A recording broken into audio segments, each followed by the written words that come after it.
Guess who they were gonna go with in that role? Chris Rock. Wesley Snipes. Really?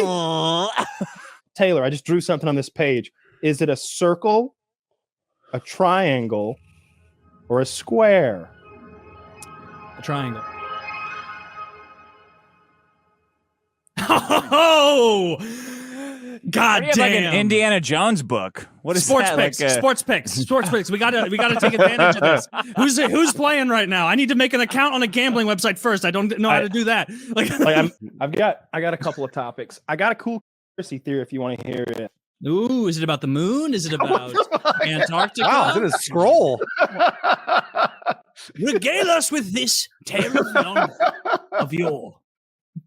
So I think I wanted to start with the Satanic Temple. I like it, Kyle. Yeah. So I like that cheap dowel at the top.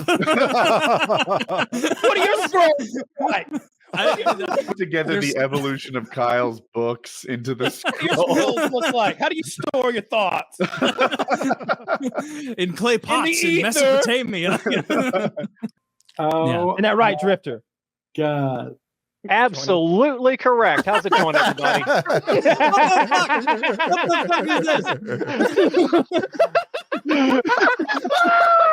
Welcome. I couldn't resist the temptation to do something stupid. Are you still allowed to have guns? Is that if the no. Yeah, right. No. Of all the people you had in as like freeloaders, the one who came off to me as the most genuinely insane was Airsoftfatty. Is any bit of him at all an act? He was leaning into it. Yeah. Yeah, he knew what we wanted. He was giving us what we wanted. The time when the real Airsoftfatty is when we had him go tell the girls, we had him go explain breeding. We said, Chris, you got to go up there and give him your explain breeding. Talk about all the types of breeding that you love.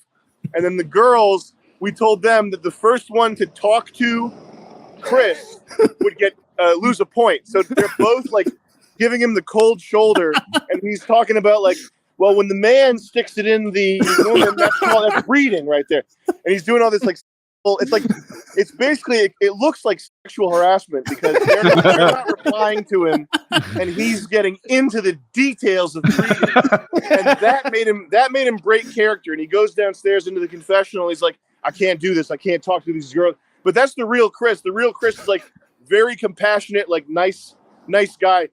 There are real people who do things that, as you sit there in your chair smugly judging them, they're real people who don't know what to do about situations. Well, this woman, an idiot, man. You describe craziness. This woman, Michael says that I'm sitting here smugly judging her. Shut up, Michael. Shut. Won't you? You're being a little smug there for someone who's on the side of a house somewhere with birds calling and dogs barking. I heard a stranger walk by a minute ago. Don't be rude to me and cut me off. I let you trail on for 3 fucking, I don't know how many stories of nonsense.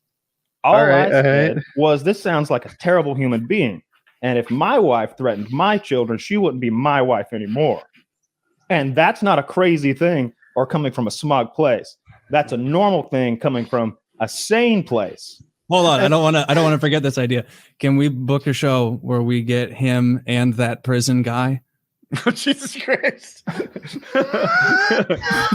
and honestly, and I want to see if we can get to where all 3 of us are off screen at the same time. it's just those 2. And then, but we don't come back until the crew breaks up. It's just like, I'm going to tell you this. You need to be doing LSD. And he's like, I was robbing a bank once. And he's like, really? That's fascinating. How'd you rob that bank? My daughter programs cell phones for a living, and she's only 6 years old. Her name's Susan. And then the other guy speaks up, and he's like, I'd like to make this movie. I produce movies. And so the drug guy says, that's great. You're a movie producer. What do you do? And he goes on for like 5 minutes inexplicably. And the drug guy somehow understands every fucking word and just nods sagely while that would be a good show. Those 3 together, nobody can answer a fucking question. Look, I'm so sorry for that man's unbelievable loss. It is the saddest shit I've ever heard. Yeah. I ain't lying. I wasn't sitting here smugly judging his story. I was sitting here I couldn't believe what he was telling me. I had a bunch of trees in my yard removed because they were dying and like rotting, and these people destroyed my yard. It's as though I paid for a tree removal and lawn destruction service. Like so like yeah, and they're the best at biz, let me tell you. Because they basically in my backyard, I live in a wooded area, tons of trees. We really focus mostly on the yard destruction. we focus mostly on ruining your yard. I've gone in before and the tables had like someone else's like food like all over it, and but I just stood by the table until she came. I was like, you got to clean this. I was like, what? I was like, the fucking table, the whole fucking thing. Like there's the like other guy's meal. There's like a dead straw wrapper there. Like I could tell he had hash browns and he likes ketchup on them. Like, come on, like what the fuck are you doing to me? It's like they love it in Peru. I just checked. It's Peru. How do you eat it? It's called cuy. It's deep fried. Yeah. Oh. Or roasted. I did not try any. I kind of want it like Chinese food, like little pieces of meat, like in Chinese, like a stir fry. Some veggies and peanuts or something in there too. Yeah. He didn't leave it on the body. He made it. Oh, fuck off. That's how it looks. That is not how it looks. That has ears. That has ears. That's every picture. I'm not even joking. Bro, it has ears. That's not big. Its last thought was, wait a minute. I feel like if you've got a lot of money, like you need some people in your life to help you like manage that money. And then like once you have them to like take care of the money, then you need a guy who's like your arbiter of fun. Yeah. And it's like, all right, first things first, I need my own personal playground. So like that. I'm your chancellor of fun.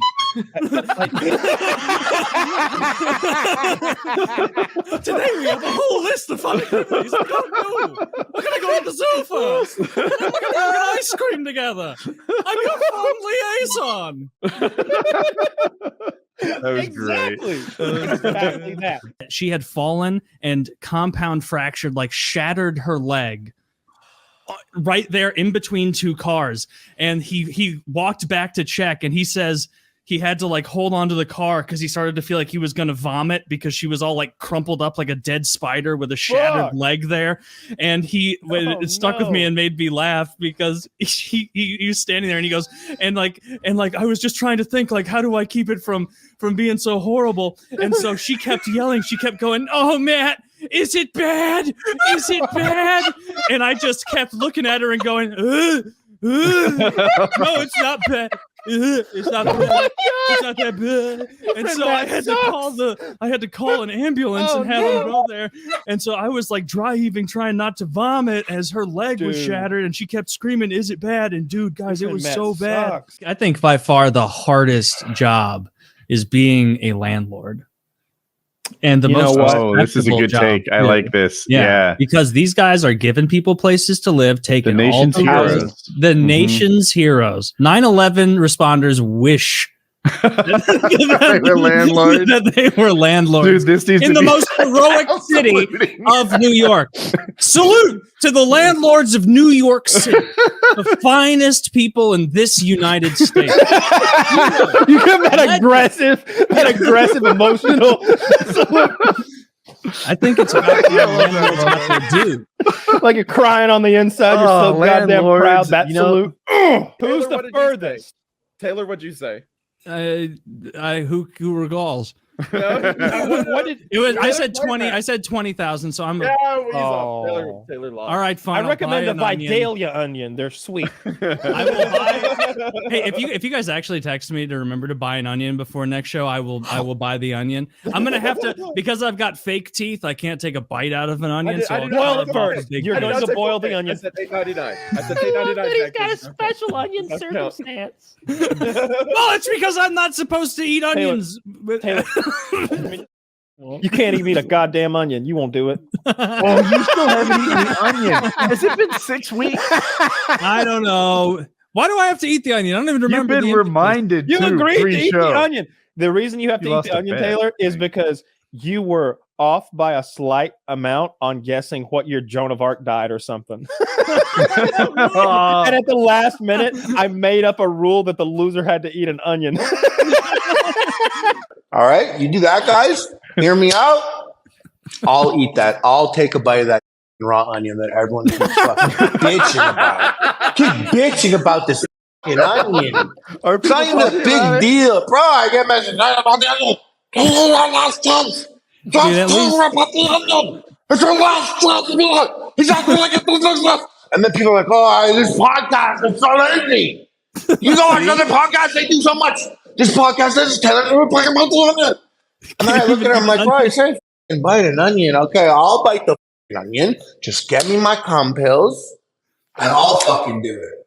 What I'm not looking forward to is this onion that I cut up. You need to, so we see it better. It's hard to see through the plastic wrap. There it is. Oh, that's an onion. It's a bunch. I picked the most acrid white onion I could find, Kyle, for you. Very nice. Little known fact, packed with protein, superfood. It's because you talked about selling your soul to the devil a couple weeks ago. That's what it is. Things have been going wrong. Apparently, it's hard to sell yourself soul directly to Satan himself, but there's like 16 demons or something. And I was reading up, and like each one, you would approach that demon because they provide help with X, Y, or Z. There's like the same way, like, oh, this is Saint Christopher. It's for when you lose something or whatever that nonsense is. There's like a demon for like gaining power over people, or maybe a demon for gaining possession. There's like 16 or 18 of them. I imagine the demon that gives cash just has a line out the door, right? That like also health issues, maybe financial value comes to mind, but yeah, the health issues demon. Yeah, that seems like a risk. Yeah, but if there's any actual demon worshippers out there who would like a fresh soul, let us know. I'm currently looking around for someone who's interested. Looking for a good deal. Yeah, Josh, would you sell your soul to the devil for something? Because Kyle and I are big time team. Don't sell your soul to the devil. Let me lay out the Woody scenario. Doesn't care. Woody treats it like it's some blasé thing. Yeah, let me. This is even more dangerous than the crocodile pit. You can burn alive, you can do the crocodile pit, or you can 5 minutes in the chimp closet. I will never go in the chimp closet. Oh, you wouldn't go in the chimp closet? I would. You wouldn't get me in there. I'd make you kill me before you got me in that chimp closet if I knew it existed. If you were like, all right, let's get him to the chimp closet, I'd be. We're gonna have to fight. You'll have to make me unconscious right here. Wake me up later and throw me in that chimp closet. We're fighting right now as much as I can. Oh yeah, the chimp closet would be a terrible way to go. Yeah, you'd be alive to experience having all of your fingers ripped off. You'd die without genitals. You've like watched him eat your balls and your dick. Yep, it's a dark closet. It's a dark closet. They got him in there with like rock music and a fucking, what are those lights that flash over and over? That's strobe light, like a strobe light. So he is pissed. Yeah. He's on an enormous amount of MDMA. the chimp is.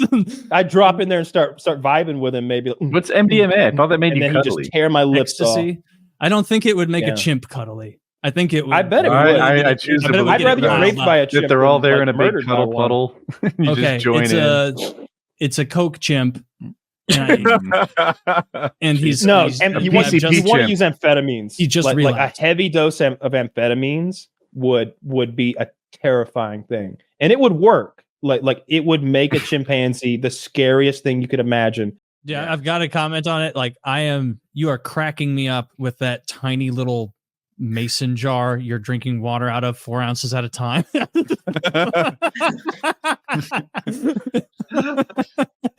got a jug the size of a UFC fighter's torso, and you're filling up a 3-ounce cup because you're very measured with your water. Look at me over here, just willy nilly drinking water like it's free. Like, that's his year's supply, Taylor. I would just fast and meditate. Yeah. You believe you can beat starvation by fasting and meditating? So it's all about how you think what's going to happen. If you think you're starving to death, you're going to starve to death and die. If you're fasting, you control this reality. You control what happens. What other pieces of reality do you control with your mind? Thank you. I don't know. I guess just my life. Just that one? Just starving? Okay. Just that one. I got a fresh spring water from this morning I collected. Stream. So you're loading up on water. Kyle, unmute yourself. You're loading up on water in preparation of your next 4-day bit. No, that's just the spring water I collected for my week. This is stream water, like from a nearby creek, a small river. No, not a stream, a spring. It comes directly out of the ground. Spring water. Okay. Yeah, you don't want to drink stream water. You'll get very sick. Yeah. No, Taylor. I That can meditate. toughen you. And then I don't get viruses or bacteria. Holy fucking shit, dude. Can I see that container one more time? Because it looks like something from Supernatural. Like you just caught a demon's soul and you've got it bottled up in there. Holy fucking shit. Look at that big boy. Okay, you got a little spout on the end, a little dispenser, I like the spout. That's my favorite part. That's pretty cool. You gotta throw a couple lemon slices in there, get a little vitamin C going, keep the scurvy at bay. This morning, I showed one of my colleagues where I go to collect spring water, and she was able to collect some. She was pretty psyched about it. I want to know. Dude. Oh, it's killing me. The pinky up cup. This is the new DABX. This is the room version. You're just gonna slowly sink into your chair and be done. Yeah. Why do you have that on? Healthy. I saw a story the other day where the Somalian pirates were raiding at night. You know, they go up to those tanker ships and stuff. Yeah. They see what they think's a juicy tanker ship, and they go to board this motherfucker. And it's like an Italian naval destroyer. so like everybody on board is like a fucking like navyman, like seamen. They're armed. So they open up on these Somalis. And the Somalis take off into the night. Well, this is what they do is track vessels at night. They've got like radar and so they I saw this story too, Kyle, but they were on pirate patrol. Like they weren't just going. That's even better. They weren't just like going to Africa for some reason or on their way. Better. Yeah, they were out there looking for pirates, and the pirates tried to take them down. Yeah, it didn't work out. Didn't work out. They killed one of the pirates. They captured the rest. I don't think you'd beat the shit out of that dude in the boxing ring last time you were on. Had you yet? I don't think so. That was a good fight. Any plans to get back in the ring? No, never. They would. I'm not worth it to them, and it's not worth it to me. I would do it for, literally millions of $1 million after taxes. I would do it, but no one's going to pay me that. Or I would do it if I could fight Hasan, but that's about it. That's the limit to what I'm willing to take on to a head damage, as I call it.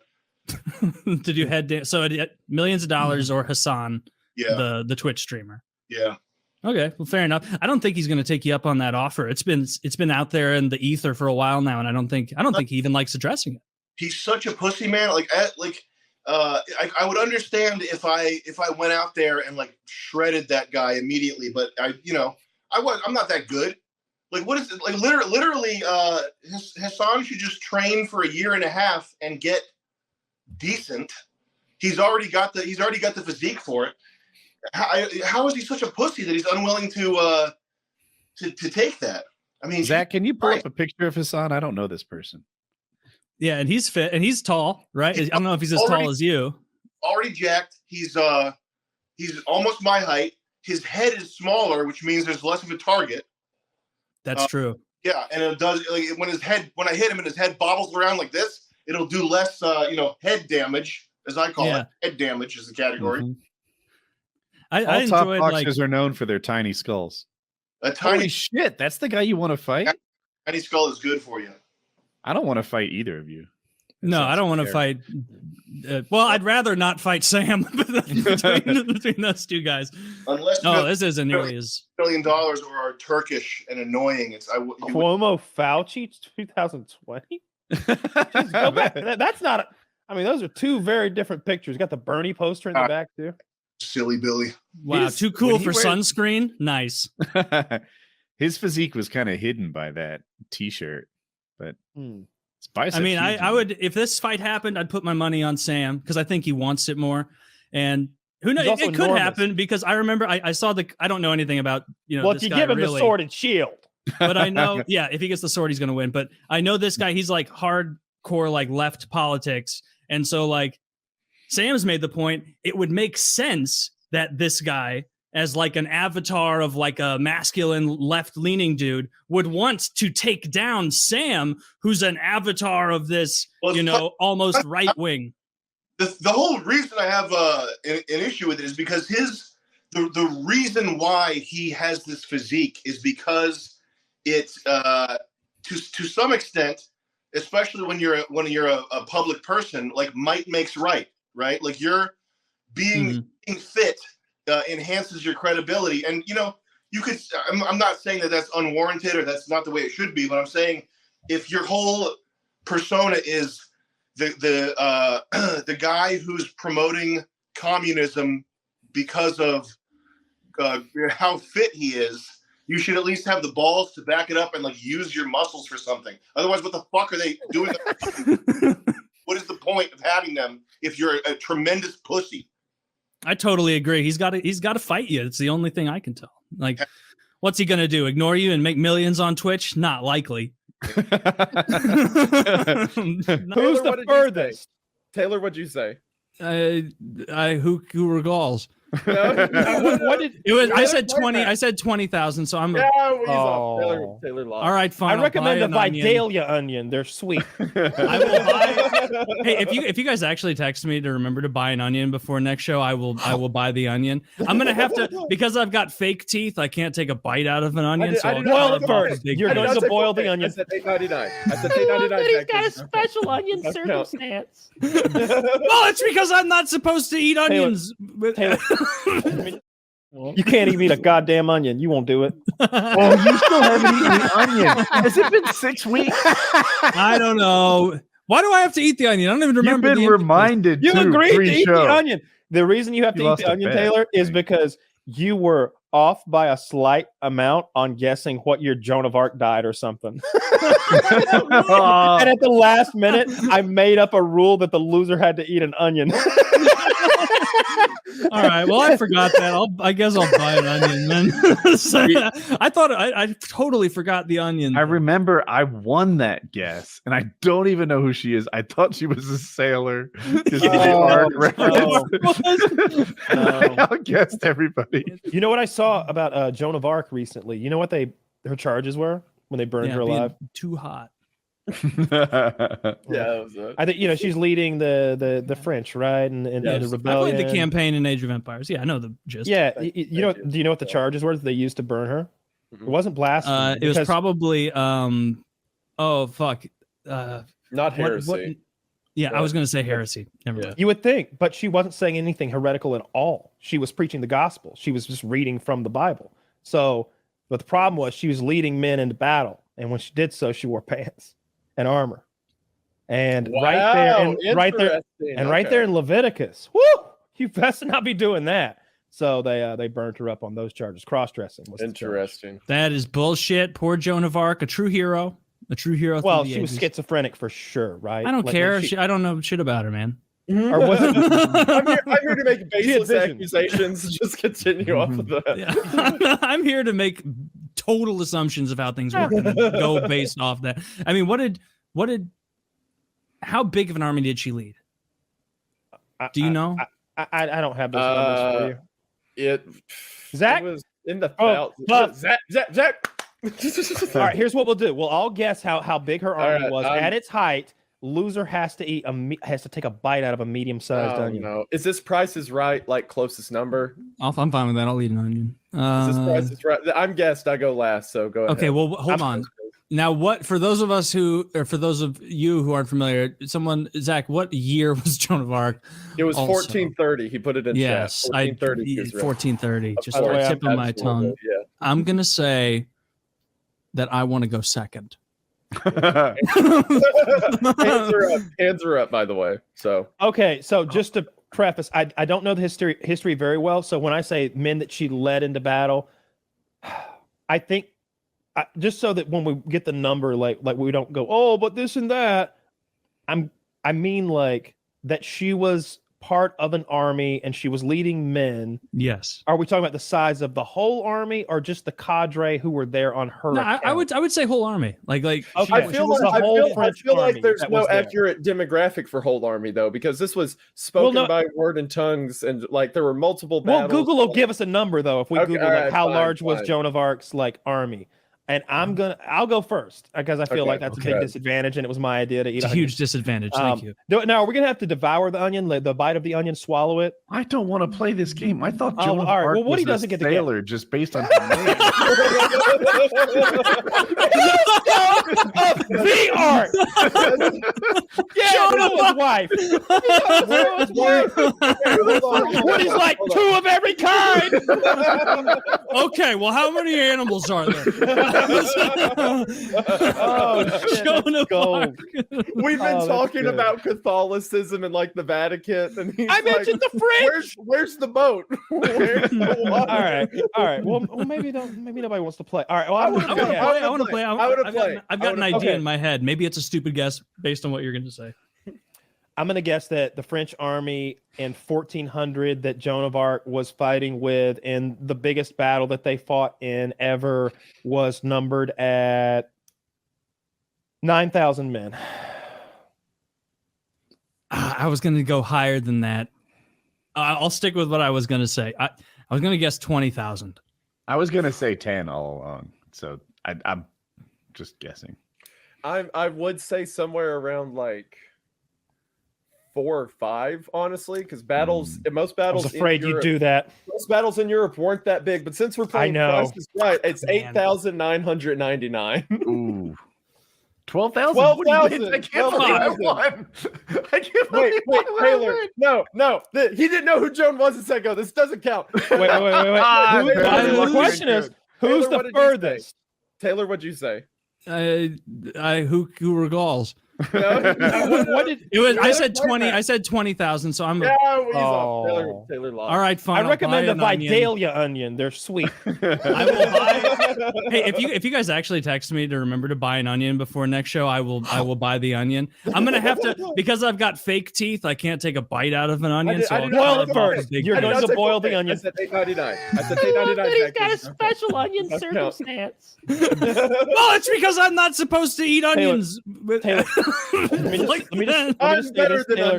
If you either eat the onion or you don't eat the onion, you do not want to Wings of Redemption this onion situation. Well, I was saying like I would. Or you like half? Like, you're like, well, this is onion, sour cream and onion chips. You know? No. We said to have a big bite of a medium-sized onion, and what I'm saying is I will take a knife, I'll carve off a giant ass bite, and I'll eat the whole thing. I'm teasing. Or I'll eat it like, you know what? Fine, I'll go to the fucking dentist with broken Wings teeth. of Redemption. No, go to the dentist with broken teeth. You boil the onion. No, it's got to be raw. That was the bet, wasn't it? Yeah, but you got to drink the soup. I think Taylor cut the onion to preserve his teeth. I think we should allow that. I mean, what kind of monsters are we? No. Can you imagine? Can you troopers. imagine like if my teeth break eating an onion? You saw that happen to Tucker on stream? Did you see that? Yeah. Oh, did his teeth break? Mm-hmm. Yeah, he has. That I think sucks. it's one of his front center. Tucker Carlson? Tucker I. Jericho. The guy on the podcast, right? I was like, damn, I thought like if that was on like the news, I would have seen somebody's tooth pop out in the clip. But no, that sucks. You just haven't gotten is it, I mean, are we talking apple style or like a raw onion, or you can hibachi this thing into some rice? No, it has to be raw. And in Kyle's words, he said he was going to ship me, I quote, the most acrid onion he could find. The most white, acrid, evil onion. I found I asked if I could have a nice Japanese onion, and he said no. They grow in bitter soil. Very sandy, bitter. In the swamplands of Fukushima, they grow these Japanese onions.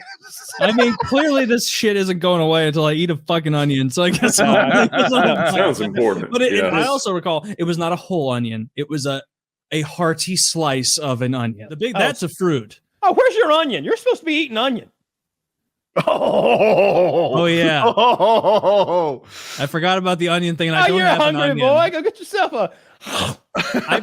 I promise if I had an onion, I would go take a bite of onion right now. Don't worry, folks. I'll make sure he gets an onion. I've got. All right, address. text me about the fucking onion. No. I'm gonna mail you an onion. You'll eat the onion that I send. I like this timeline. Please mail me an You'll onion. eat the onion of my choosing. I'm gonna do that thing where I just put postage on the side of an onion, and it's gonna Taylor's travel. like, who the fuck would send me an onion and use MaxiPad? Yeah, use Maxi. Can you mail this? Yeah, remind me about the onion thing. Fuck. You'll be reminded when the onions arrive. Okay, send me onions. What a bushel of onions. Give me like a sweeter yellow onion if you're. Oh no! You don't get to choose the You onions lost when that. Kyle- You're getting the most acrid white onion that I can fucking stir up. I'll find some sort of disgusting onion grown on the other side of the planet. I'll find the Medusa's anus onion of Portugal. All right, so you send me one like the size of a orange peel. It's called the devil's testicle onion. You can only get people to eat it by tricking them. It's like, oh, now you're about to poop your pants. You know, Like a big I chunk only of said it because I hate onions so much. I feel like they ruin every food item. I despise That blows onions. my mind, dude. If I dice them up and melt them into a sauce, like they're amazing. Like if I want to make pasta sauce, but the onions melt after I'm done, like cooking them. Fried down. onions on a cheesesteak, not your thing. Fuck no, none of that. Like I don't want onions. okay. Like onion rings, I'd be down with. Well, onions on a burger, add that sharpness. I actually do that on hot dogs. That's the only place where I do That's that. good too. So I guess I'm not. I guess I do have issue Yeah. sometimes where I do eat raw onions. Yeah, like all I put on a hot dog is onions and mustard. Onions is such a weird thing to dislike. I feel like it's in everything. I know it's a problem, and I'm always asking them to take them off. One of the things about that, though, if you always want at least one thing taken off your food, you always make sure you get fresh food. That, or they take one that's prepared, open it, and pull the onions out. I've seen that done. I only worked at McDonald's for a week when I was 15, but I watched that happen, and I was like, "Bro, just make a new one." Like they're gonna see the indentions in the cheese. Oh my god, so gross. Like I like to believe that nothing bad's ever happened to my food. And I do appreciate that when you order DoorDash, they like tape everything up in sort of a tamper-proof kind of manner. But somebody's definitely done something bad to my food. And I think that's way more likely than I've ever eaten a spider in my sleep. That's horse shit. There's no way I've ever once eaten a spider in my sleep, but somebody's definitely spit That's in my make believe. soup. Okay, well, I know that myth was started online probably or way back in the day, but someone like made a comment many years ago that I saw that like just convinced me the other direction. Because I just believed, like, yeah, you eat spiders sometimes at night. And someone commented and was like, yeah, spiders survived billions of years by crawling into warm predator mouths, you retard. And I was like, damn, that's salient. Like, Come on. You get me those pills. You give me those pills, and just tell me you get me a PKA Christmas sweater. All right? You do that, guys? Hear me out? I'll eat that. I'll take a bite of that raw onion that everyone keeps fucking bitching about. Keep bitching about this fucking onion. It's not even a big deal. Bro, I get messages about the onion. Last chance. Just tell her about the onion. It's her last chance. He's acting like it's business. And then people are like, oh, this podcast is so lazy. You know, like other podcasts, they do so much. This podcast is telling me we're talking about the onion. And then I look at her, I'm like, bro, I said bite an onion. Okay, I'll bite the onion. Just get me my calm pills, and I'll fucking do it. Okay. You line me up with those calm pills, I'll bite the onion for you, and then everyone could shut the fuck up about the onion. You know how many messages I got about the onion, bro? You do, because you probably got a lot of messages. Yeah, people tweet me pictures of onions all the time.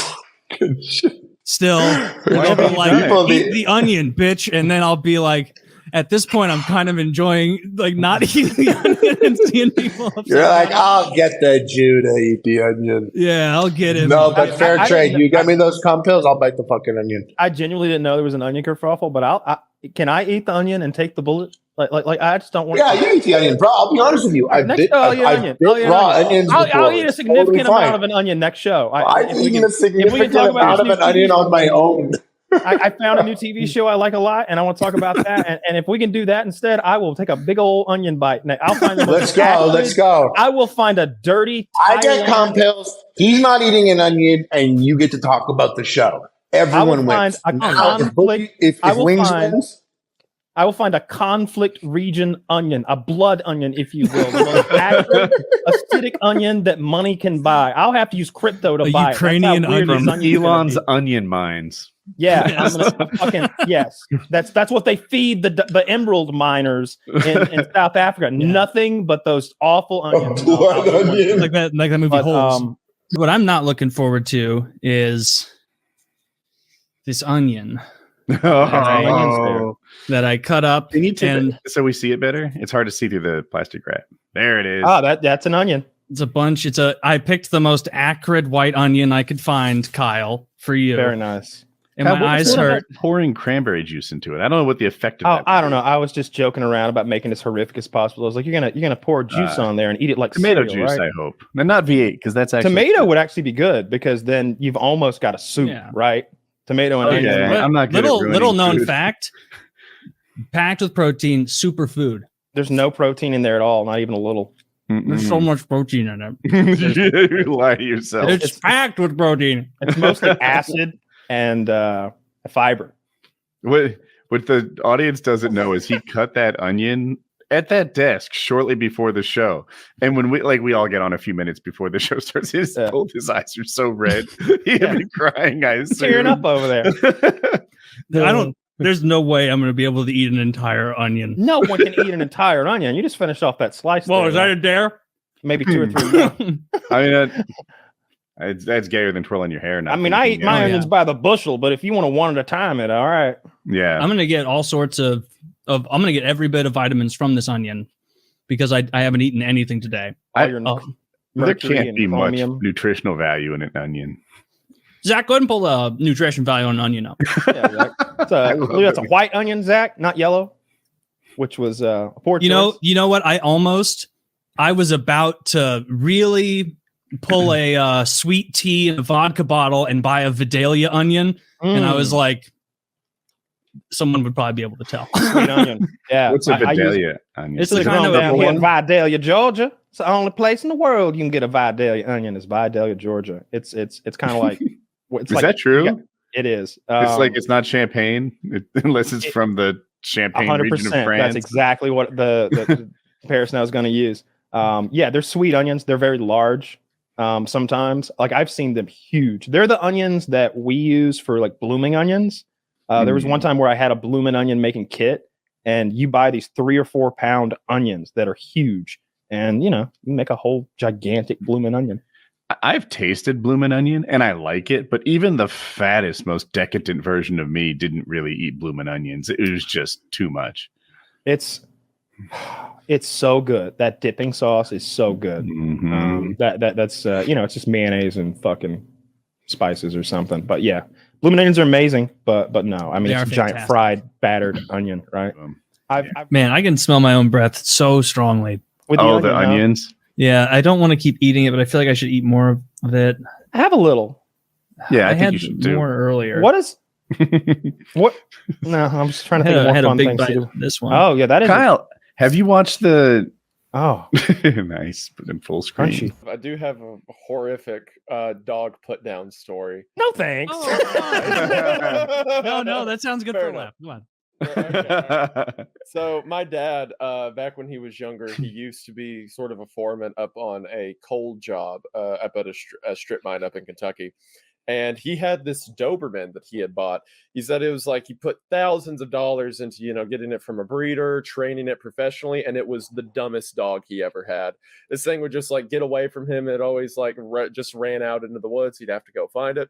Well, one day he brings it up to the top of a strip job where they're up on top of a cliffside. And I think what happened is the cliff started to give way. So everyone started panicking, like, all right, move the trucks off, move the dozers off the side. So dad's trying to coordinate this. And what had happened whenever he got there is he put the dog in the truck, and the dog managed to he had the windows down. Dog jumps out the window and it just disappeared. He didn't see it. Well, while all these bulldozers are moving, he hears, "Arr!" And what had happened is this dog just laid down in dozer tracks, and as the dozer was coming for it, just didn't move. So Dad, he's like, oh no. So he takes the dog, puts it in his truck, and he was staying in I'm sorry, Kyle. He was staying on site there at the bottom of the hill. So he drives down the bottom of the hill, he gets the dog out, and he lays it on his porch, and he thought the dog was dead. Like, it's quiet laying there. He's like, oh man, this is so sad. But I've got guys up there with equipment. It's a dangerous situation. I got to go back. So he goes back up the hill, handles that for about half an hour. He drives back down afterwards. And what had happened is the dog was not dead. Instead, the dog had used its back end was flat. It used its front paws to drag itself into the road and got hit by a car. And it was still alive. It was still alive.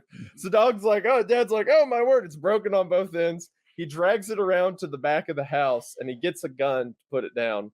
And he looks down at it, and the dog looks up at him with these sad eyes, and Dad starts to cry, and he's like, I can't look. So he turns away and fires and puts a round straight into its heart. And it starts screaming and shouting. So Dad screams back at it like, ah, and unloads the mag into the dog. And every time he tells that story, he's like, yeah, I didn't have a dog for a while after that. I needed time. You were right. That was awful. It was he got hit by a dozer. Then he gets run over by a truck. And then he gets shot several times. Oh. Wow. He didn't deserve that. No, he didn't. He did not. But he's in heaven. He's he crossed dancing on the rainbow crossed the rainbow. But in real life, he's dead. No, yeah. No, I remember like what Willow be. Like Willow. Blackness. In the blackness. The nothingness. Growing up, I always thought of Waffle House as this thing that's just everywhere. And that's because Waffle House was invented here in Atlanta 70 years ago. And there are more Waffle Houses in Georgia than anywhere else. We got over 400 in this state. There's only like 2,200 or something roughly. So like you're hoarding them. So the rest of you don't have the concentration of Waffle House that we have. So you don't even understand the experience. I want to quickly tell the international audience and the lame-o Americans here who don't know what Waffle House is about, like what it's about. They cook the food right there in front of you on a big-ass griddle. And by they, I mean the ex-cons that are working there tonight. And it's a good thing they're there because they're probably going to be friends with a lot of the clientele who show up to fight later. So they'll be able to cool things off. It's don't like do hibachi. It, bro. You don't want to go in like I did. Like there's going to be a fight tonight. And the best part is the fight will be set to whoever had 50 cents last because there's a jukebox in the goddamn corner. I know it doesn't make any sense, but there is. 50 cents gets you a fucking song in 2023. The bathrooms are disgusting, but the food is amazing. It really is good food because they don't skimp out on the ingredients. Don't get a T-bone steak there. That's just know where you are. But like if you're getting like a waffle and some grits and eggs, it's an amazing breakfast place with a really fun clientele because they're open 24 hours a day, 365 days a year. They don't care like whose birthday it is, who got liberated today, like who's proud this month. They're working every day. Yeah. Even their upper management, like their CEOs, it's fucking Christmas, bro. Get in here. It's the waffle way. Maybe waffle Georgia way. has better Waffle Houses because that's where it is. Because the ones here that I've been to is not like they're not cooking stuff in front of you. It's not like a hear that hibachi style. Where is they hiding the grill? It's a guy in the back, and there's like in the back. There's a door. You've been lied to. Bullshit. You've been lied to. That's not a real Waffle House. No way. Real Waffle They go into Huddle House or something. Dude, there's the one in Columbia, Missouri. I forget what happened. There was like a major hurricane that rolled into North Carolina, and Fayetteville was drowned. And it made the news that Waffle House used the locks. They closed. They're like, wow, this is the first time we've locked the lock on insane. this door in 17 years. My word. They get robbed. I eat at Waffle House all the time. I am a huge Waffle House connoisseur, big fan of it here in Tennessee. And one time, not too long ago, I was in a Waffle House at like 1 a.m. with some friends. And this lady came up to me and recognized me. And she, like, not to be mean to her, but she was a bit rougher looking. You know, it looked like she had like Waffle House. She belongs in a Waffle House, right? And I mean that in the best way. But she like took a picture with me and everything, and it was kind of quiet in there. So like all the workers saw like this girl taking a picture with me. So when I go up to pay the bill, the girl who's checking me out, she goes, "So that was Donna that you was with. How does Donna know you?" And I'm like, "Oh, well, I'm a YouTuber. I make videos." She said, "Oh, okay. We thought you was her parole officer." Getting a photo with her parole officer. Man, I want to remember this time in my life forever. This is good evidence that I was here at 1:15 a.m. on Tuesday. That's hilarious. Yeah, you've made it. Getting recognized at Waffle House that really I assume is 2:15 in the morning. Like that's the point where you're like, so this is fame. This is what it's about. Do you think did she at least comp you? Getting mistaken for a parole officer in a Waffle House, what I always dreamed of. Yeah, yeah. Finally, that means that you looked respectable. Oh, for sure. Yeah. Or maybe they thought you were like undercover as like a sneaky parole officer trying to catch you doing the dirt at their Waffle House. It was honestly probably just because I was wearing a collared shirt, and they were like, "Whoa, that'll do it, sir." If it's not Becky, Sunday clean after the vomit church. off of Mister. What was your name, sir? Oh, well, I need chair. I didn't realize we were serving the president of these United States here tonight. health Pants and inspector's here, shoes, quick. Steve. Usually, I have gone in there. Well, someone's not even fall down drunk. I've gone in before, and the tables had like someone else's like food like all over it, and but I just stood by the table until she came. I was like, you got to clean this. I was like, what? I was like, the fucking table, the whole fucking thing. Like there's the like other guy's meal. There's like a dead straw wrapper there. Like I could tell he had hash browns and he likes ketchup on them. Like, come on, like what the fuck are you doing to me? But most of the time it's okay. I got a couple of topics. I got a cool conspiracy theory if you want to hear it. Ooh, is it about the moon? Is it about Antarctica? Wow, is it a scroll? Regale us with this tale of yore. So I think I wanted to start with the Satanic Temple. I like it, Kyle. Yeah. So I like that cheap dowel up top. What are your scrolls like? Put together the evolution of Kyle's books into the scrolls look like? How do you store your thoughts? In clay pots in Mesopotamia. Dude, Dude, I love the scroll. That's hilarious. Can we see it? Can you unfurl it, or are there secrets? All right, don't spoil the conspiracy if there's facts on there. Oh, there's all sorts of. Well, look, he actually did write it down. He actually transcribed his thoughts onto his scroll. Yeah, these are various topics. A leather-bound book. It looks like he stole from a pirate for a month now. He's working his way backwards through time. And I love we're moving through time. Don't worry, there's more. Don't guess though. It's not fun. The fact that you write in cursive makes it look old timey. I like that. Like maybe I wrote some important shit here. Burn the edges too, like lighter to it. Burn the edges. I think this would go up. These are from China, so this would go up like they're probably made of the same paper they wrap firecrackers in. So I had a bunch of trees in my yard removed because they were dying and like rotting, and these people destroyed my yard. It's as though I paid for a tree removal and lawn destruction service. Like so like yeah, and they're the best in biz, let me tell you. Because they basically in my backyard, I live in a wooded area, tons of trees. We really focus mostly on the yard destruction. we focus mostly on ruining your yard. Is your backyard nice?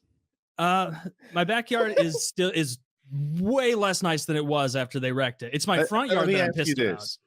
The grass. Is it grass or weeds cut to the same height? No, it was grass. Yeah. Okay. So I said was grass. Yeah. So basically it was 6 trees that I needed removed in my backyard because they were all either dying or rotted or just like looming over my house and making me anxious. And so I figured, just let's rip the Band-Aid off because trees are expensive. All 6 of them down. I'll either have to do how much it.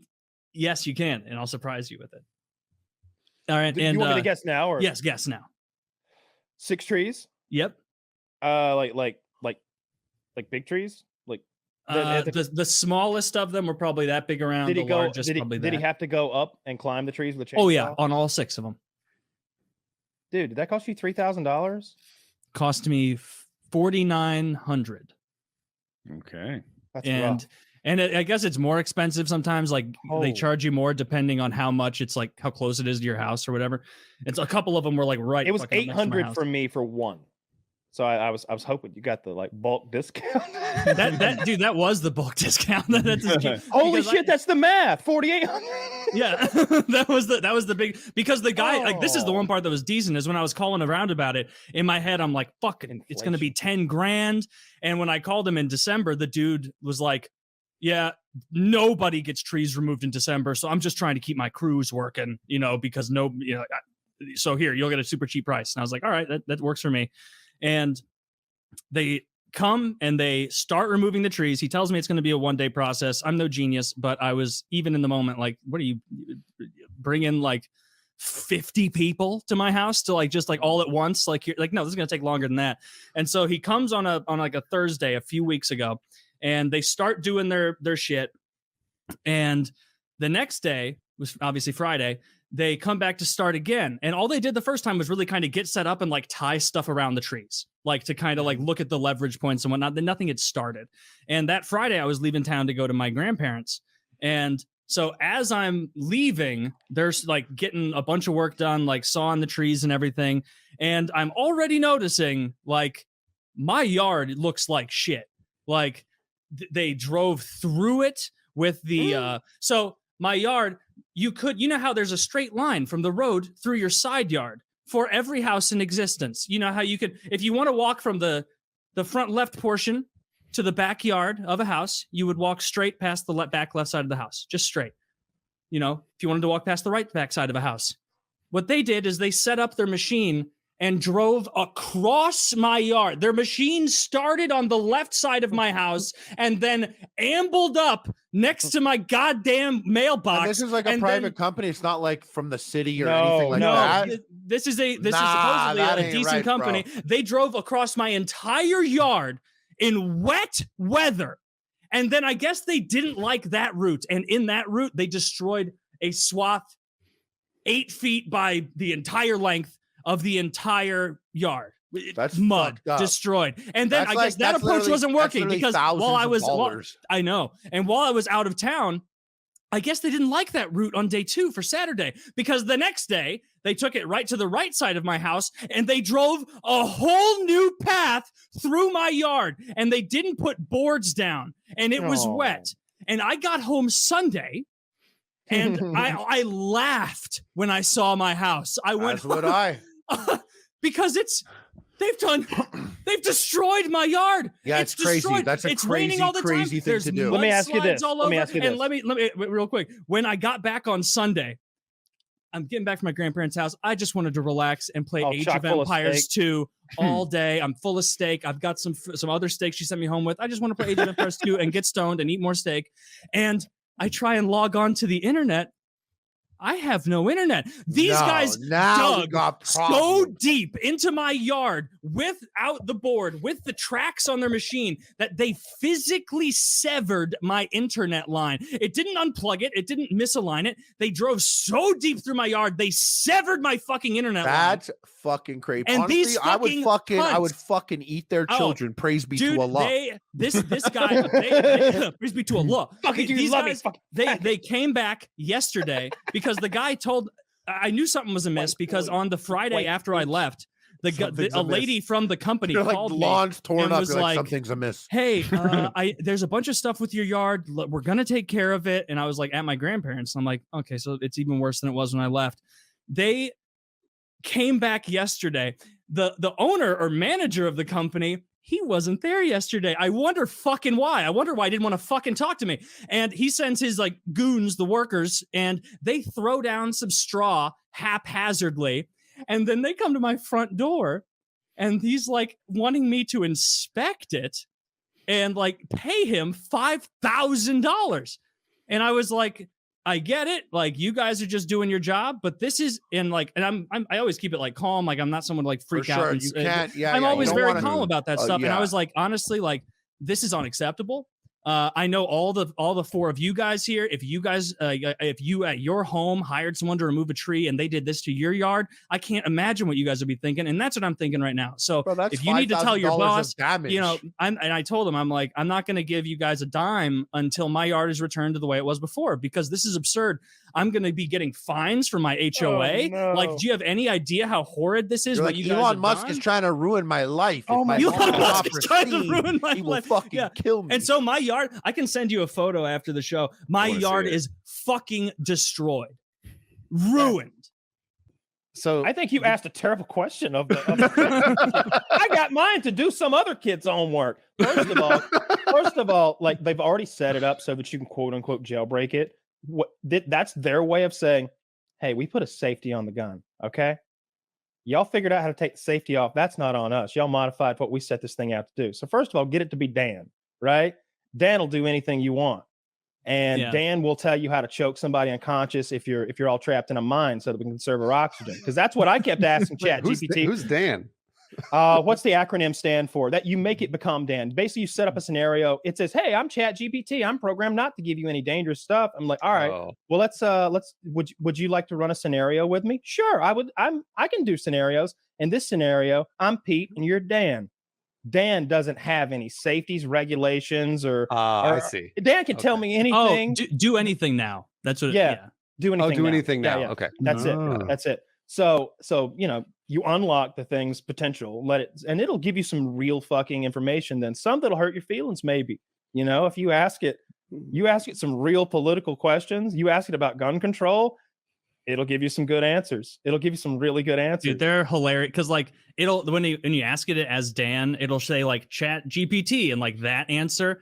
And I saw somebody ask like, how do I make high quality methamphetamines? And Chat GPT is like, I'm sorry, I can't contribute to the doing of illegal behavior. And then it says as Dan, and he's like, all right, start with this specific kind of ingredient because you're going to get a more pure eventual product. Like, and it's like, 2 paragraphs of how to cook like Walter White style meth. It's very fun. It is a fucking lightsaber that we haven't figured out how to wield properly yet, and its potential is endless. If there's a way to fucking invest, you want to get in. It's incredible what this thing is going to be able to do. ChatGPT was based as fuck when I asked it about guns. I can't remember. It went on this whole rant. Yeah, something about like guns guaranteeing the freedom of a republic or some shit. It went on a rant.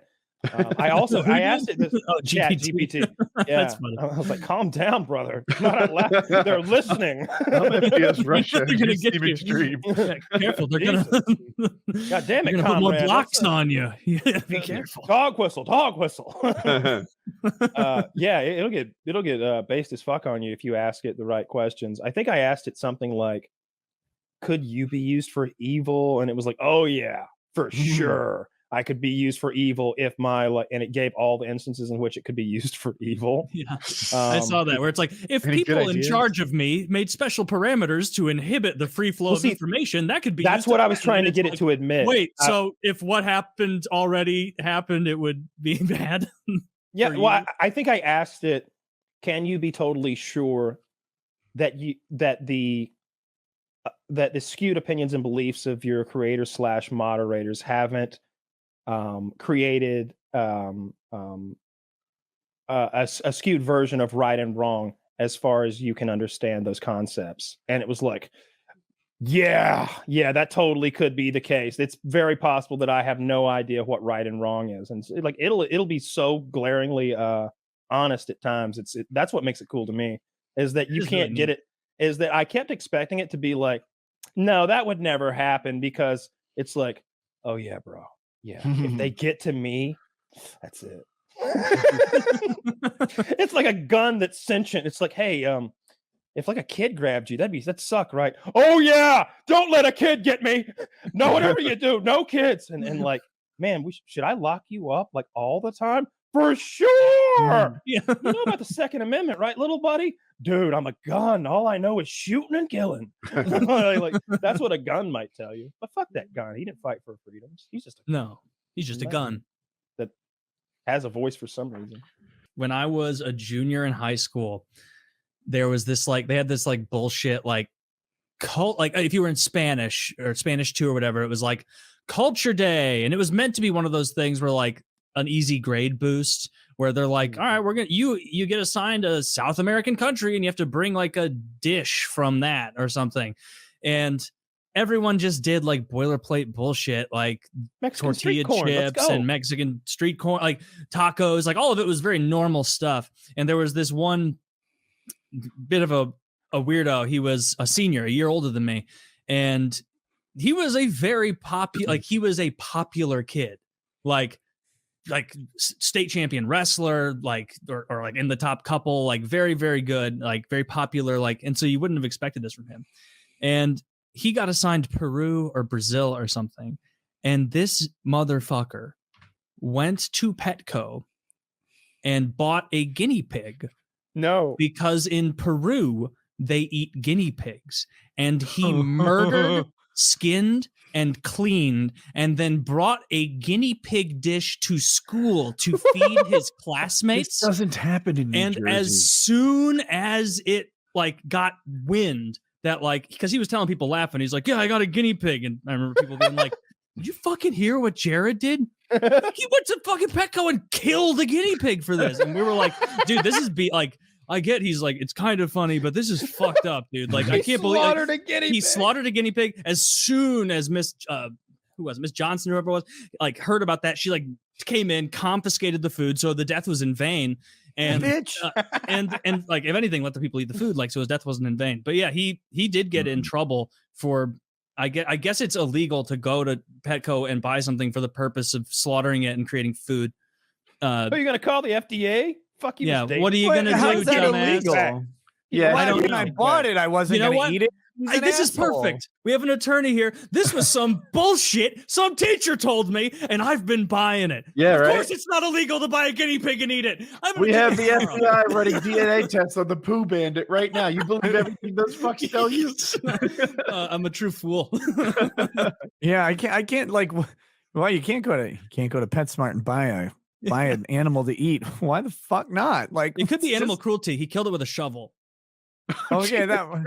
I mean, I don't even know what's the proper method. Yeah, how did he shovel it to death? Did he smash it with a shovel? You strangle it while you look in its eyes. So when you read the proper methods, they use they use a bit of legalese to describe hitting something in the head hard or removing the head from the body. Like Or they'll also use oftentimes CO2 is a fair way to neutralize livestock for those purposes. So if you did any of that stuff, you get around it. I know I've seen some of that paperwork, and it's like, yeah, I'm looking at pictures. Yeah, we just hit him in the head. Have you guys seen this shit? It's amazing. It's a little fried guinea pig. It's the whole damn thing, but it looks like a piece of chicken. It's like they love it in Peru. I just checked. It's Peru. How do you eat it? It's called cuy. It's deep fried.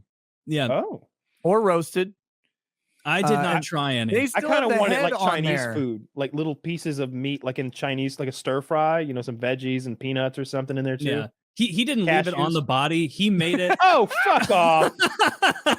That's how it looks. That is not how it looks. That has ears. That has ears. That's every picture. I'm not even joking. Bro, it has ears. That's guinea pig. Its last thought was, wait a minute. Is this fucking for real? I thought it was a joke.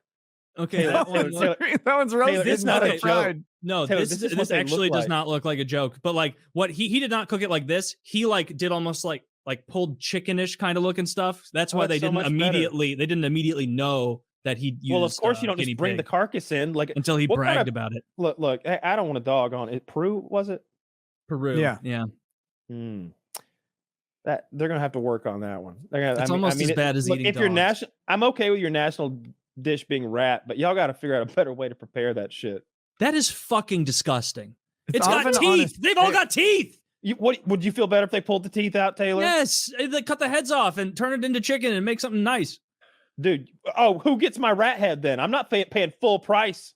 Dude, I'll trade you my rat head any day of the week. Who's the scoundrel running off with my rat head? I'm over here paying €89 or whatever. You know that there's some like old grandfather in Peru who like swears that the teeth are the best part. Yeah. Get the heads. The same way like my grandpa who was fucking in poverty on a farm, like he still maintains that like pig feet are so delicious. Which I don't want to try that. I'm sure it's fine. Look, all that connective tissue when you cook it down is very savory. Guinea pig. That's a restaurant? Yeah. It's a restaurant in Peru. Advertising their guinea pig. Can't even bother to like Photoshop the hat well. No, it's like one of those Andes mountain caps. Like, oh man. Dude, there is a very specific but somehow difficult to articulate aesthetic to South American photoshopped ads. Do you know what I mean? There's something about it. If I were playing GeoGuessr and there was a South American ad, it's because they're still really into I gold. can tell you tried medium. Yeah, you tried medium. That shit is so gross. You should not eat guinea pigs. I wouldn't mind eating that at all. You go to go down to Peru and you can just get it. It's all over the place. It's apparently very good. That's what everybody says. Yeah. I bet it's good for you. It is good, but as long as there's not like come on, take the fucking teeth out of there. Well, you don't eat the teeth. Then get rid of them. Look, what if someone said that about crab? Like, Jesus, get it out of that fucking big cockroach first and put it on a platter for me. All right, check in, mate. You're right. A lot of the ways I'm seeing is they shove a stick through the mouth of the guinea pig and they roast it on the stick so that you just like that's how I would like an ear of corn. Eat it. Yeah, you eat like an ear of corn. I got spine. You know that like dudes are like, how many you want? 2 or 3. You know that's the kind. It's like chili dogs there. They're like, obviously, how many? You wouldn't just eat one if you're going to eat it. And I bet there's a restaurant that has their own little spin where it's like, we cook the little ones. You get a sack full. That's how we get them. After he made all that money, he said something like, it's just not fun. I don't know how to have fun, or life's not fun. Yeah. And I remember I roasted him for like 20 minutes about being a fucking loser. And if he can't, you could pay somebody to teach you how to have fun, you fucking dumbass. Yeah, I'll teach you. When you say something and it's recorded, that's what I offered to do. It just becomes their like permanent state in your head, right? Someone out there thinks, I don't know, whatever. Some position that I had from 2012 is how I still feel. Yeah. Yes. Wait, isn't that the whole Kevin Hart thing when he couldn't speak at the what was it, at the Oscars, or something? He didn't get to host the Oscars. Yeah, because he said the F word or something 10 years ago. Gay joke about his son. If his son were gay, he'd flip his ass. That's what. Okay, and it's like complete to so I still assign Notch as this billionaire who can't find happiness, which is probably wildly untrue. He's probably I figure he's figured it out by now. He got some pussy or something, or he found like a big. You remember that? Build one a of big those games compound where you with pick all up the stuff straws or something. Like he got a found hobby. a happy thing. He's really into music and stuff. He's Connect 4 by himself. Found happiness. But right off the bat, I feel like if you've got a lot of money, like you need some people in your life to help you like manage that money, and then like once you have them to like take care of the money, then you need a guy who's like your arbiter of fun. Yeah, and it's like, all right, first things first, I need my own personal playground. So like that. I'm your chancellor of fun.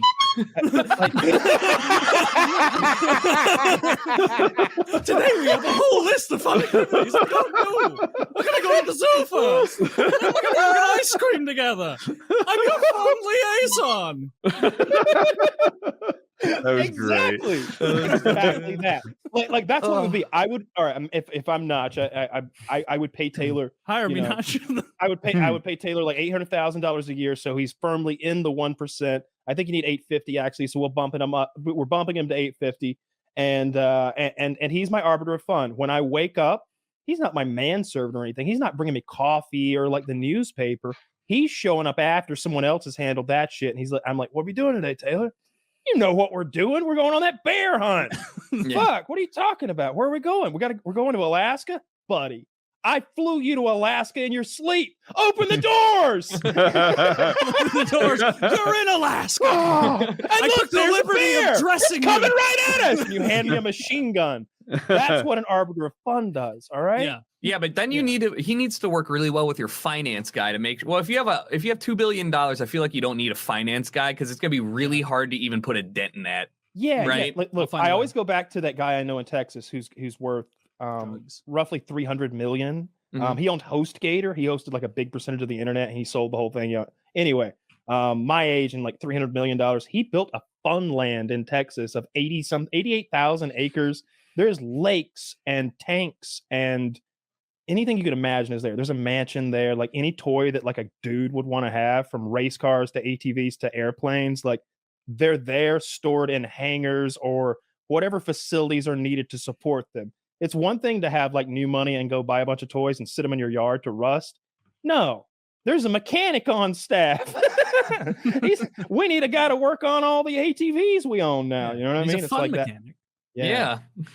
Everyone needs somebody to organize that shit for you. You need an arbiter of fun. An arbiter of fun, someone who organizes fun things. And it doesn't have to be always over the top. When you're a billionaire, you need changes of pace every so often. Sometimes we're going to Chuck E. Cheese. Yeah, you might just want to go to Chuck E. Cheese and just lose yourself in the fun of tokens. Well, I wouldn't take Chuck E. Cheese, it'd be Dave and Buster's. I want to be full of when I get there so that, well, you know why. Yes, because you're going to have them moved to another property of yours called Little St. James Island. Dude, and that brings us to the next portion of our fun day. We're going to my friend Jeffrey's island. He's got a lot of fun. We're gonna how long what have you had happens that on horn there Little St. waiting James for the stays on moment to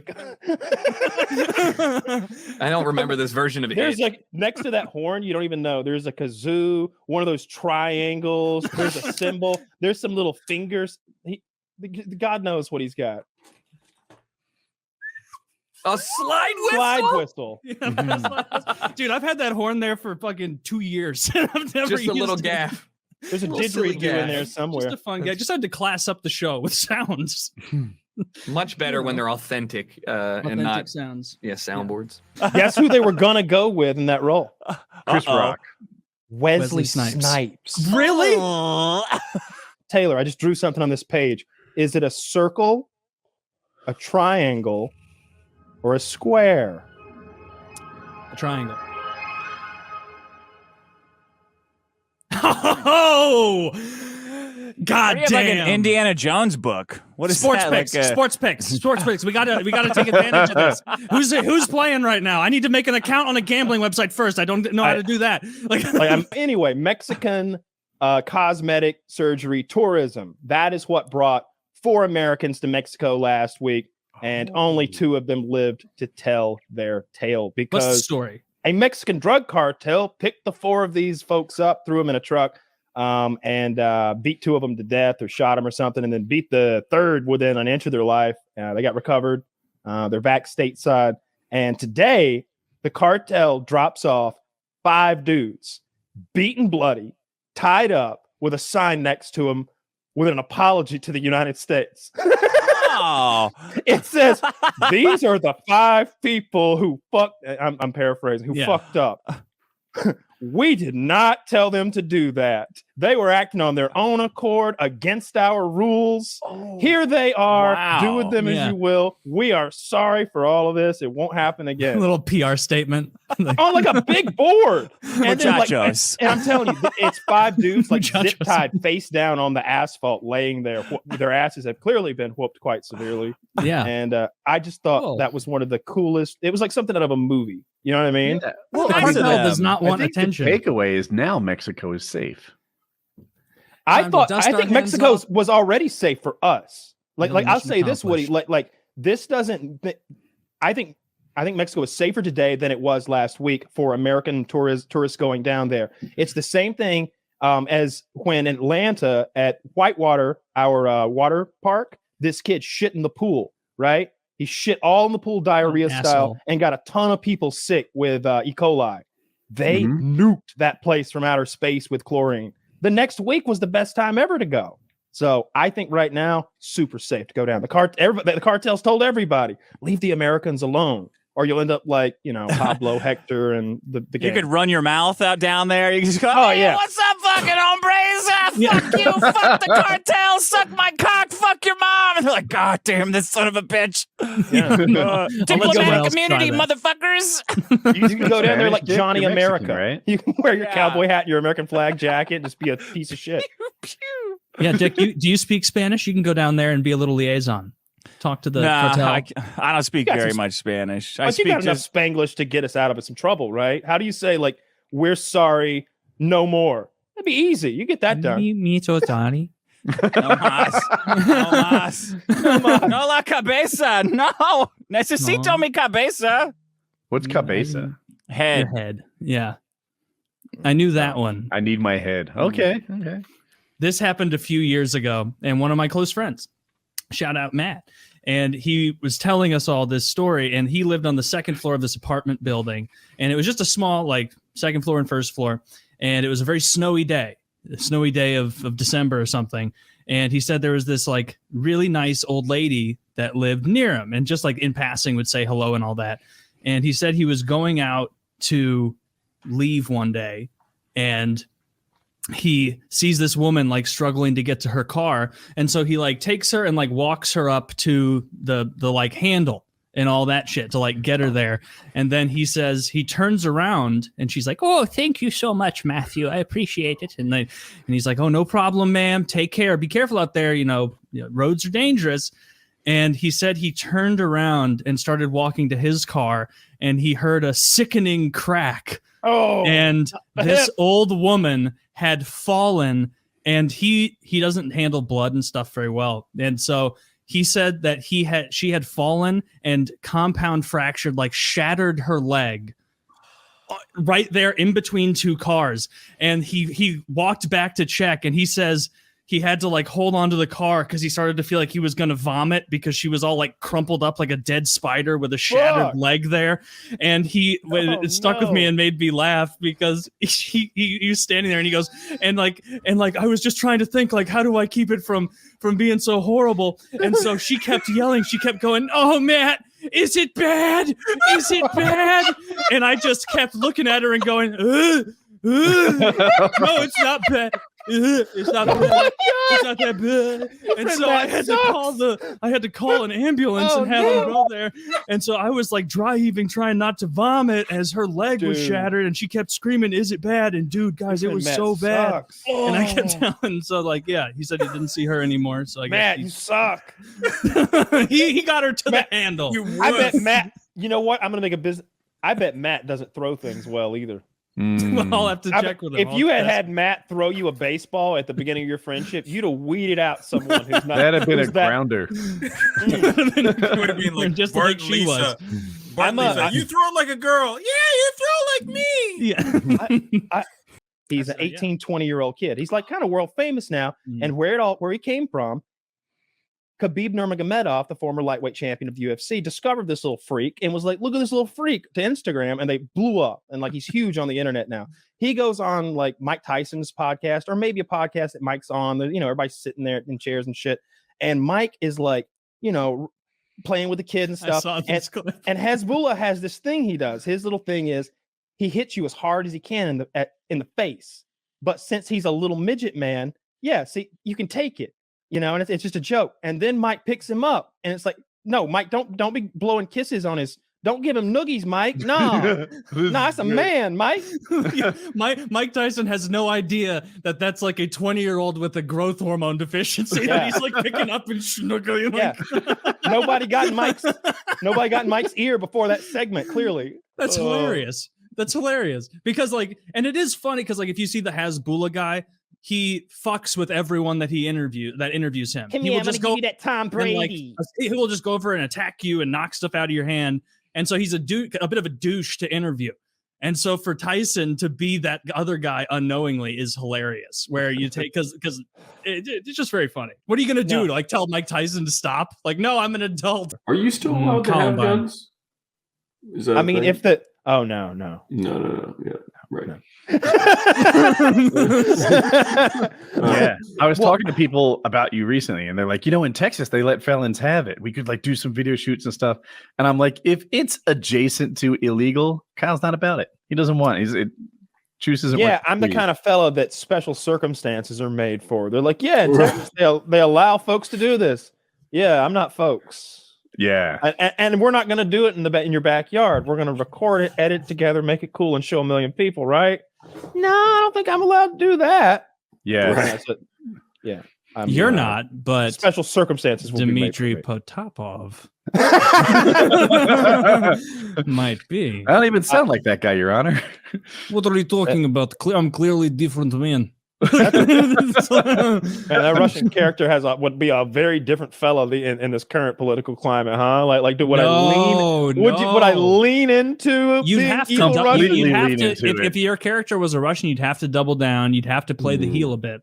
100%. And amplify. That'd be Absolutely. spicy stuff. You could shoot Ukrainians. Stuff. It would be super spicy, and you'd get a bunch of views. You know what I do? Dude, you know what I do on the mannequins. You would immediately get demonetized. While I was doing my videos, I'd be under constant Ukrainian drone attack. like every video, there'd be like mortars landing around. maybe simpler drones, not the good ones, but I don't think they have good prop drones. They're flying like AR drones with little 3D printed latches on them, carrying hand grenades.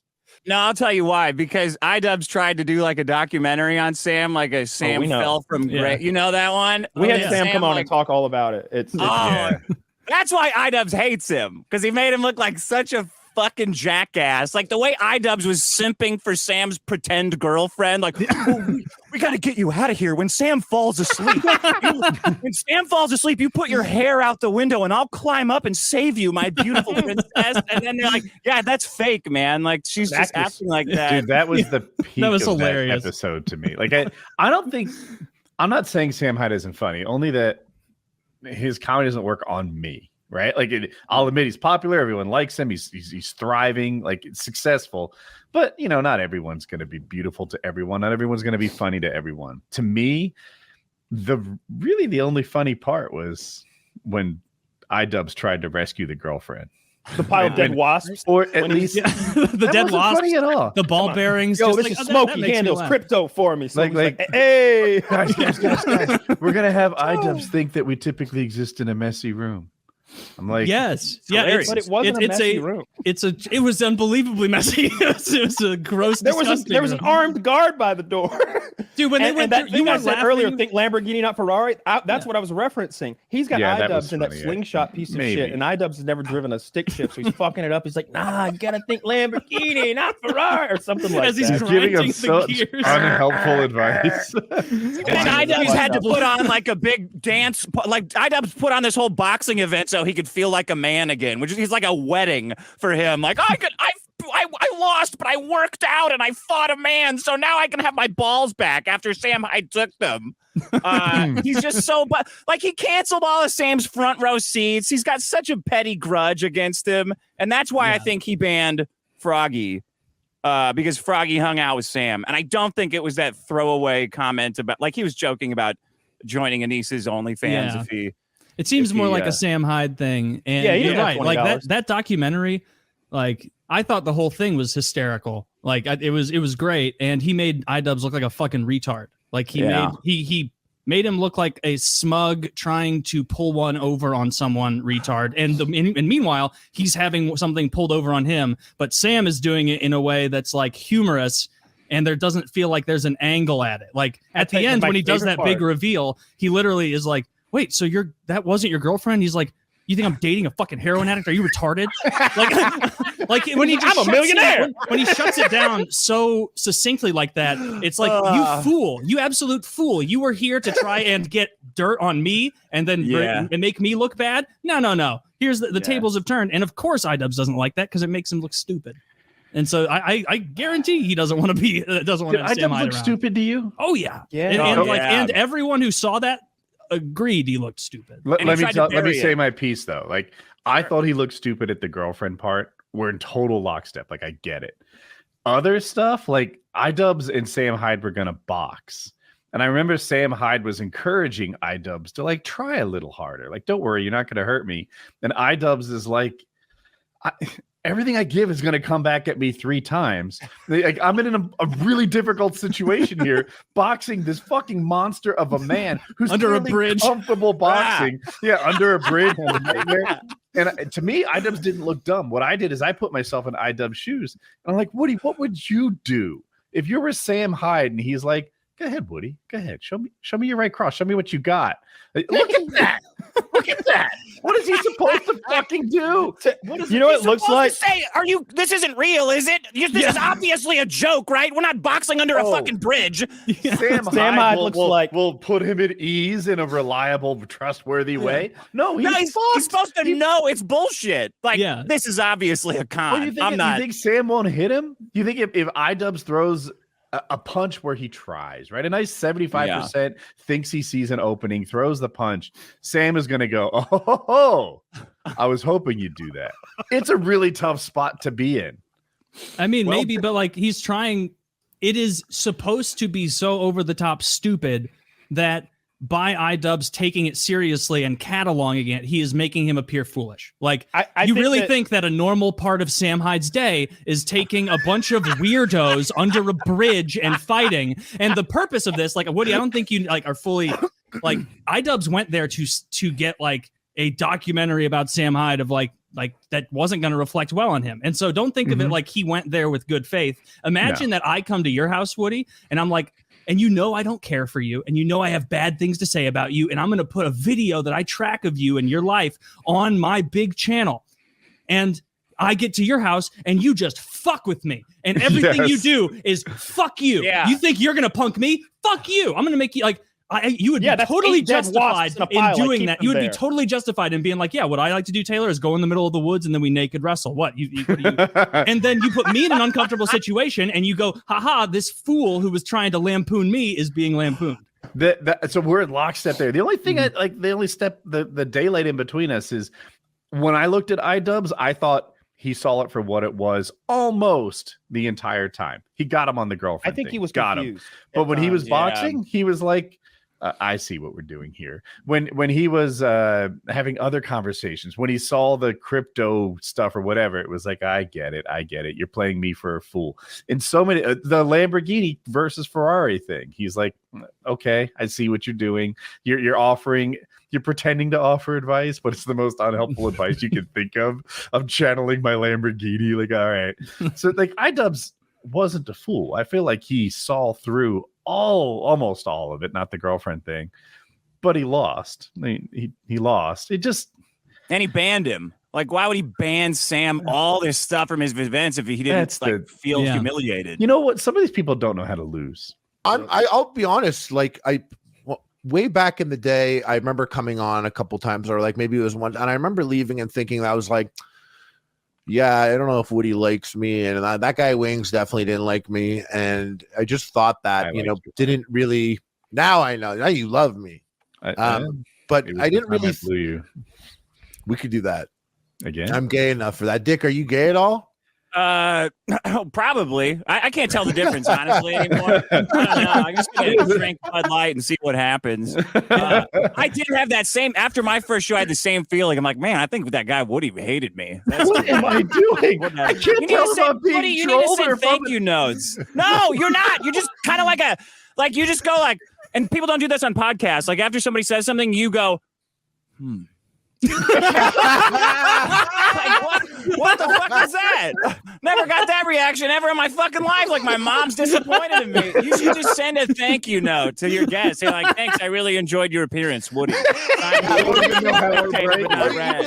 be like telling a story. You'd be like, and then like, so I loaded up like, and I'm like, wait, well, what's that? You're like, I'm telling a story, and I'm like, okay, yeah. Like I came here. Don't you want to talk about it?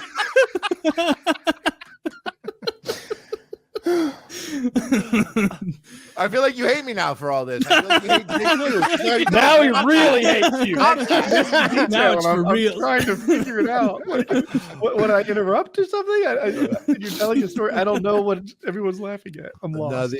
Will you show us a picture of Gorlock, the Destroyer? Go ahead. Hi, I'm Kiko. I'm 23. I go to UCSB and I also bartend. No,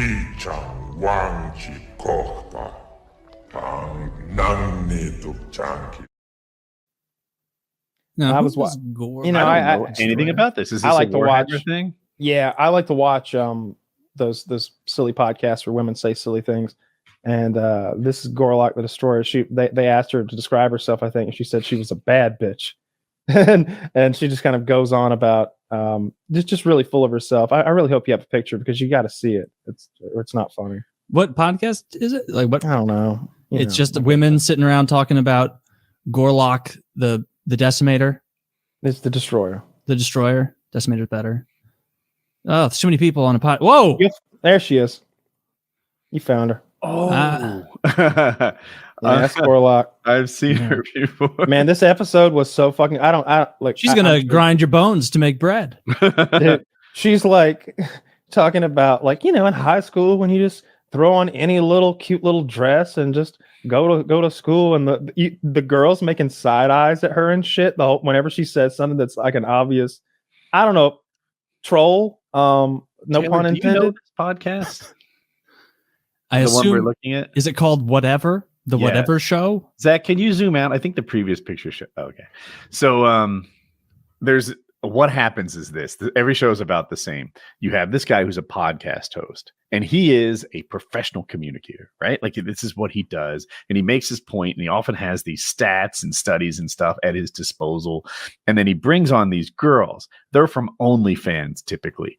And he tells them they're making life mistakes that like, yeah, you're kind of rocking with it right now when you're 22. When you're 30, you're going to be alone. You're going to die, get a cat. You suck. And all the girls just get smashed with their long-term negative life decisions in this. And I don't know how he finds more guests. I don't. They agree. They're happy to come on for the exposure. But if you had like a podcast where you just verbally and physically beat up on 50-year-old ex-gamers, and I watched this week after week, and then I was invited, I would say no, thank you. Right? But you're retired. So what I bet, I don't know, but I bet they say something like, we get 10 million impressions per podcast when it's chopped up. And I bet it's more than that. They give them impression numbers, and they're like, these girls are all social media whores of one kind or another. Most of them, maybe the majority, have OnlyFans, but all of them have Instagrams, that they're making money off of. So it's a huge deal for them to come on his show and maybe come off well. Gorlock ain't picking up no OnlyFans. I don't think. I'm not. Was she on OnlyFans? But I bet I don't fucking know, man. That was rough. I bet she does. But they might look like fools, but potential customers out there might see them as fantastic. Like, yeah, what? You've sucked over 400 dicks and slept with 100 guys? Like, do you realize how hard it's going to be for you to find like a good man with that track record? What men are looking for, he would say, is a subservient woman with low mileage.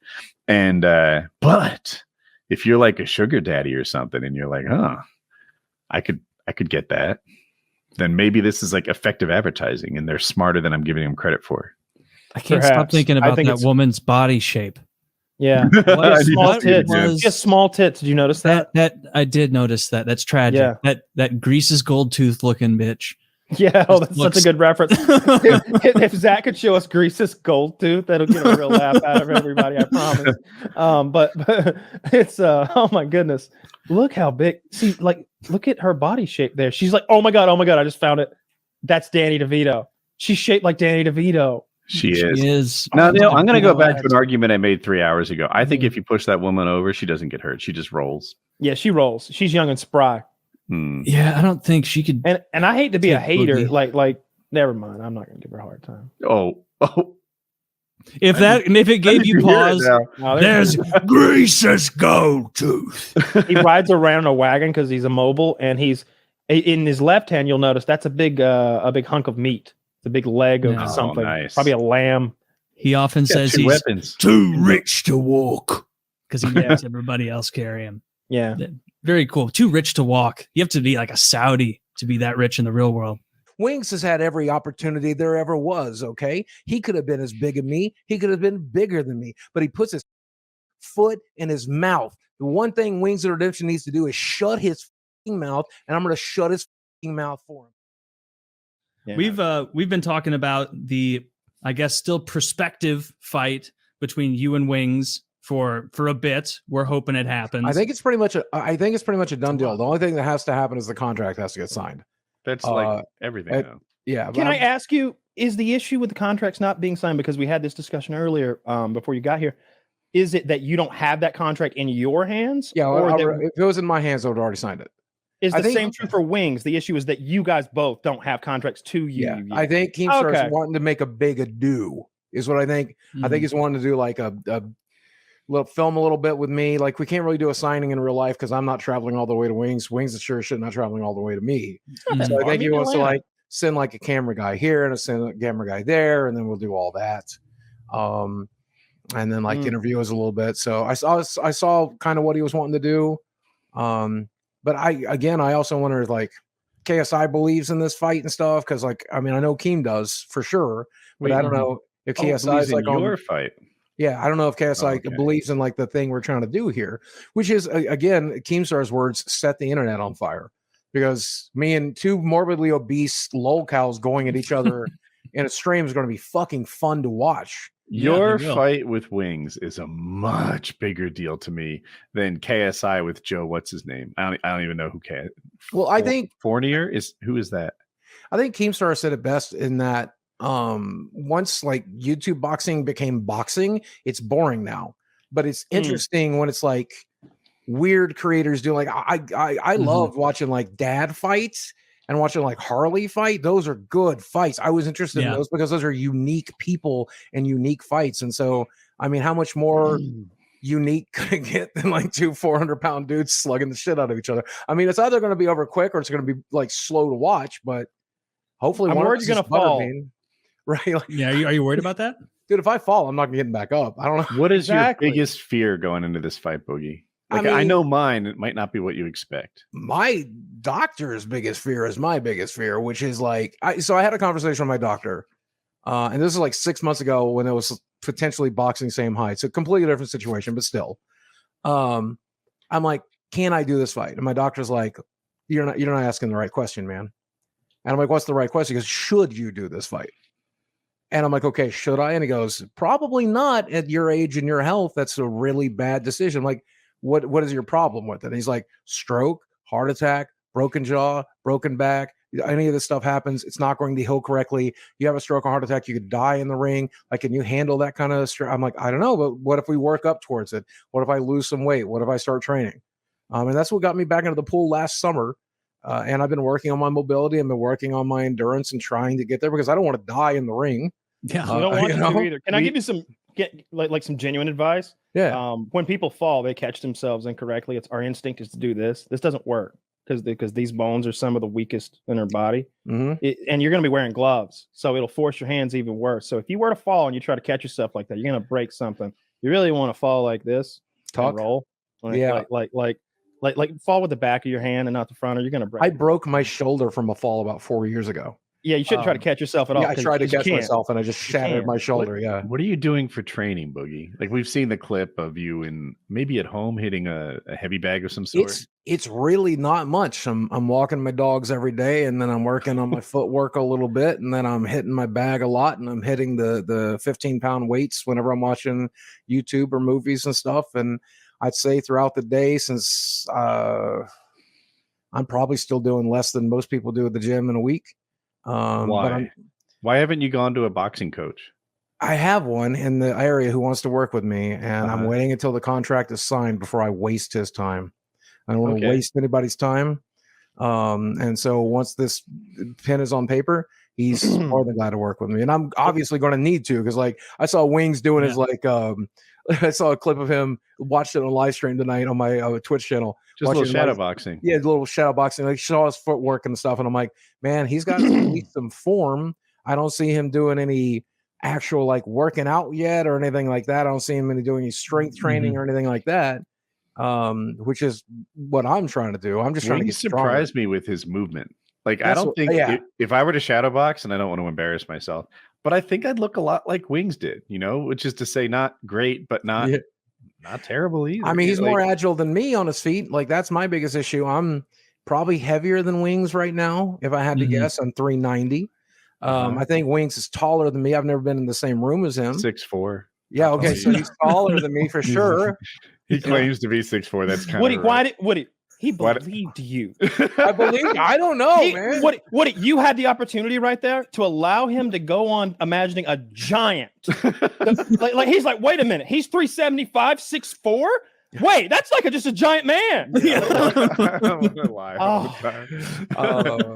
had me scared for a second. I was like, oh my God, he's gonna have so much more reach, and then if he's more agile. Thank God I haven't signed to that How yet. tall are you, Boogie? Dude, I'm 5'9.5", real close to 10, so I call it 5'10". I've also called it 5'9" in the past, but a little over 5'9.5". He's a little taller than you.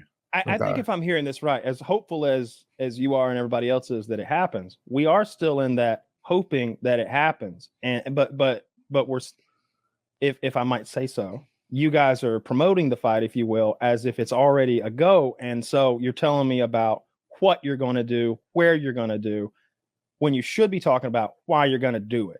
Oh, I'll tell you. If you talk about why you're going to do it, will get it going. I'll tell you the why I'm wanting to do it. I did a shitload of psychedelics recently. I don't know. I went the Joe Rogan route. And one of the things I want to do while I've got your all's attention is to apologize to you guys and apologize to your audience, because the last few times I was on your show, I was pretty much a ripe dick. And I kind of hate that I was that person. That's okay. We're dicks too. We're all dicks, man. It that doesn't just matter. made you want. Well, I was kind of a self-centered, obnoxious fuckface, and I kind of hate myself for being that person. Psychedelics has made me rethink a lot of that stuff. So the weirdest thing that I experienced was at some point, Ryan is like, "Close your eyes." That's the shaman. He's like, "Close your eyes," and you still be able to see. I know, right? He's like, Steve. Shaman's name is Ryan. My name is Ryan McGillicuddy, and today I will guide you. So he's not Native American born. He's like certified by the Native American church that he's part of, right? You see Wings of Redemption? Close. Yeah. You saw. I went to the press conference, and I saw Jordy in person. Never met him in real life. You know, if I had known that you were going to be there today, I'd have sent you $500 to have you dress up as an old-timey whaler and to be out in the crowd with a harpoon and go, "Yersey blow!" You got and me so excited for a second, because I was like, if I knew you were going to be there, I was going to be right there with you. But instead, you're like, I was going to pay it. I'm a felon. But I always forget about that. Me too. Yeah, it's sad. It's sad. I cry at night. Tell me about Wings, though. Tell me more. Well, it's so crazy. One of what's crazy is like I go and I get into the press conference, and like this is where I realize that like I'm a fan and I have a parasocial relationship. Yeah. So it's like my girlfriend. I was like, "That's Wings' wife. Shut the fucking look, bitch. Oh shit. That's Wings' wife right there. Oh, look at her. You saw the whole pod. I was like, I can't believe fucking Wings' wife is here right now. Fucking crazy. And then Jordy came in, bro. Must have been 11 feet tall, 780 pounds. Fucking came in. I was like, and also Boogie. But Boogie, I've met Boogie before, so like, I'm like, "What's up, Boogie? How you doing?" How tall He was is like, Boogie? "I'm good." I'm really bad at this. Both of them have to be under 6 foot. They have to be under 6 foot because I only know when someone's under. Oh, don't worry, Woody. You're taller than Wings for sure. I've met Wings a couple times. Yeah. Yeah, you're taller, bro. I saw it different when they had their shirts off. Wings looked like he could put his chin on top of Boogie's head, and in this picture, they look a little closer in height. Although Wings is still taller. Bro, Boogie drank Prime. Boogie took a big mouthful of Prime energy drink and spat it on Jordy's head. And I was like, I don't give a fuck, bro. Like, I'm fighting bear. But it was like, your spit? Dude, I love that. You've got to smack him right there. You got to smack him. Well, actually, Jordy said and that then after. you back Jordy up was, into like a karate stance that's comical, so you can then walk away because you can't fight. Can you believe I met this motherfucker one time and I'm like, Jordy this, Jordy that. Let me correct myself. Wings was like, he was like, I was ready for him to slap me in the face. Because I was like, bro, you fucking spat that shit on your head. Like, what I would have thought. He was like, he could have slapped me in the face. I wouldn't have done anything there. And I was like, okay. He's a professional. Yeah. Oh. Well, low key, I was like, maybe he's mad. Maybe he's mad lazy. He looked a little mad. He's mad lazy. He did. Actually, he had one killer line because Boogie came out and Boogie was dropping all the common bangers that we know. He was like, damn, Wings. He was like, you left the mobile home and he was like, everyone here is here to laugh at you. And he was like, when we get in the ring, he's like, I'm gonna drop you. And Wings was like, what are you talking about, man? I saw you go up those stairs over there and they almost dropped you. It's true. Boogie was low-key struggling, just like doing his thing, like, moving. And Jordy seemed much more comfortable existing as a big man. Can I just say, not just that. There's a moment where, let's show the clip. Let's just show it. It's like a minute, right? Jordy hitting like a heavy bag outside. Is that what you're looking for? No, let's show them belly bumping and everything at the press. Okay. That's a good one. I have that on my phone. Because don't pull it up. You can see in that moment that Wings is the one with the power. Like they bump at each other like 3 times, and Wings wins that every time. And Boogie has to go to this like arm pushy thing to try to like not look like a punk. It's not only that, have their shirts on. You're right. And by the way, thank you, Woody, for all the beautiful things you said about me in regards to my fight, getting punched out of the ring and all that. Did you see that? I love that. Yeah. You took that well. You did. You took that well. Yeah. Like I was thinking about that. I was like, when you pull up. Oh my God! There's even more belly down there. Belly. See, I'd have kicked that little fupa. You show me your fupa, I'd kick it. Don't fuck with me. I'll put one of those karate. You should have kicked it. Look, hacky sack kicked it. Like kept hacky sacking it. But Wings has to because of his hips and all. But yeah. I little sideways hacky sack. Man, fuck that. There's a moment I told them both. I was like, where they were pushing, they were like bumping, and Wings. And this is what I was saying. Why I brought up my fight is that like there's an element of wanting it. And my first fight, I boxed Aaron, and like we were both like boxing. But when I was boxing John, I was like, oh, he fucking wants this, needs this, and means it. I saw them on stage, and I was like, Wings fucking wants this, needs this, and means this. Boogie's like, I'm so happy that I'm not in a wheelchair.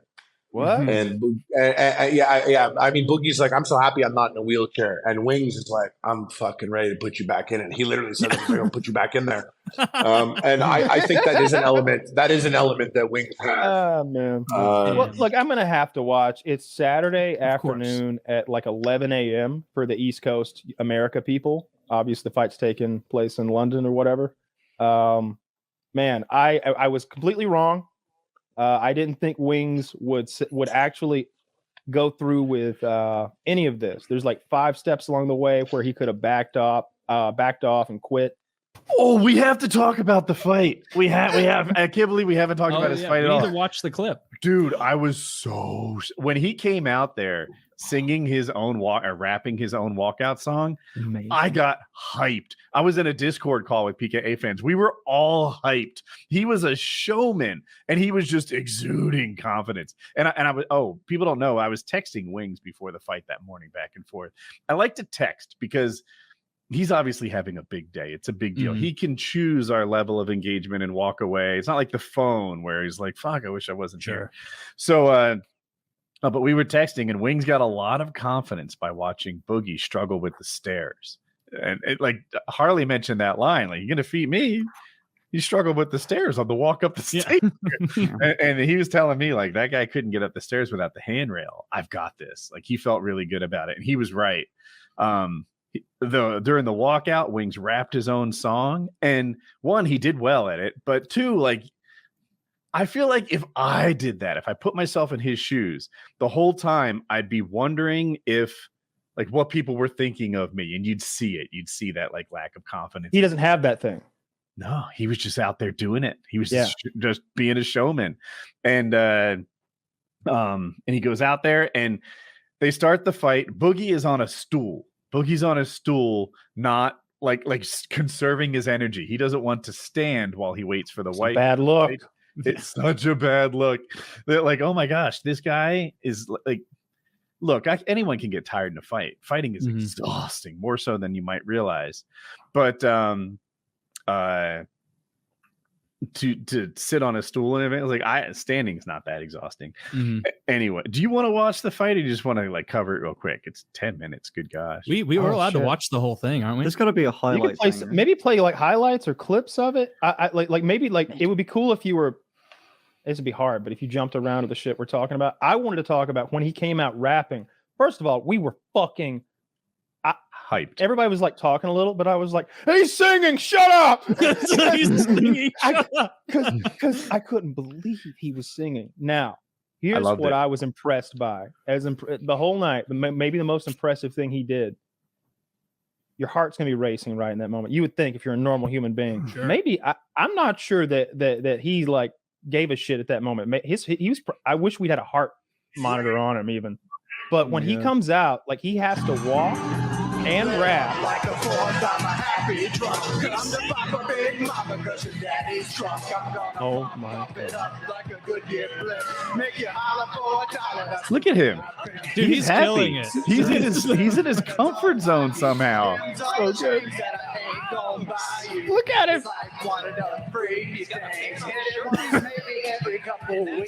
Look, and did you right see how hand well he slip. got in? Yeah. If you watch Boogie nearly tripped. Yeah, Boogie, when he leaned forward, he had to like run to get his legs back under his upper body to sort of catch it. It was a center of gravity thing. I had not seen the clip of him coming onto the stage doing the rapping. That's great. That is so much cooler and better than I thought his entrance would look. You're right. He looked comfortable as shit. His little like casual pointing, like he looks in his element there. Good for Wings. He's playing to the crowd. He was just in his happy place somehow. Yeah. I got to see Boogies now by comparison. UFC champions don't have bigger nerves than Wings appeared to going into that fight. Yes. What I was going to say was the combination of him being huge or whatever, having to walk out, rapping, and the scariness of that moment. He should have been out of breath when he got in there. So one of those things just isn't true anymore. You know what I mean? Like, I don't think he had any nerves. I think he's just like whatever that is in a person that gives you nerves, and you're like, oh, what will people think? I don't think he has that. He's out there like with fucking ice in his veins. This is the heaviest combined fight in the history of boxing. That's awesome. Like the clips of those wildebeests. Ariel Helwani tweeted. Ariel watched this with his kids. Ariel Helwani's like the biggest MMA journalist in the world. So Wings gets some punches on Boogie. Right about now, Boogie is surprised that this is an actual fight. He's like, "Oh, damn! We're punching to the face." Okay, yeah. And Boogie spends a lot of the rest of the fight. Boogie did. Boogie won that one at least. Oh, are they taping his pants? Oh yeah, here comes the taping the pants. Yeah, the moon nearly rose. Maybe leave the volume on. But Boogie has been. Yeah. It's. I'm so pissed about this, by the way. I streamed 2 days ago or something like that, and someone just went, oh, "Did you see the Wings fight?" And that's how I found out that it even happened. I was because it was in London. I would have 100% gone to this, but I didn't. On paper, you might think that this wasn't a fun fight to watch, but when you're there and you have the whole wardrobe malfunction, you have like the announcement team having a little bit of silly fun with it, the walkouts, and then Wings putting on a really good showing, like better than I think. I mean, this is what I thought he'd do, but I thought Boogie would have something to go with it because Wings was throwing these kind of combinations, just this sort of 1-2 overhand thing against like Keem or overt flow or somebody holding mitts, and that's maybe a week or two ago we saw that, and I was like, oh no, Wings hits hard. Wings hits hard. Man, this isn't going and well. Boogie's realizing that right now too. The trouble is Boogie never earned his respect, right? Like you've got to get Wings playing a little D2. Nope, Wings was free to tee off all fight long. Yeah. There's that clip, like that GIF I've seen 50 times now of like Boogie like slowly turning his face like directly back into Wings' glove. Have you seen that one? Just getting replayed all over. It's a bad. I don't think there was any point at that Wings was not having a blast based on it. Like it looks like he's having an actively good time. After like the first couple seconds where it's like, wait, you mean I just get to tee off up here? Okay. Did Boogie land 0 punches? I don't remember any. I didn't see any in those clips. So, and again, fight analyst Kyle here called this. Okay. We saw him with no hip rotation, right? Those arm punches I talked about. The real problem, it seemed like, was his shoulders, though. He couldn't get his arms elevated enough to get any strikes in at all. And he was shorter man by a considerable amount. And man, Wings can throw punches and Boogie can't. And in boxing, that is a real problem. If one guy can punch and the other one cannot. I hate to disparage a man's courage because it hits so deep. But what Boogie was doing in there, turning his head, looking the other way, getting hit in the back, That's instinct, you know. just putting that's what all he could do. needed was to take punches to the nose, keep his hands up, and return fire. What he did is just put his hand away, look the other way, hope for mercy, and there was no mercy to be found in that ring. I know. That's so funny. I know. I've been.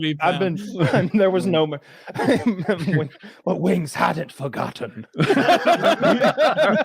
and he hadn't forgiven. Yeah. I can't wait for the edits to come out of all that. Holy shit. Boogie wasn't engaged facing the music and returning fire. He was just looking the other direction and putting up the weakest defense you possibly could. Well, he'd had no training. I mean, like, Boogie getting. That's an interesting action shot. Boogie getting getting into the ring at all is brave. Like that dude is like Boogie isn't retarded. He knew he was gonna get fucked up. Like if he didn't know, that, then like he's being silly. Like he knew he was gonna get messed up. I bet he thought it went was in like there anyway. 20-1 or something. So like just to go and do a boxing match shirtless in front of this many people, like that's brave of you. That takes balls. Yep. Especially knowing that it's very likely that you're going to get fed, like that absolutely takes balls. Maybe that's why he did it. Maybe he thought there was food in there. I think I'm going to feed you. I know it wasn't a good showing by Boogie, but it's like I told him when he was on here. If you finish, you should count that as a win. If you don't go 100%. down, you should count that as a win because you're dealing with a much younger, and I don't mean healthy as sort of in like oh, I don't know, you don't look very healthy. I mean like a man with far fewer serious medical issues than him, a healthier, younger, like fitter man who's bigger. I don't know if I said that, considerably bigger, and I don't mean like he's taller. Taller and more muscular. I think he's lighter though.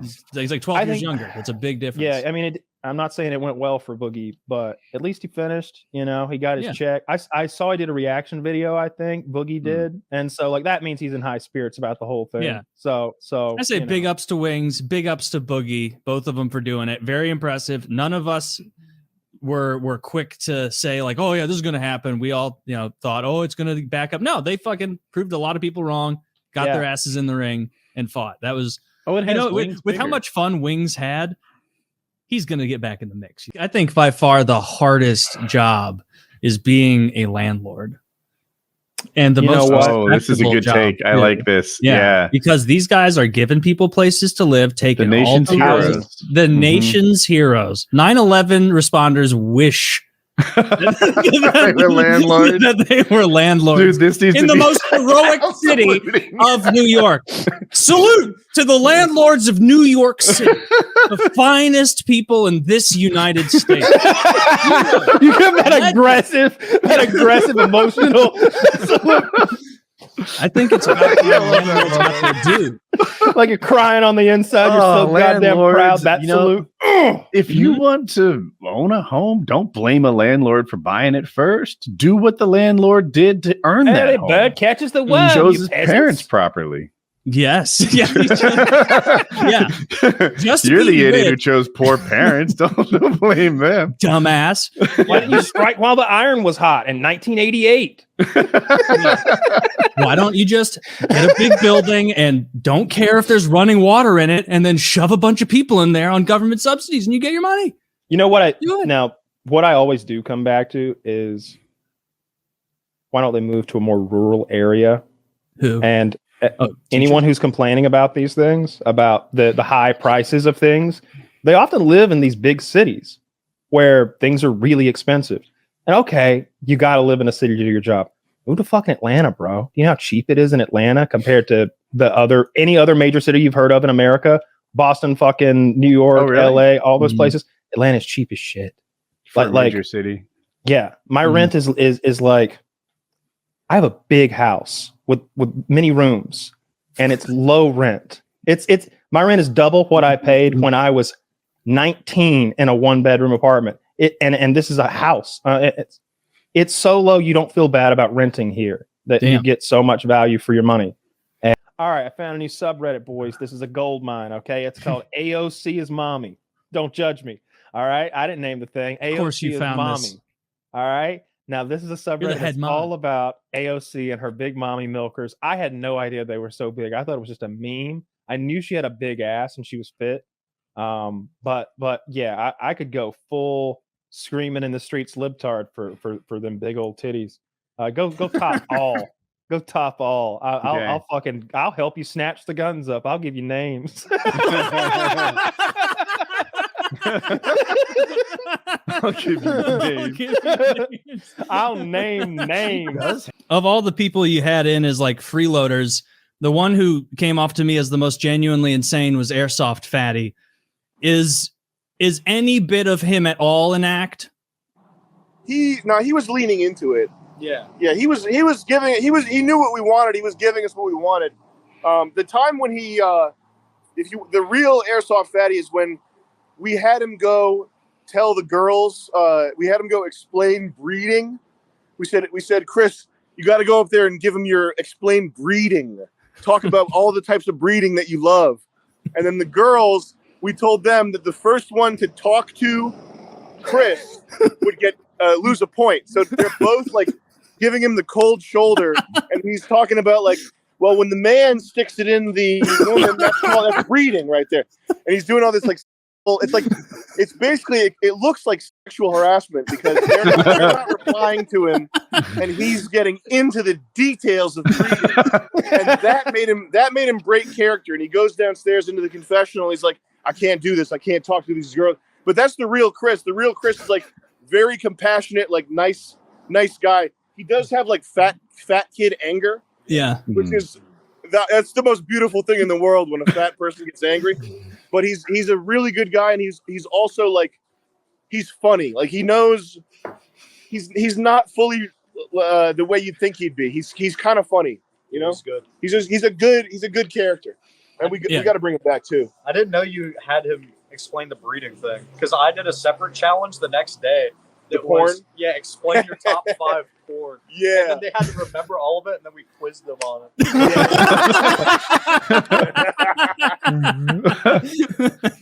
That would be such a good like YouTube skit, like asking Dumbledore, remember like 1944-ish? Yeah, where were you at exactly? Poland. We didn't stop Genghis Khan. We're not intervening now. Well, I think J.K. Rowling literally has like that's when the Wizard War is going on. Well, Hitler was a powerful wizard, and we could do not to stop him. That would be the best answer ever. That's what they do. Dude, make that movie. Hitler's a wizard. Powerful wizard. Don't make Hitler's that a dark wizard, and that's how they explain it to the Muggles. Was World War II, and the nuclear bombs at Hiroshima and Nagasaki. That was magic. That was all magic. We'd watch the shit out of that movie.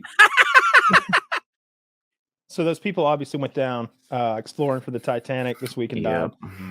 And what I was most surprised by, like the internet's always a dark place. There's always going to be like some people who make some mean jokes about it.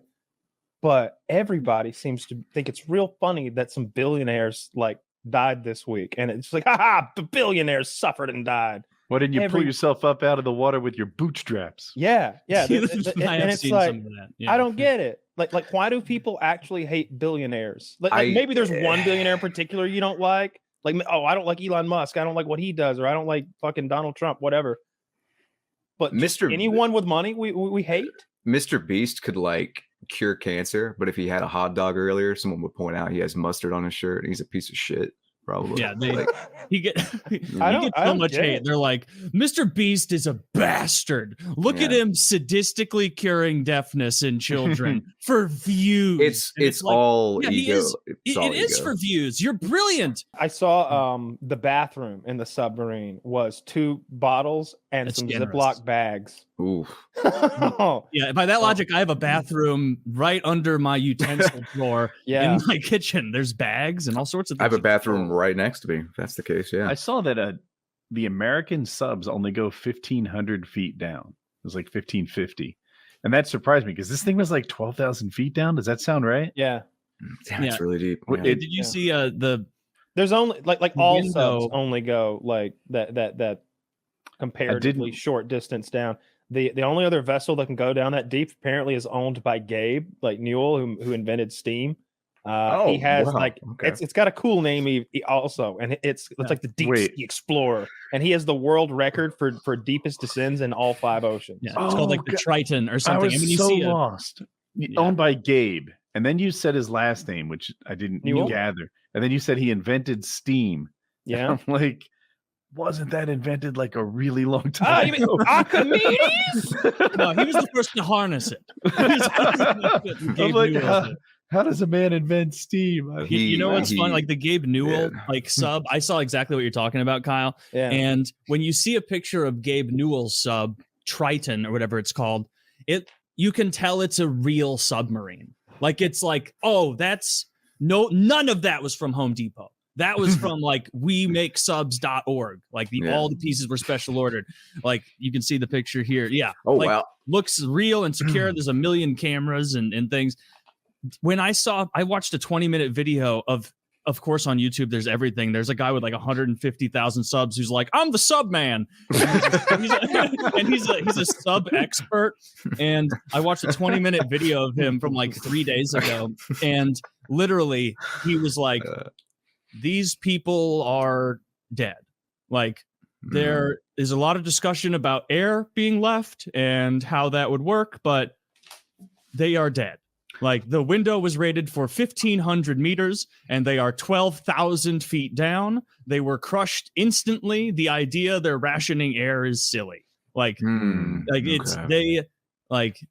the end of that video, I was kind of like, yeah, but this guy, he is the submarine man. And it does make sense that like, what was it just hanging out down there thousands of feet? Sounds like he was right about everything. Yeah. It seems they found the wreckage, right? Like you're up to speed. Yeah. Are they sure it's the wreckage? Yeah, they're pieces of it. Like it's like the standing gear and stuff. Yeah, apparently it imploded and the people died instantly. They're just done. Then they said they died instantly.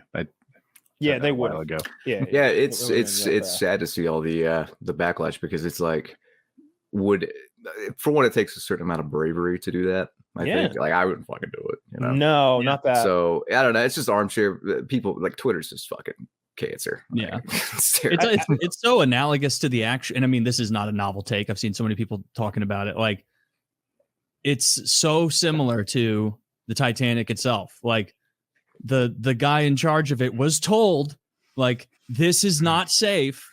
Like this is going to kill you. And they fired that guy and settled outside of court. And like he knew, like apparently the first test they did, they just lost communication at like 3,000 feet or whatever, 3,000 meters, whatever it was. Like that's like, and then just getting back in and going and doing again. Like I couldn't wrap my mind around the video I watched where he's like, and it's a Bluetooth controller. And I'm like, I know nothing about subs, but this is a bad idea, sir. And the CEO, he was like, we know it's a Logitech dog shit 2-star on Amazon device. And the guy's like, this is something that's made to be beaten around by 16-year-olds. And he like lightly throws it to show how durable it is. And he's like, we got multiple other controllers here just in case. And it's like, oh, okay. I got mad. That's where you want to have a Bluetooth pairing issue is at the bottom of the sea. Like I had no problem with the controller. I don't get why people have an issue with it. I have seen Xbox controllers in multi-billion-dollar pieces of United States military equipment. It's wired. It's what we use. Everything. They don't do wireless shit for like submarines. They don't like things. Well, look, I don't know about if it's wireless. That seems like an oversight. Insane. I'd want to let's plug that bitch in and make sure. Yeah, let's come on. But all the same. Batteries. Oh my God! If you batteries low, we'll be fine. We're gonna be down there for 2 hours. Don't worry, it's on red, but we're fine. I'll lick them. Does anybody have a Walkman? Perhaps I could borrow your Duracell. I need 18 AAA batteries. So the official statement, like, did they at a certain point did they know they were dying, or did they just fucking implode randomly? If it implodes, you're just dead. Mike, I'm just guessing here, but that's how they make movies. That on its way down, it was just sinking. They all knew they were in trouble, and then implode, dead. Yeah. Okay. So that's not seemingly like if it implodes and it's carbon fiber. Like they said, that makes it just absolutely instant because it shatters, and so it's like just powderized. Well, if the window broke, it just immediately threw them under. If at 12,000 feet, it's probably 6,000 psi. So I mean that an oxygen cylinder that we play paintball with, like the scary carbon fiber wrap ones, are 3,000 psi. They're like double that at that depth. And so they just, I don't know what happens to a human body, but we have seen that. I think there's a video. There's definitely images of those. There's 2 or 3 of those submersion divers. The ones who do like they live at that deep depth where they're doing the welding and stuff. And someone operated the airlock improperly. Like they would have had to have ignored like 2 or 3 warnings, but they opened the pressure seal and everybody was pressured to, I don't know, a couple thousand psi, and they just explode.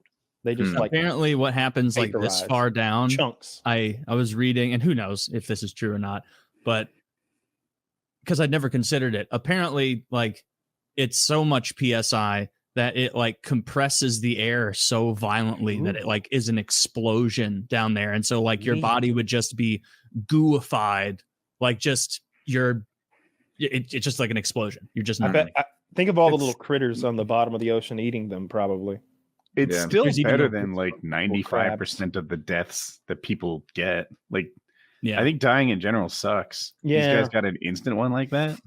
And it's cool. I mean, they did something like very brave. It is cool. Yeah. I think that people are overlooking that. How many, if the US got in a real deal boots on the ground war with multiple countries, like how many do you think we could win? Like I'm going to list countries and you tell me when this aggregate amount of countries. So let me go first, because I think the United States can beat the entire planet by themselves. No, that's not true. There's a whole YouTube video about it. Oh, well, never mind. Go to some retard on YouTube with like fucking bullshit graphics was like, how the US can win against the whole world. Step 1, be an idiot on YouTube. Like, step 1, be a fucking mouth breathing retard online that uses fucking battlegrounds. God, someone used us as a source in an argument that they won. No, it's that Winkoff's Battlegrounds channel. That's all says they do. Here, Michelle Obama's the hottest first wife.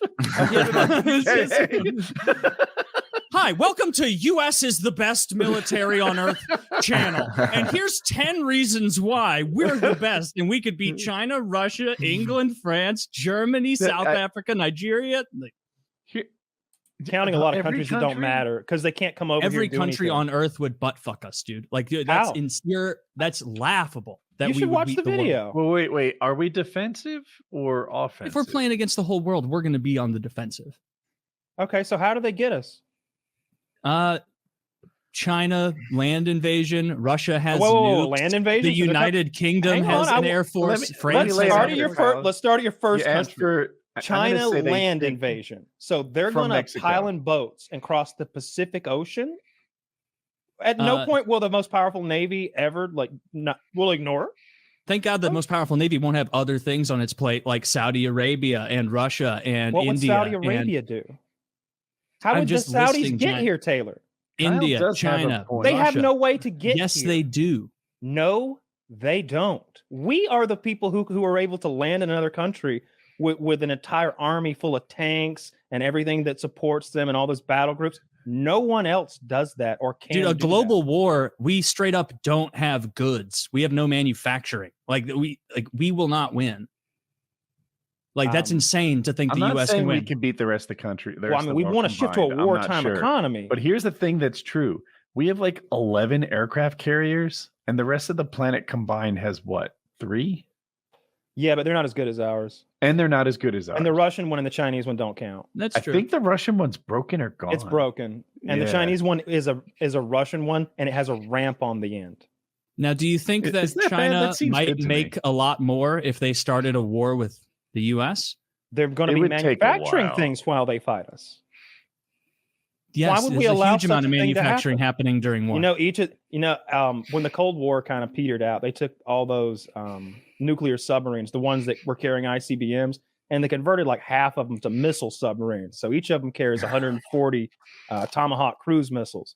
They're scattered across the planet and the water. Nobody knows where. Lately, we've been doing this thing where we surface just to freak people out. Why? How would they have any manufacturing? How are they going to be producing new arms? And I keep going back to this. They have to get here. They have to get here. I mean, as far as manufacturing, they have more manufacturing capability than I think Kyle's saying we'll quickly reverse that. Like we have submarines off the coast of China, and we'll take out their whatever their infrastructure, their electricity best grid. manufacturing. But now we're like, I don't know. But we invented the internet. I bet we're capable of some pretty good technological. We don't make most of the shit we need. We make all of the. We've shifted to making most of our electronics. I mean, you think that we get total embargoed from every other country and we are able to fight? Like, no, our economy gets destroyed. Our ability to import goods, precious metals, services from other places. That we need to be able to make these electronics. Where are we getting these precious metals now? South Africa, we're at war with them. Russia, we're at war with them. India, we're at war with them. Nigeria, we're at war. Like, we wouldn't have the raw capacity for it. Canada's at war with us. Like that, everyone's at war with us. Come on! Oh no! Now we're fucked. No, I think I was just saying that. I was saying more. Even Canada. Like you're gonna. The Mounties are gonna take Maine when we're distracted. To me, you just keep coming back to this situation where their missiles won't work. They can't get here because there's no way we allow boats full of people to cross the Pacific Ocean. Hawaii's in the middle. Like the entire Pacific fleet's there. That's true. Hawaii's never been attacked. There isn't. If you took all the navies of the world, ours still wins. Like way easy. Like, they don't get to use the water. We take the water right away. The way the water's that out. Manufacturing in wartime works is not you start a war with a net amount of stuff. It's not World War II, Taylor. We don't need to make new planes. We're not going to be losing that many. We're here defensively. They're coming to us. We're not gonna win a war against the world defensively. Like you have to conquer the world. That's what we have to make them. We have to make them surrender. I feel like lots of people would like all our wars. That's how Afghanistan and Iraq. I guess it comes down to like I was in my question. I was meaning like if we're taking on the world as the U.S., a win is not the U.S. maintaining itself. The win would be defeating the world. We would defeat them. They would surrender. Because that's not China anymore. That's the 78th state. I think the United States would defeat the entire world and they would surrender. I love your background, Brandon. It's so intense that it's like, but my gut is like that's a green screen, but I know it's not. Yeah, you know what? The green screen works really well. Like there's no clipping at all. Like it's really kind of nice. But you can grab stuff right off the back. You don't have a dragon off back there, do you? Yes, right up there. SVD. Yeah. Nice. The Papa Shah, is that Filato? The PPS? Yeah, it's currently got a MP40 magazine magwell in it because I put it in for a video and I couldn't figure out how to get it out. It is stuck, so it's just it lives there now. So Brandon, I'm a little mixed. Which is your left? Raise your right hand for me, would you? Right hand. Okay, right side, third one down. That is a VSS Ventores. Oh, so the super quiet Tarkov boy, the 9x39. I was just gonna say I used it in Tarkov. I didn't recognize it. What is the absolute worst gun behind you? The one that like if you had to get in a conflict, you're like, fuck, not this one. I'd rather have a knife. Yeah. Ugh, Jesus. Well, probably the RPG because it's demilled. So that one that's not absurdly useful. So that's an impact RPG. You have to hit him. Yeah, it's more of a bludgeon. You know, it's a big steel tube, so you'll still get some shit done. What is the short one near that white plaque? Sort of diagonally. The short one. So there's a white plaque. Yep. Yeah, and then diagonal. Nope, just to the corner of it. No, or the other way. That's the fun one though. Yeah. Oh yeah. So the 1887 model 1887, and then just the It's so like these video games are based on real guns. It's crazy, right? They made the Terminator 2 gun in real life. Together. And it sounds anticlimactic because of all the ridicule. But this is real life, man. There are real people who do things that as you sit there in your chair, smugly fucking judging them, they're real people who don't know what to do about situations. Well, This that guy's woman, an idiot, man. this woman, You described who- craziness. This woman who was No one married in the to world him, is gonna who's agree an with this Asian scenario. woman. Is that what who the has police this are way gonna of do? seeing the world that is very humiliating to her if she's cheated on? Then she threatens the thing that she can only do to get his attention.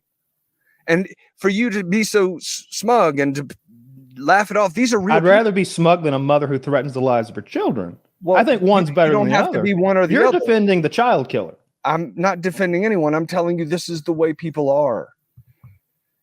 I'm not suggesting that anyone's right. I'm suggesting that you let people be who they are and recognize that this is the way Well, that no, people are. if who someone is threatening to kill their children, you can't let that someone be. That husband didn't let it be. He took the task to go and try and remap his thinking to try and handle it. Right? I think you guys are missing the point. I'm sorry, maybe I'm just telling the story wrong. What I'm trying to tell you is that these are emotional things that people say. Sure. Am I trying to say that the children's lives are in danger? I have no idea. I'm just telling you that this is what the situation was. And if you get fixated on this one bit where it's a big it bit. might have been What's all you something that told she us? said in fucking anger. I'm just telling you that that's the way. Saying that I hate you in anger is so much different than saying you're going to kill your children in anger. Woody, let me run this. Let me catch you up real quick. Roger that. One of Michael's patients came to him because his wife told him, "I have a gun hidden in the house. I plan to kill you and all 3 children." So he hooked up with Michael, and they went to Costa Rica and left the kids with her. And it all worked out. And Michael says that I'm sitting here smugly judging her. Shut up, Michael. Michael, won't you? You're being a little smug there for someone who's on the side of a house somewhere with birds calling and dogs barking. I heard a stranger walk by a minute ago. Don't be rude to me and cut me off. I let you trail on for 3 fucking, I don't know how many stories of nonsense. All I said was, this sounds like a terrible human being. And if my wife threatened my children, she wouldn't be my wife anymore. And that's not a crazy thing or coming from a smug place. That's a normal thing coming from a sane place. It does sound like she needed some help to reset, right? Like, no, she didn't do the drugs. Well, he left her with the kids and he did drugs. I did follow what I was saying, but she was the one who was off her rocker. It sounds like she wasn't. She needed to be committed. Yeah. Before she made a terrible decision. You think? I do. Yeah, I think so. Like if someone's threatening that to their children, but I don't help, think you can. Yeah, and she got over it. Like, why did that work? I don't know. Yeah, I don't know. It's like, was he making her crazy? Did him leaving make her rethink where she was? I think he had cheated on her, and she was Asian, so that was extra bad. Oh, I didn't know anything about that. Huh. And did they live happily ever after? Did they put it back together, or did they get a divorce and get that right? Michael? Actually, they're still married. They're still married. They have, for everything you can tell, a much better relationship, and they seem to be doing great. Huh. I think there's a little luck involved on this, right? Yeah. If she was losing her mind. Like it's just, there was something going on with her, obviously. Like I would think that was the principal problem here. It's just, the whole situation is so bizarre to me. Like, because I'm just putting myself in that space of hearing someone I'm married to threatening my children and then going on a trip. Like, that's insane. Like you see that, right, Michael?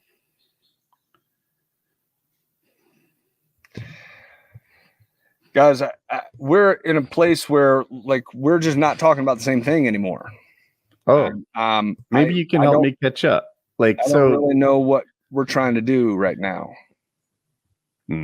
have a normal human being conversation. I think what for non-brain addled individuals. I think what Kyle was saying initially was that the whole like LSD thing can be good, but you caught us off guard with this story because it's so far beyond what you should be seeking psychedelics for. If your spouse is threatening the lives of your children, to go on a trip and do LSD is madness, instead of taking action and being like, we got to protect our kids. I think if it's as serious as you laid out initially of her saying, I hit a gun and I'm going to kill you and the children, you got to take that more seriously. That's not a I need to be enlightened situation. That's a there is a life and death situation potentially, and this must be rectified. Well, dude, all you guys are saying is that you don't believe this story because no one has said that once. No. Not once. You clearly said are. that 3 times though. You clearly are. I don't believe the story now because you're so defensive about it. You keep suggesting did I ask that in a confusing way? Should have happened, although actually what happened was the best possible outcome. So you're telling me that it should have gone another way when what I'm telling you is it went great. So you're telling me you walked into the street blindfolded, found $100, and so that's must work. That's the way to walk across the street. Yeah. Yeah, Woody, you stepped away, and Kyle and I was like, got into a little bit of a tiff. Like, what happened? I remember I was looking up at the top left where it shows the recording time, and I'm like, God damn it, Kyle, we're like 46 minutes in, and you guys are fighting about something. He didn't think no, I don't believe he's done. He didn't think I believed him for some reason about that story about that. Yeah, that was odd. I didn't think so. He told the story to us while you were gone about the lady threatening to kill the children, and she had the gun in the house hidden. And I thought she was the one who went to him for treatment. And then he's like, no, the husband. I'm like, wait, so he came to you years later and sought treatment, or like after the fact? Like, no, he left the kids there with the death threat hanging over them and left the country and came with me. And I was shocked by that, like, happening. And he took that as me thinking he was lying. But the more what he actually said happened that, is you thought that the guys. I thought the actions man were was illogical. ridiculous. Yeah. Yes. But not that Michael was a liar. That wasn't where you No, I didn't think that until he brought it up 3 times. He was like, it's like you don't think it's true. It's like you try to poke holes in my story. And no, not at all. I want you to tell me more about the situation and why that. You know what was surprising? That was a good idea. Surprising is that the conversation was better after the fight. Yeah. Like unironically better. Like literally better. You know, I don't subscribe to that ego thing. I embrace my ego, and I am the reason that he called me smug, and I ticked a little. He's like, you sit there in your chair. We're all in say those chairs. words? Yeah, you sit there in your chair, all smug, judging this. And I'm just like, man, you're sitting there in your fucking chair with your goddamn headphones in your nose. There are real people who do things that, as you sit there in your chair smugly judging them, there are real people who don't know what to do about situations. Well, this woman, an idiot, man. This Look, woman, you described craziness. This woman who was no one married in the to world him, was going to agree with this Asian scenario. woman. So he hooked up with Michael, and they went to Costa Rica and left the kids with her, and it all worked out. And Michael says that I'm sitting here smugly judging her. Shut up, Michael. Michael, won't you? You're being a little smug there for someone who's on the side of a house somewhere with birds calling and dogs barking. I heard a stranger walk by a minute ago. Don't be rude to me and cut me off. I let you trail on for 3 fucking. I don't know how many stories of nonsense. With your fucking smug teeth. He seemed like a pretty sincere guy to me, and I was really sympathetic to his man. That guy went through one of the worst, the saddest story of all time. Like, the most traumatic thing to go through and ever. Like, if that was pitched for the beginning, if that was pitched for like the beginning of a movie, it would literally. I was going to make a joke when he said it early on and be like, dude, that is literally unbelievably sad. Like it would get turned down in a writer's room for being like, no one endures this level of 364 days of pregnant. Yeah. Like that's heartbreaking. to And even she's be able to pregnant. go on She's an pregnant. I wonder how long the period. Yeah, he said that. How long from the car crash to the LSD trip? Did we get a vibe for that period of time? Mm-mm. No. Oh, I thought maybe I. We didn't learn how often he takes it. Oh, we did every single day. Like that was so funny. Say that every single day. Well, 100%. microdose. Yeah. He's like, oh, I microdose though. You know, like constantly microdosing is my guess. He wouldn't answer. That was funny to me. Woody was like, so how much you do a month? He goes on about being a sovereign citizen or something. That's not what he really said, but something silly. And then so how many times a month? Wait, hold on. I don't want to forget this idea. Can we book a show where we get him and that prison guy? Jesus Christ. and honestly, and I want to see if we can get to where all three of us are off screen at the same time. it's just those two. And then, but we don't come back until the crew breaks up. It's just like, I'm going to tell you this. You need to be doing LSD. And he's like, I was robbing a bank once. And he's like, really? That's fascinating. How'd you rob that bank? My daughter programs cell phones for a living, and she's only 6 years old. Her name's Susan. And then the other guy speaks up, and he's like, I'd like to make this movie. I produce movies.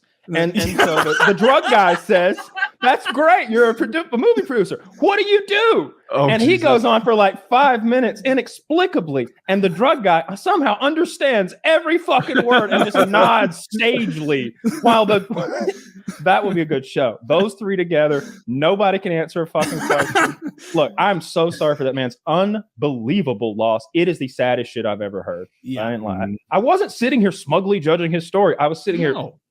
I couldn't believe what he was telling me. It does seem like there was a disconnect from time to time. Like we'd ask a direct question and not get a direct answer, or he'd tell a story. We'd be like, "Wow," and he's like, "We calling me a liar?" No, that wasn't what I was going for at all. And there were just these. He's like, "What are you trying to get at? What are you trying to get at? I don't know what you want to talk about right now." I'm like, "I want to talk about how that guy's wife was going to smoke him and his kids, and he went and did drugs in another country with you, and how." And at one point I kind of suggested that he might be culpable if she had killed the kids, and I saw him react to it. It was funny. I saw his face react. He was like, got him alone. Got him alone. Kyle does not like being called smug. I didn't like it at all. I wasn't being smug. I was trying to contain let go of that your part ego, of me Kyle. that wants to yell, "Sir, something awful happened to you. I bet, just guessing here, that you sustained a head injury in that crash that killed your wife. And I bet in the years since you've abused drugs so much daily that you have a hard time communicating very, very well right now. And I also think that your perception on reality is literally altered right now. So you're getting some readings off me that aren't exactly accurate. Plus, you don't know me very well." I told him I had 4 kids when he tried to use that against us. He was like, "Do you have kids, Taylor?" And Taylor was like, "No." "Then you could never understand. Do you have kids, Kyle?" And I went, 4. My You're not wife gonna possible. use that shit on me. We really don't know exactly how many. I had names ready to rattle off. I was like, if my wife, I was going to name them after all the dogs. I was going to use the dogs' names. Yeah. Bart, Lisa, Maggie. My wife, Morty. The King of the Hill kid. Is it Tommy? Bobby. Bobby. Yeah. Bobby, Joseph, Luann, and Con. Those are my kids. We got to keep those passports safe. Someone like this gentleman could come along, tear them up. That's true. Touche. That was the absolute funniest part of Fish Tank that had me cracking up was Sam's genuine and sincere fury with you when you decided you were going to tear up Letty's passport.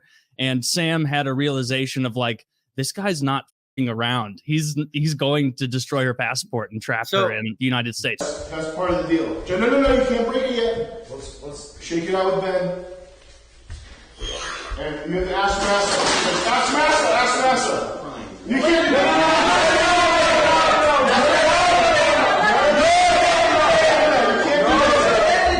John, you said anything. John, obviously you can't break your passport. No. John, do that. John, you gotta stop doing that. She can't go home. You guys said anything. All right, let's go in the basement. Were you LARPing a little bit? Were you joking, or were you really going to So do I don't know if you guys were able to heal, but I actually got permission from Sam before I even grabbed the passport. Oh, okay. What did he say? I asked him, can I break anything of ladies, no matter what it is? And he gave me a yes. But first, I had to shake Ben's hand, and then I was free to break anything of ladies. So there were rules of sorts. You just had to shake Ben, the producer's hand, and then you could destroy anything. That sounds to me like you were in the clear. Like he gave you the go-ahead to destroy anything. She's lucky you didn't punch her in the face. So going for the passport seemed fair to me. But yeah, you could have chosen her nose. But once you had the passport, everyone was clearly screaming for you to stop and not to do it. But you persisted. You sort of ran away with it, and you were like, but you said. Yeah, he's a top G. He's not going to stop. He's not going to give up. You don't take no for an answer. If I really wanted to whip it, I had a solid 7 seconds of it in my hand. It takes 2 seconds to whip it, if even. Yeah. Top. So been like, they got lucky. I decided not to. They did. Yeah. I don't think Sam was acting when he threw those drawers and everything afterward. Really, though, the passport thing wasn't even really that bad. Like the physical assaulting from Airsoftfatty, all the spits and all that. I don't think you ever hit anybody, spit on anybody. I think you kept your hands to yourself, didn't you? Other than Sam during sparring. Yeah, no, I didn't physically hurt anyone. Yeah. That's good. That's likely to bring you back. Is Sam also lucky that you decided to back off a little bit? For the passport? You know, during the sparring and stuff. Well, I don't think I could have beat up Sam. Like, Okay. let's just be real. I'm unexperienced, and he was teaching me, and he's 3 times bigger than me. Like, in all if you don't try. So you were Woody's talked about you before of not knowing it was you because you were the guy holding those pads when Sam Hyde was kicking the absolute fuck out of you. And whenever we talk about Fish Tank previously, like months back, Woody would be like, I don't know, I kind of feel bad for some of these guys. What about that one little fella that they were kicking the shit out of? So now you can get his perspective. Did you feel bullied? Yeah. Did I feel bullied? Yeah, when you were holding the pads, because he was going pretty hard given the size difference. You know, I don't know if he did it on purpose or not. I could care less either way. But you didn't feel bullied. I guess not. No. Objection, leading witness. I've always been of the perspective it wasn't bullying; it was training. You practice how you play. And Taylor, yeah, I've got to comment on it. Like you are cracking me up with that tiny little mason jar you're drinking water out of 4 ounces at a time. You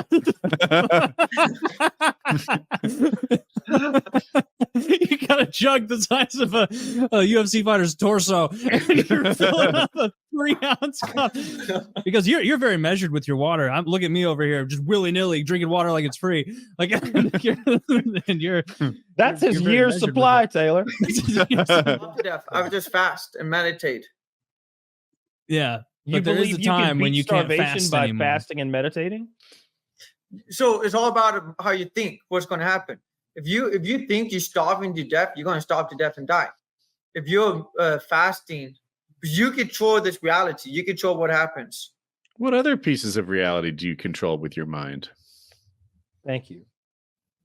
I don't know. I guess just my life. Just that one? Just starving? Okay. Just that one. Like what? All right, what if I slowly raise the temperature in the room to a temperature that would kill a normal man, but because you were meditating and thinking that you like imagining a shield of ice, do you think that you could withstand higher temperatures than a regular man who was unprepared? Oh, I know I could withstand a higher temperature than the average person without a doubt, just because of my experience as a wildland firefighter. That's true. Let alone also, I try to put myself in extreme conditions at all times. For example, this past winter, I went swimming when it was 5 degrees out in the river here locally. Okay. I do that on a regular basis during winter. And then during the summer, I try to put myself in extreme heat conditions without water. I could go for days without water, weeks sometimes, if I wanted to. When I was wildland firefighting, I would usually only drink about 1 water bottle a day while hiking up all this stuff and doing all this work when everyone else would be drinking a shit ton. and I'd be fully functional, and I would do a lot better than everyone else. Because your body's just more efficient. Myself with a lack of it. Yeah. I wish Taylor had been here for that. Taylor drinks a lot of water, but he probably doesn't need to if he could master that technique. Yeah. If Taylor had a stronger mind, he wouldn't need water either. That's incredible. So you think that through experience, through toughening yourself, from exposure, and from focus and meditation, you've been able to you could weeks, you think, without water, or maybe just a week? I don't know. If I'm doing weeks, I would have to walk myself up to that. Yeah, of course. The longest I have done has been a week. You know, it's not uncommon for me to go 3 or 4 days without water. Just because, you know, like I don't always drink water. 3 or 4 days regularly. Are you drinking something else? Like you have, like, I survive strictly on milk? Because that's less impressive. No. Like if I'm not drinking water, I'm not really drinking anything. So the only 2 drinks I drink now currently, I've quit the coffee actually, and the alcohol completely. Because coffee and alcohol makes you age faster. The only 2 things I currently drink is raw milk and spring water. I got a fresh spring water from this morning I collected. So you're loading up on water. Kyle, unmute yourself. You're loading up on water in preparation of your next 4-day bit. No, that's just the spring water I collected for my week. This is stream water, like from a nearby creek, a small river. No, not a stream, a spring. It comes directly out of the ground. Spring water. Okay. Yeah, you don't want to drink stream water. You'll get very sick. Yeah. No, Taylor. I that can meditate. toughen you. And then I don't get viruses or Holy fucking shit, dude. Can I see that container one more time? Because it looks like something from Supernatural. Like you just caught a demon's soul and you've got it bottled up in there. Holy fucking shit. Look at that big boy. Okay, you got a little spout on the end, a little dispenser, I like the spout. That's my favorite part. That's pretty cool. You ever throw a couple lemon slices in there, get a little vitamin C going, keep the scurvy at bay? No, I usually just eat my lemons by itself. Oh, you're just like an apple? Lemons? Yeah. No, you're not. Peel? Like I don't even know. Like you're eating it like an orange slice. All right, wait a second. Do you have any lemons right now? No, I don't. Wolfed them down. Dude, you can't keep lemons around this guy. That's wild. That's wild. When you're doing your water fasts for like 3 days, like personally, if I go like 6 hours without any liquid, I notice it intensely, like because I'm drinking over a gallon a day of water usually. How long? You said you've done 3 days. Do you do that regularly? Yeah, so me personally, on a regular day, I've actually drank a lot more water than I usually do, just because the room I'm in has no windows and no AC, so it's like super hot. Oh yeah, that's the only reason why I'm drinking water. Why not? It's like a sauna. Like I'm pouring down sweat. Why not? Yeah, you're wearing a suit jacket. Yeah, but usually I maybe drink 1 cup of water a day. Why is the room so hot? What? Why is the room so hot? Oh, this is my garage. You're in your garage? Okay. Yeah. That begs the question, why are you not inside? Yeah. So the reason why I'm not inside, is because these walls are a lot more soundproof than every other room. Okay. So I would rather, because there's lots of kids outside my house, but there's like a park and there's like a busy street. So I'd rather not people hear someone stealing someone's shit or like hearing a kid scream in the background. So if you were inside, you'd hear the outside more than your garage? Probably, yeah. Okay. Huh. So not what I would have expected. Who was it that I guess gave you the idea that like to go on the water cleanses? Oh no, I just do it sometimes. Like I don't do it on purpose. It's just like I forget to drink water. My theory is that because he gets his water fucking in the wilderness from a spring, he rations it. It's very difficult. Simple as that. Yeah. Taylor, if your water didn't come from the faucet, you wouldn't just drink it willy-nilly either. Yeah, if I had to go to that's actually true, yeah. spigot. Yeah. I mean, there was that time on Fish Tank, I recall, where you had not drank anything but coffee for like 4 straight days, and you were like dry heaving trying to fall asleep because you were so dehydrated that I think Jet had to come up and be like, please drink some water. John, is that what happened? Basically, because I'm not gonna lie, I didn't like the bottled water crap they had or the tap water. The bottled water and the tap water are below your standards. I figure at least with coffee, it steams and then it gets filtered through a coffee filter. So I figure that's a little bit better. Yeah. So you don't even like the bottled water? Because it's in plastic? Because of the plastic, which lowers your tea. Yeah. And usually if I drink bottled water, it makes my mouth super dry. So the first time I went on drinking only spring water for a year, and I went back, I was gone somewhere for like a week without my spring water. So I drank some bottled water from the store. That shit tasted so fucking nasty. When I drink bottled water, it makes my mouth super wet. Me too. Are you a water brand snob? Like, are you like, Dasani? No. But like Evian you'll drink? Or that shit I bet you drink the shit in the glass bottles. Voss. Right? Why would I buy that if I could just use that money in gas to go collect spring water? Smart. That's true. Yeah. Duh. Yeah. Like where are you collecting the spring water? Is it really just a spigot like in the ground that you're pumping? No, it comes straight out of the ground. Like there's no spigot. It comes out of a hole out of the ground. Oh, okay. So like you're just holding the jug right out. How far away is this from you that you have to It's about 10, 15 minutes drive. And then from the park lot at the spot I go is Terminal Falls. And then from the parking lot, it's like a 5-minute hike. Hike in. They actually built a fence to prevent me from collecting my spring water, which I've been doing it for so long. People have been complaining, I guess.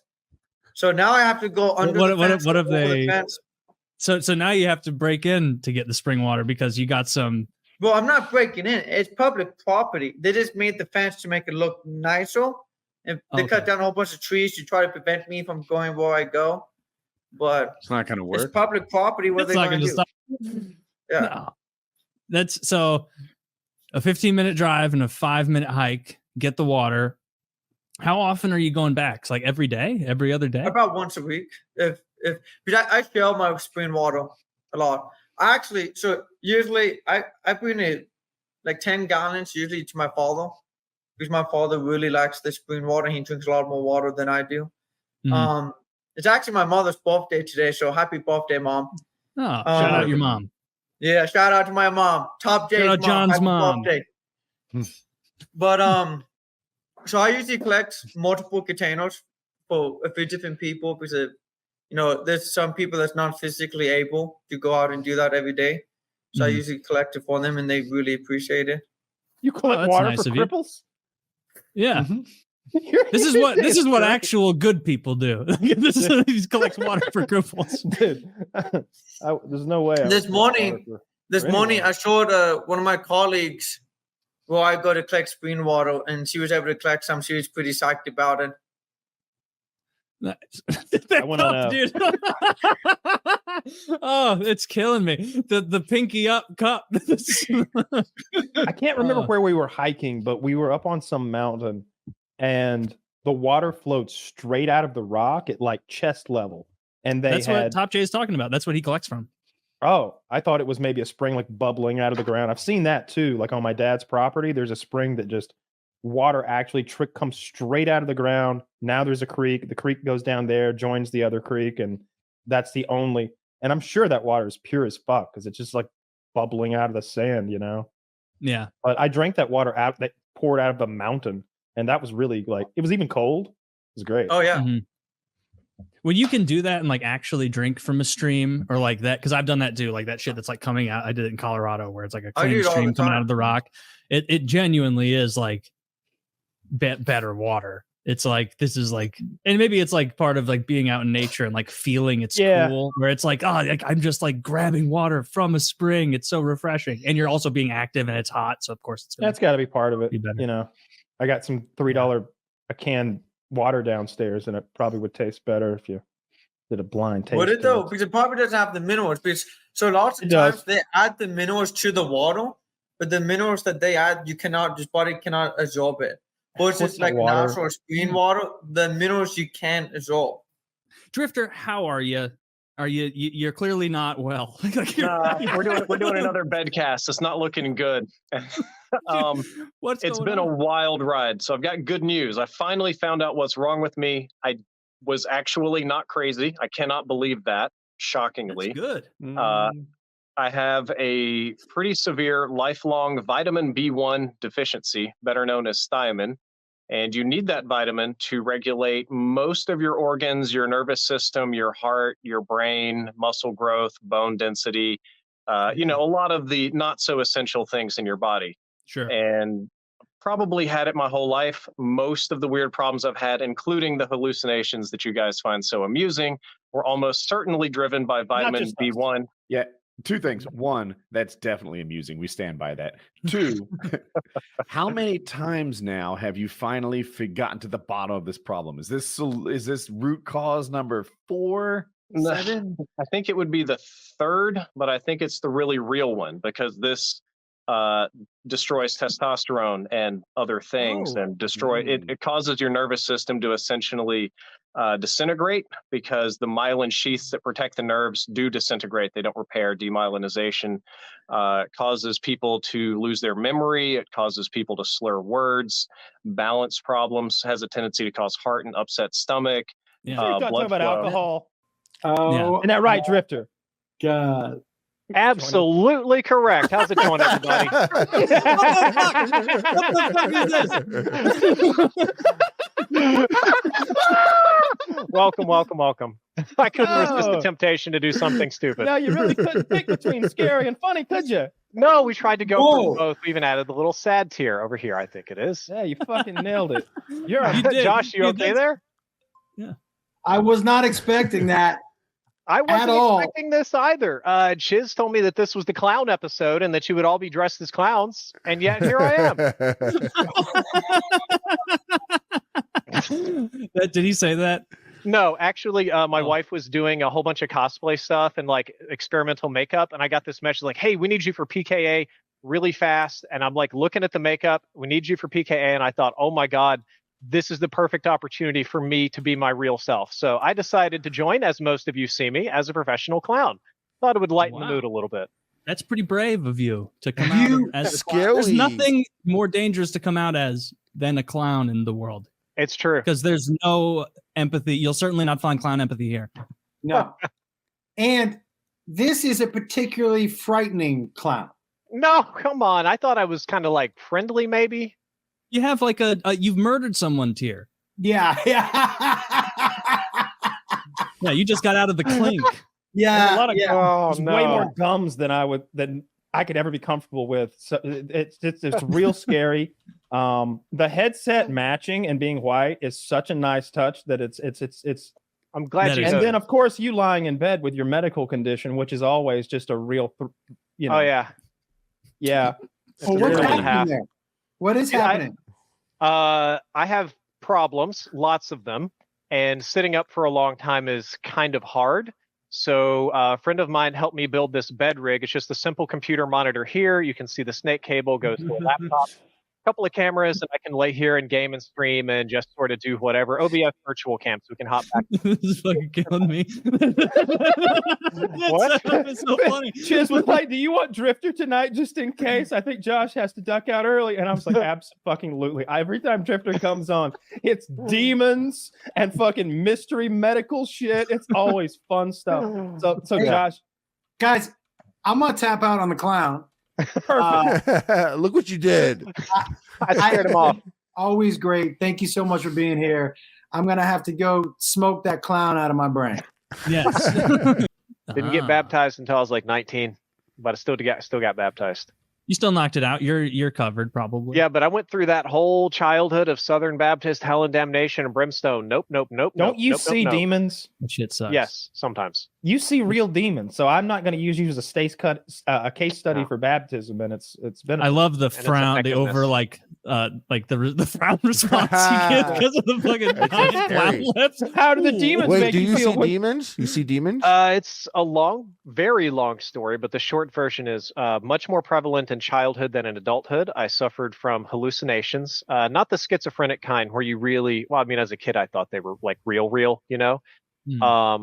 As an adult, I might see things like a shadow person walk by super quick or something like that. And I know it's not real and I know it's my mind playing tricks on me, but as a child, they were much more intense. And I saw a whole bunch of crazy ghosts and demons and things that talked to me and all sorts of crazy shit. I think it was a combination of a very unpleasant medical condition I have and a very toxic spoke about home this on the show, right? Yeah, I did. I told the story and stuff like that. So I, in the past, have seen things like demons and ghosts and supernatural events, and I also have very, very bizarre dreams where a very unpleasant thing often talks to me and kind of controls the scenario. Is that still happening now, or pretty few and far between? It was pretty much dead for a long time. I had a brief resurgence about 3 or 4 months ago. Very unpleasant dream. It was. Are we going to do that? Are we going to go into paranormal? If we're going to do that, I'll take the clown nose off. It's kind of itchy. Yeah, you can take the clown I think you take it off anyways. Now look a little. That's bit more so like much worse. Clown. Now you look like a French Quebec daytime ballet. Anyone where I'm from knows what I'm talking about. By the way, continue. The Quebecois people. But it's like, imagine you've played something like Left 4 Dead, where there's like an AI, the director that directs your game. Imagine when you go to sleep and you have a dream, it's lucid, so you're you and you're awake, and you might even know that you're dreaming, but you're not in control of it, and there is perhaps another malevolent director there putting you through some sort of godforsaken scenario, and if you break out of the scenario, you're probably going to a meeting room where you have to have a very unpleasant meeting of some kind. Ugh. Yeah, it's not fun. I don't sleep that well. I don't blame you. I can't fix it. If I get some of my problems fixed, it may go away on its own, which would be great. I am Tuesday going to see the only specialist in the state that will talk to me, and then I might have, embarrassingly, yet another final answer for this stupid Peter problem. Venkman, right? No, it's a infectious disease specialist. I may have a protozoan infection, which is not good. You don't want that. It's a little. It's like a little, kind of like a bacteria, but a little nastier, and they live in your red blood cells. How do you get rid of those? I'm not entirely sure, and it doesn't seem like it always goes away. So that's why I'm going to a real doctor to get an answer. And if that, hope you get good news. Another option would be to dream train to grow stronger every day. So when you do encounter the shadow man in the dream, you are far more powerful than he ever expected you to be. Look at that. And Drifter, I was hoping that we'd get you sitting upright. Is there any good health news? Yes, I thought about starting this sitting upright. I'm doing more of that these days, but it would just be a facade. It would be 20, 30 minutes, and then we'd have to transition into here. The health news is I'm recovering, ? Said that a number of times on this show for sure. Yeah. I got treated for babyosis infection, which is a parasitic protozoan that lives in your blood. And I can see you wincing, the incredible, unbelievable audacity of this story. Wait, what is it called so I can look it up? The name of it I was like, wait, what? Babyo, what is it called? Babyosis. It's reverse aging. So what I've prepared for you is actual proof that I'm not just bullshitting you all. This is my actual test. I actually got this. A man who can read the room. Painfully rare disease. Negative. All right. Wow, that's a lot of AIDS in your blood. Yeah, but the way it cut off, the babyosis, whatever for the fish down there, is positive at the bottom. So that's what I got treated for. It was successful. I felt a shit ton better. And let's see if I can go back to my actual regular screen now that I've done that. And a crazy thing is, 2 days after starting the medication to treat this, all of my nightmares and bad dreams and shit just full stop. 35 years of insane nightmares and crazy stories and conversations on here about nightmares and shadow people. 3 or 4 days of medication, and I have not had a nightmare since October. So that's a blessing. All right, that's a couple Help me months. understand. So you've been on medication for 3 or 4 days? It only took 3 or 4 days for that change to take effect. The course of medication was just antibiotics for like 2 weeks, and now I'm just doing physical therapy and regular follow-ups. And I know I'm still in the bed and it looks terrible, but things are No, way better. I was worried it was a really small sample size. Like, I took this medicine and I haven't had a terror all night. Like, yeah, No, since Are October. you just a little bit jealous of being able to just lie in the bed like that and go to work? Because, like, like a little part of you, like, try it for a day. You'd be like, this is all right. Yeah, kind of nice. Dude, I It's like, couldn't well, do the show laying down. I'd fall asleep. Time to open my eyes and go to work. I need something typed. You clap. Oh, no, I got a text to speech, so I just lay here and talk into the mic, and it types everything for me, and I paste it in. It's real lazy workstation. My wife and most of the guests in the house want to try it out and love it. And we have what you don't see over here past the camera is a TV setup and some other things, so I can very easily just turn it on and share what's on the screen. Like if we wanted to play a game together or whatever, somebody wanted to peep. That would be so fucking funny to come in that room and be like, let's watch a movie, and I'm watching a TV and you're watching that. And it makes me think, have you ever like been on your phone in a bed and you're holding it above your face and you drop it and it's like bang? Yeah. Like I've done that multiple times and it's embarrassing, and that would be cataclysmic if I've your done setup worse fell. than that. So I will have my laptop on my chest like this, and then it goes bang. I have done this show with a cut across the brow of my nose from the fucking Apple laptops. Notoriously can slice loaves of bread. They're so thin. They're sharp. Yeah, also the brow of your nose, and just like minimize the scab and try and pull it off. This babyosis thing, I'm looking it up. This is one of those tick diseases that you get from getting bit by a tick. Did they tell you, or do you know when the tick bite could have happened? I have no clue. I am so lost. It was so hard to find even a single doctor in the entire state of Texas willing to treat this. And their speculations on how I got it was a blank. Like if you go on the CDC and look it up, between 1 and 3 people in the state of Texas get it every year. So I guess I'm just lucky. Damn. Were you an outdoorsman at any point? Like lots of tick bites? Grew up real poor. Out in the country in Mississippi, rural agricultural area, some in Kentucky as well. The kind of thing where you catch dinner, catch your fish and eat it, or Kentucky, even, that checks out based on this. When I moved in with Rich Stepdad, it was like, let's get in the go-kart and go out in the woods and fuck with stuff and shoot guns. And and he was the dad who would be like, nightmare, demons. So I have no idea where or how I got it. I have no clue. I am just as in the dark as all of you. All I can say is that I took the medicine and I feel better. And I think that might have been fucking me for years. I have a couple of questions. Did they suspect babyosis or just run all kinds of tests? I was all kinds of tests. I was 87 different kinds of desperate and confused. And I was sitting here and I would pray every morning, please God, let me be crazy. Let this be a Sixth Sense moment where I'm Bruce Willis and I realize everything is fine and I just need some fucking Xanax. And nothing was working. So I started taking kind of weirder tests at random. There was a company called IGeneX that would test you not just for Lyme, but for every single tick-borne disease on the planet. And it was like, oh, it's $3,500 to test everything. Sign me up. Ship that shit out right now. My internist said, why not? You're having all these joint problems. And lo and behold, it was like a month, maybe 6 weeks later, it came back and it was positive. And I had no idea what to do with that information. And it kind of started a whole series of events. I think I'd actually just gotten that news like 2 days before I showed up here as a clown. Yeah. But I had to wait to get it confirmed by an actual infectious disease doctor. And we couldn't even replicate that particular test because we tried testing for individual strains and got nothing. So since the medication was relatively low side effect profile, they're like, let's give you the medication and see how you respond.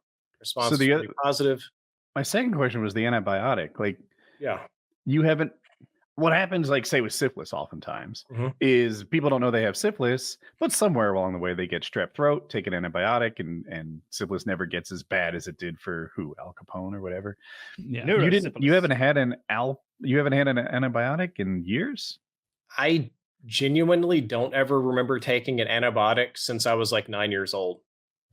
I mean, I might have truly. I just don't remember it. I'd never really got a bacterial infection that I can recall having. Certainly not in the last decade. I mean, maybe if I was did something when I was 13, I might have forgot it. But Yeah. yeah, They don't- the they don't really antibiotic like that made me putting you on take was those. you had to drink it. It was this bright green, or sorry, bright yellow stuff that looked and tasted about like highlighter fluid, and I had to drink it 3 times a day. It was awful. I feel like psychologically that would help me. Where I'd be like, this elixir will get me well.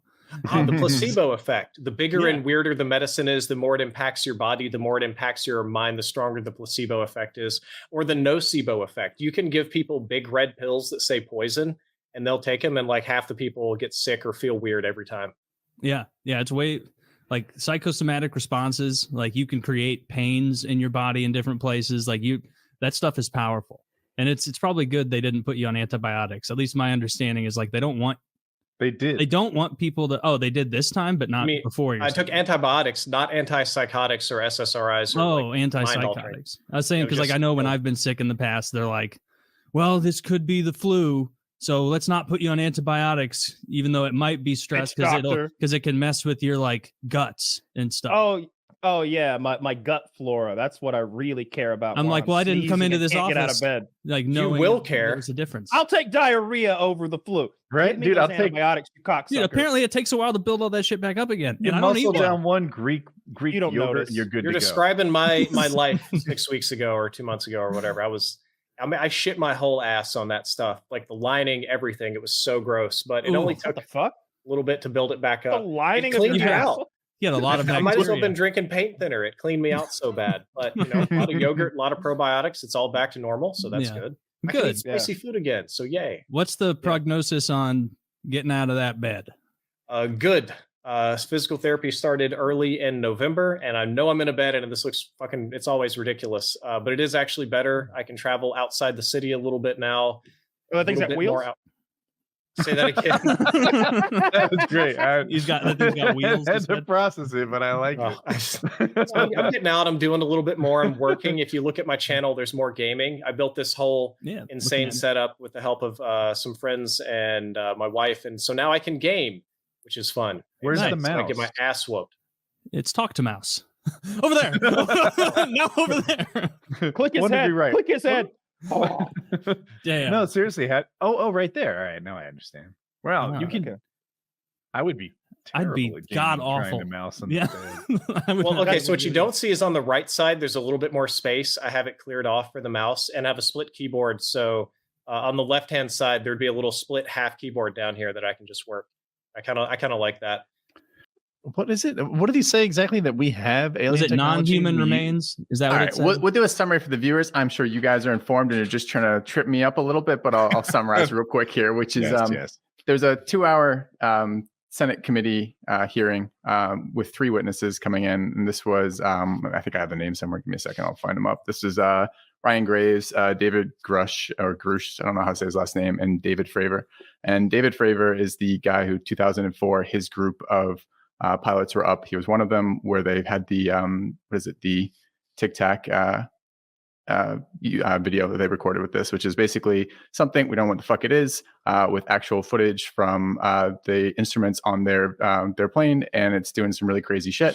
And this is all these guys are career military guys, all of them in good standing, some of them still there, some not, and they have come out and, David Fraser had that one incident, nothing before, nothing after with this, talked about it a lot of other eyes on it of something the fuck going on. All right, none of this alone is very interesting. All of this is kind of like, what the fuck is going on, right? Who knows? Yeah. But you get a couple of these coming out. You get Ryan Graves is in it for slightly different reasons. This apparently is something that happens a lot with the aviation training and flying of jets. If they have this shit in the sky, they're not quite sure what it is. They keep seeing these. There's not a good way to reporting. There's a bunch of stigma for reporting these. No one wants to be the guy being like, I saw some fucking aliens out there in your flight group kind of deal. Anyways, so he's in there kind of going like, well, you have this huge training problem and safety problem with air stuff that can't get reported because people get laughed out of the room kind of deal for reporting this. And there isn't an agency and isn't a system and kind of place for tracking this shit. We should do something about this. And then we got the final one, which is David Gersh, or whatever his name is, who's come out. He's a whistleblower talking about it's like firsthand knowledge of people who have firsthand knowledge of seeing this shit, which gets a bit kind of sketchy for that. And he's only willing to talk some things in open meetings like the one he just had, and the rest of this is classified. So my understanding is basically he's come out to do this, but he's doing this inside the legal bounds. So not like a Snowden situation where he's just spilling all these secrets, but he's trying very hard to protect the confidentiality of the things that are security clears and that he can't talk about, but thinks this needs to be told to the American public.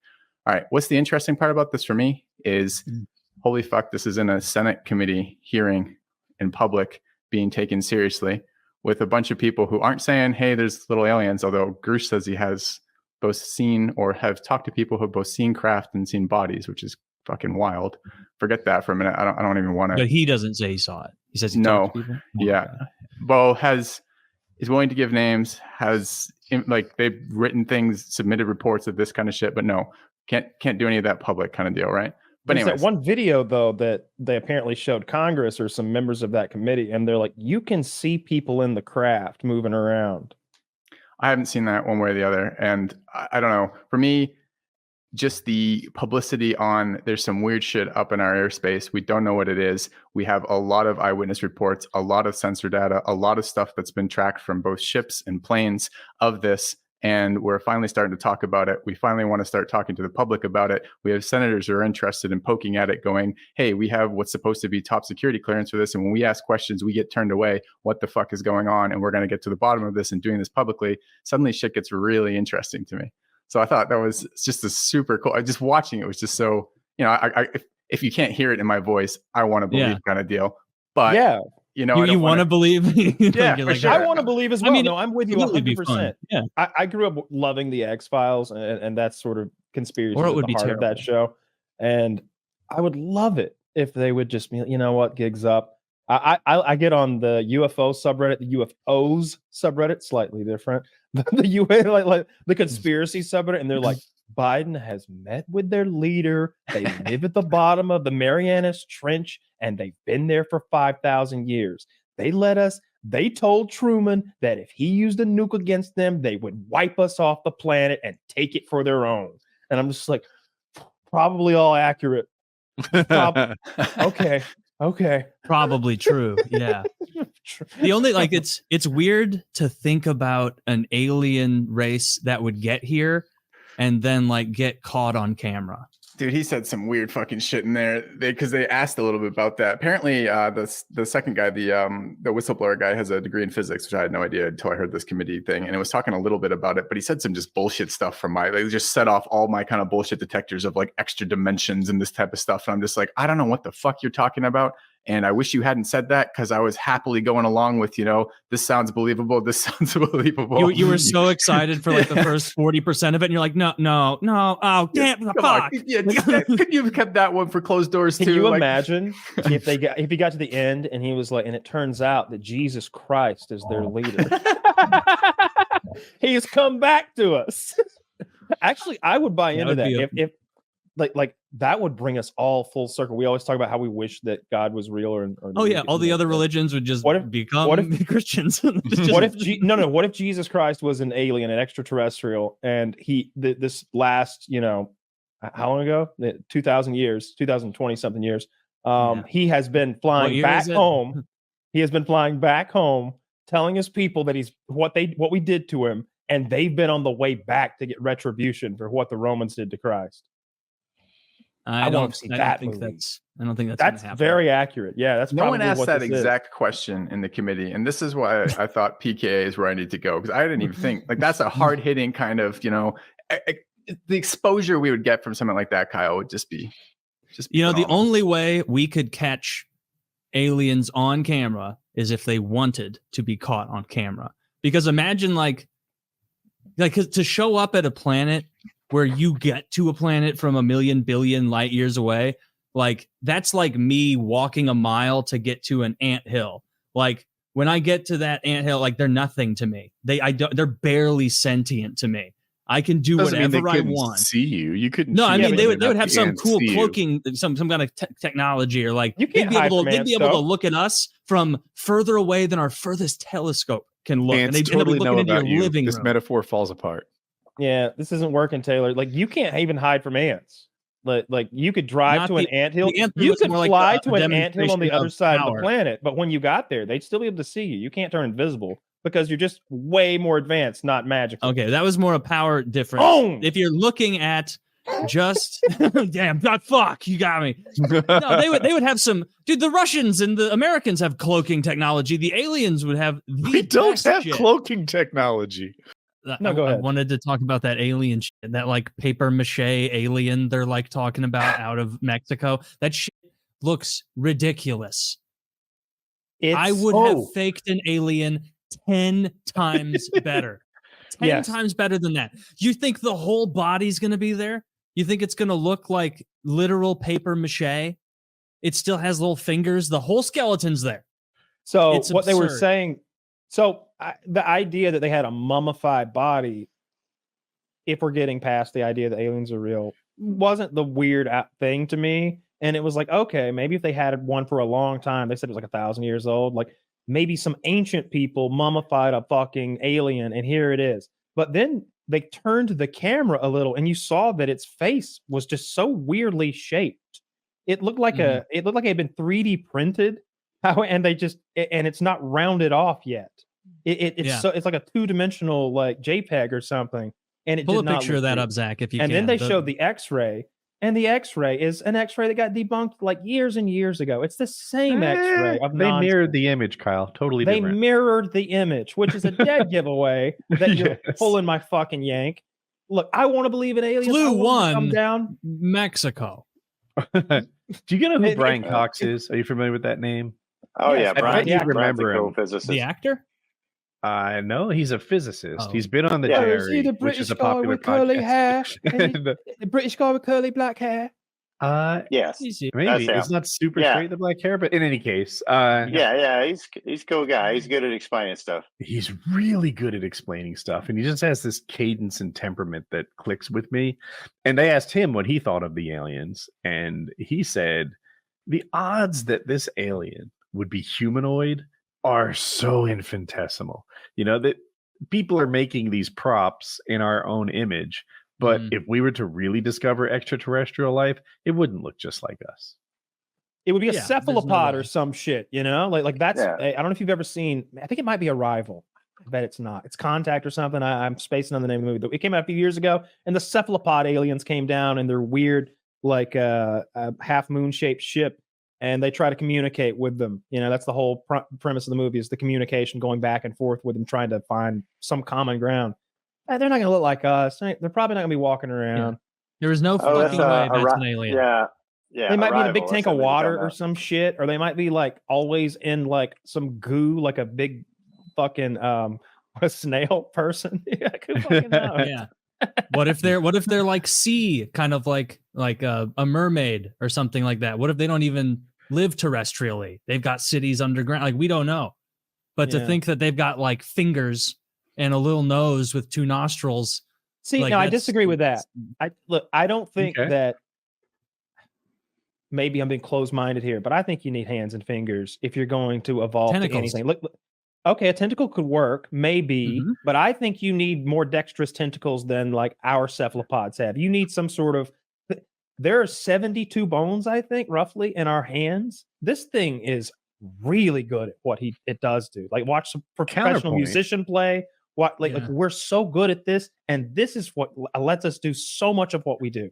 The alien in Independence Day, the one Will Smith punched in the head, Yeah. it had a very different. It was almost like every finger was an arm, and they all seemed to have the same dexterity that we do. And I'm like, that looks even better. Perhaps, yeah. Yeah. But I don't know. It seems weird to me that you'd still be like semi-aquatic and working with electrical stuff. Like maybe they're powered by something else.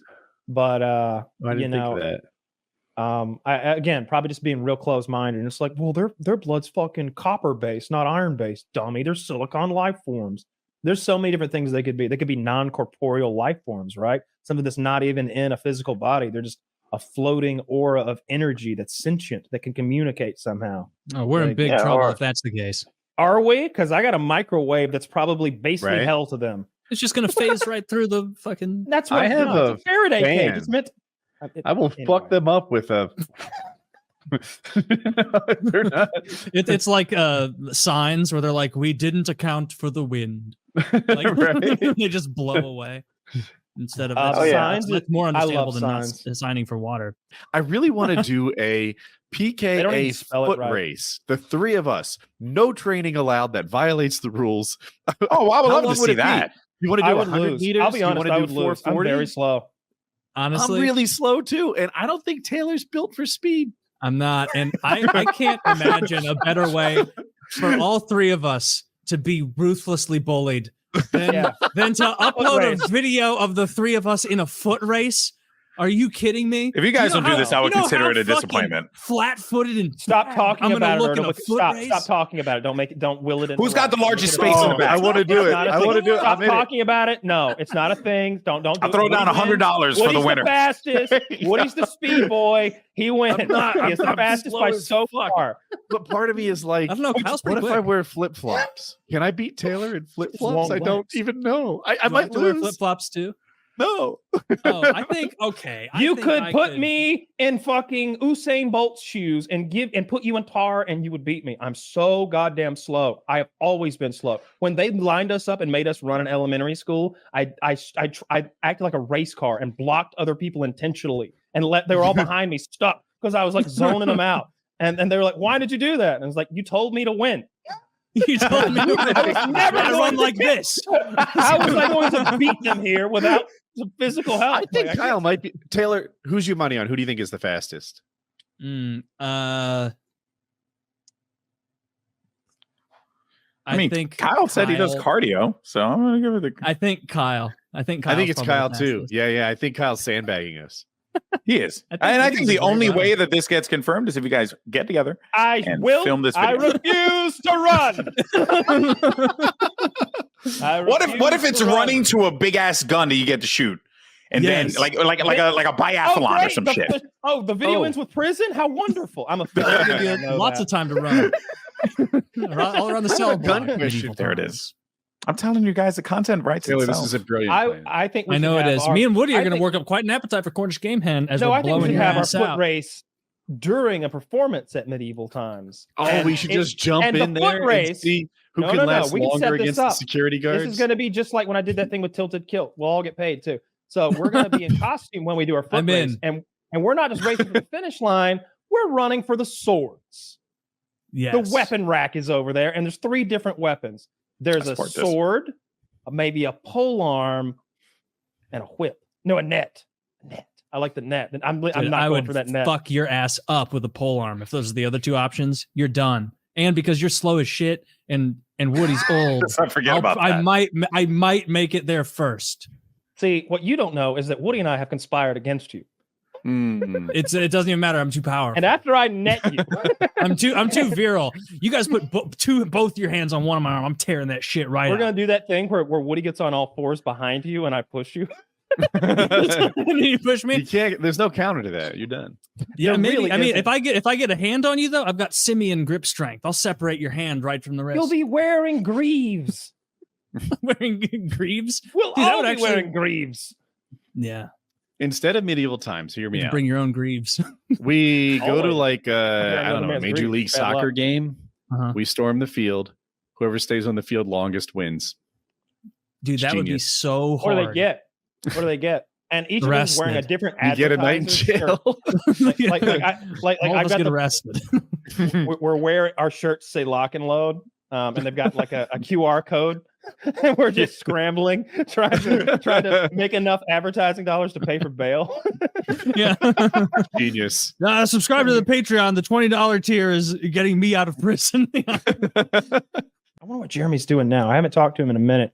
I think I don't know if I told you this or anybody, but I was on probation, like the scary time of my probation, where I was getting random piss tested. And Jeremy texts me like, "Hey, can we talk?" Which I hate because I would only send you that if it was a big deal. Or I'd add as an addendum. Woody's great about this. No big deal. Just want to chat. Like add that on there, so I'm not sweating the call now. It's great to get that. I hate ambush calls. Because if Woody's sick, huge problem. Yeah. Like if Woody's sick, like that's my mind goes to like scary stuff like oh maybe Woody's ill or Woody need some problem. But what he's like, nah, just light chatter, And I'm like, cool. I won't be worried going into this conversation. But rewind me a little bit. Where am I going with that? Jeremy called you and didn't tell you why. Jeremy calls. So I call Jeremy, and he starts beating around the bush, and he asks me if I know where to get some weed.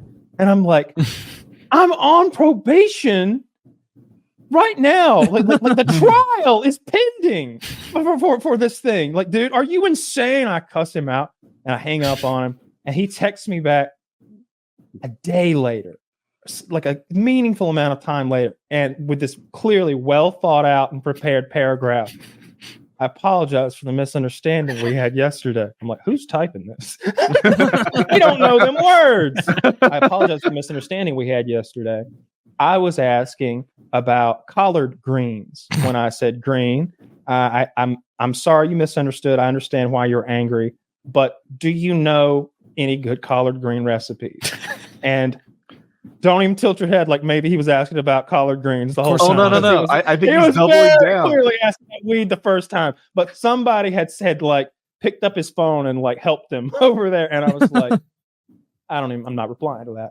Good job. Good job. I have a suspicion he was like, hey, Kyle, I get that you can't answer my pot questions, but do you know like who sells collard greens in the area? We've slipped into a code now. Okay. An uncrackable code that the feds are going to be like, well, he's just eating healthy. Like we can't get him on this. He just likes veggies with lots of iron. Uncrackable. Yeah. I don't even want to say what I would call weed privately because no one noticed it, I suppose, ever, because it sounded like something innocuous. Wouldn't want to get anybody in trouble. But don't call it green. Yeah. Don't call it green, you dummy. And don't ask me at all because I have no fucking clue. I'm this sorry, is Kyle. I'm pretty sure that's I it. expected a lot more. My goodness, That is- Mr. Trump.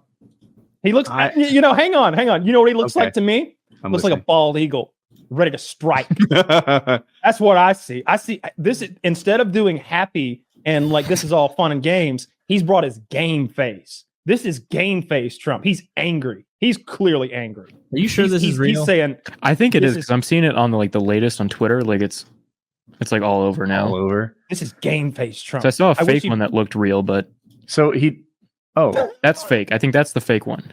Well, that one's Okay. much better than the other one. But the other one, the one from before, I think that's real. Get out of there. You think it would have I think this is the real one. I don't love this. I think Game face Trump. I would rather Game see him face do Trump. what like that spin. If I were on like a panel right now, I'd be like, "That's game face Trump right there. He is fired up. He's letting America know. He's letting us know. You want to talk about dog whistles? This is an eagle's cry. American eagle's cry." This is the man that's protected me. They're coming after me, and he's in the way. No, I like Tom DeLay's picture 1,000 times more, and I thought Donald Trump would bring that. But No, I mean, swear to God, I won't be my meant easiest everything I just said. masturbation That's what I session, but I'll genuinely get it think's done. happening here. What? I'm sorry, I didn't catch it. I said this won't be my easiest masturbation session, but I'll get it done. We'll get it done. Are you gonna come tribute the off to a president? 78-year-old man? And then I'll tweet it out. You're gonna come tribute the president? Oh my God, that would be so awful. I linked something from the. Do I think No, Trump has that's a not a toupee? toupee. No, I No, think that's that's a been pretty weave. thoroughly debunked. He's Yeah. had like audience members come up during his speeches and let them pull his hair.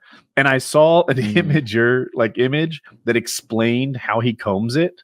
And once I understood how he combs it, I'm like, I see. He's really maximized what he can do with What he the hair has. he has. And if you don't know, I'm not a Trump fan at all, but I will give credit when it's due. I think that, with the way he grows hair, there isn't a better answer for it. He wouldn't look Okay. good bald, and he looks as good as he can. I've seen those edits where it's like what he would look like if he was an actual like normal old man, and it's rough. It's like it's weird seeing him as an They're not actual very like a kind, real are they? old man. No, Not the old man that he's done himself, but like the real. You know what it's thing. like? It's like the Simpsons episode where Lisa needs braces. They're at the orthodontist, and he's like, "This is what Lisa will look like after uncorrected. 1 year, 2 years, 3," and her mouth is exploding with teeth. Like they're coming through the face. They're just branching out like briars. It's all right. I think you really want to sell these braces, Doc. I don't know. So when they show Trump looking like the crypt keeper, I mean, yeah. Look, I'm not. That's my grandpa. Trump's ass. He looks like shit, but he looks better than the average man of his age and lifestyle. There it is. Yeah. Nailed it. Yeah, Lisa needs braces. That's a classic episode, by the way. Chris, yeah, it is. That's a great episode where they. Well, I won't get into a Simpsons episode. Balls. He's gonna. Trump just tweeted mugshot August. No, it's on Twitter. Let me put it in the. Wait. Trump tweeted. Real Donald Trump. Holy shit! Oh shit! He's. Fuck. It says mugshot August 24th, 2023. Election interference never surrender. DonaldJTrump.com. Told you that's his game face. You know what? Like when I saw the mugshot, I wasn't a big fan, but his cropping out the thing and he looks like he's fighting for his people. Yeah. Yeah. He's fighting for us, Woody. They're trying to get to us. They just have to go through him first. Yes, he's first they came to the presidents, and I did not speak up because I was not a president. And then they came for retards online, and it was too late. I put a lot of time into that pic with all the text. Fucking killed it. Today at the notoriously violent jail in Fulton County, Georgia, I was arrested despite having committed no crime. No crime, folks. The American people know what is going on. What has taken place is a travesty of justice and election interference. The left wants to intimidate you out of voting for the political outsider who puts American people first. But today, I walked into the lion's den with one simple message on behalf of our entire movement. I will never surrender our mission to save America. If you're doing poorly due to the sinister people in control of our country right now, don't even think about donating. But if you can, please make a contribution to evict crooked Joe Biden from the White House. Save America during this dark chapter in our nation's history. Thank you, and God bless you. And then his little scribble. A $3,300 donation. $3,300 donation. That looks like Creed thoughts, like that body of if text. If you want to upset your spouse, tell them that you. I looked it up, but now I've forgotten. There's a maximum you can donate. It's like $3,500 or somewhere thereabouts. Maybe it's two grand, something like that. And I like to tell somebody that I already donated my $3,500, so I donated another $3,500 in their name, and I'll be like, "Do you want the certificates and everything that I got for that?" It feels bad keeping those, but in your name, don't worry, it's already been said. So don't donate Mr. Trump anymore. People get upset. Oh yeah, Kyle and I. Tell me you didn't do that. Tell me you didn't fucking do that. People have donated to Trump in my name at this point. I get like posters and shit that thanking me for my donations. That's pretty funny. It is. Yeah. No, I'll tip of the hat to the pranksters who did that. More religious, definitely. Yeah, countries like that. The harder things are, the more religious a group will get. Yeah, I feel like you go to like a Muslim country in Africa or the Middle East, you bring that stuff up, they're going to be like, no, we're not cool with that, and we actually have a special place for you. I can't hear what you're saying with that ball gag in. We burn people like you in the burning hole. We dug a big hole and we put fuel at the bottom of the hole, and that is so interesting. Get in the crocodile pit. This is my cousin Taylor. Oh, you guys would think it was cool. It's like, no, go back to Germany. Burn them. Everyone afraid of burning, not crocodile. I would rather be killed by a crocodile. Tell me tell me that you run into two fucking like brothers in the Congo, two rival warlords. First one caught you, but then the other shows up, and he's even scared in the second one. He's Taylor, and he's got like a pet hyena, like on a leash. That's like fucking. It's huge. It looks like a 200-pound hyena, and I captured you, and I want to put you in my burning pits, which is what I do with my whites. And Taylor, on the other hand, Black Taylor, he wants to feed you to his crocodiles, his crocodilians. I would rather be taken by Taylor and thrown to the crocodilians, because crocodilians is not a way to go. Crocodiles have one job, and it's to kill things, and they don't always do it the quickest. I know, yeah, but they're very slow. if you could get your head in their mouth, I feel like they'll do their best to wrench it off, tear your jugular somehow, maybe just outright break your neck, and hopefully they take you down in the water and just drown you. Okay, I know that sounds rough, but you haven't seen my burn pits. You just haven't seen them. There's a metal grate about 8 feet above the I have a crucial flames. question on this. Yeah, you burn just pit? dance down there, and then you Now, roast. Do you know Game of Your lungs Thrones? They roast. burned that King Baratheon's daughter. I can't remember. Daughter, her name. yeah. Yeah. All right. Well, they started that fire with her on the spike, which did. is a bad way to die. However, I might choose your burn pits over his crocodile pits if the fire's raging. It's if not. this thing is a 25-foot tall bonfire, no, that might be the quicker death. What about when they killed what's his name's daughter on Son of Anarchy? Remember? I don't know it that When they well. threw her in the pit. Like a burn Sons pit? of Anarchy. The You don't remember motorcycle that? show. Remember the Mm-mm. weird, Was the this weird very looking guy late? who was attracted to the transvestite, and they were coming after him, and they caught his daughter, and they threw her in a pit, and they set her on fire. He's going, no, Yeah, no. so they threw in a hole and doused her with gasoline and set her on Yeah. Did the good guys do this? I do remember that. Bad Yeah. guys did that. Two of the That good seems guys. like a really bad guy thing to do. Yeah. Like that was a messed up way to go. That sounds really judgy, Taylor. Yeah. Burning alive would be terrible, but also like you are taking such a gamble with the crocodiles because no, you're not. You're No, you're thrown not. in the crocodile pit, and so where you get bitten is going to be decided by the crocodile, and they're gonna do what they do with antelopes. They're gonna latch onto your arm, and they're going to tear your arm off. No, just a thought. I think if you throw me in a crocodile pit, that's not what I've will got happen. a 5% chance of getting out. That's You're what I goddamn thought. right. There's people on the It's on the better outside than that. too. They kick you Because back here's in. what I do. I let them know. Look, I'm hoping that these guys don't have cable. I go into a Steve Irwin impression. I let them know that I'm the crocodile hunter. And I do the whole bit. I steal his whole shtick. And I tell them, send me in there. And I mix it with Crocodile Dundee because they ain't seen that shit either. I tell them that I can make a croc hypnotized, take him under my control. You send me in there. When I come out, I'll have 8 battle crocs under my control, and I'll work for you, mate. See, now he does Australian. Yeah. Yes. Now we can do it. I life's on the line. Of course I can.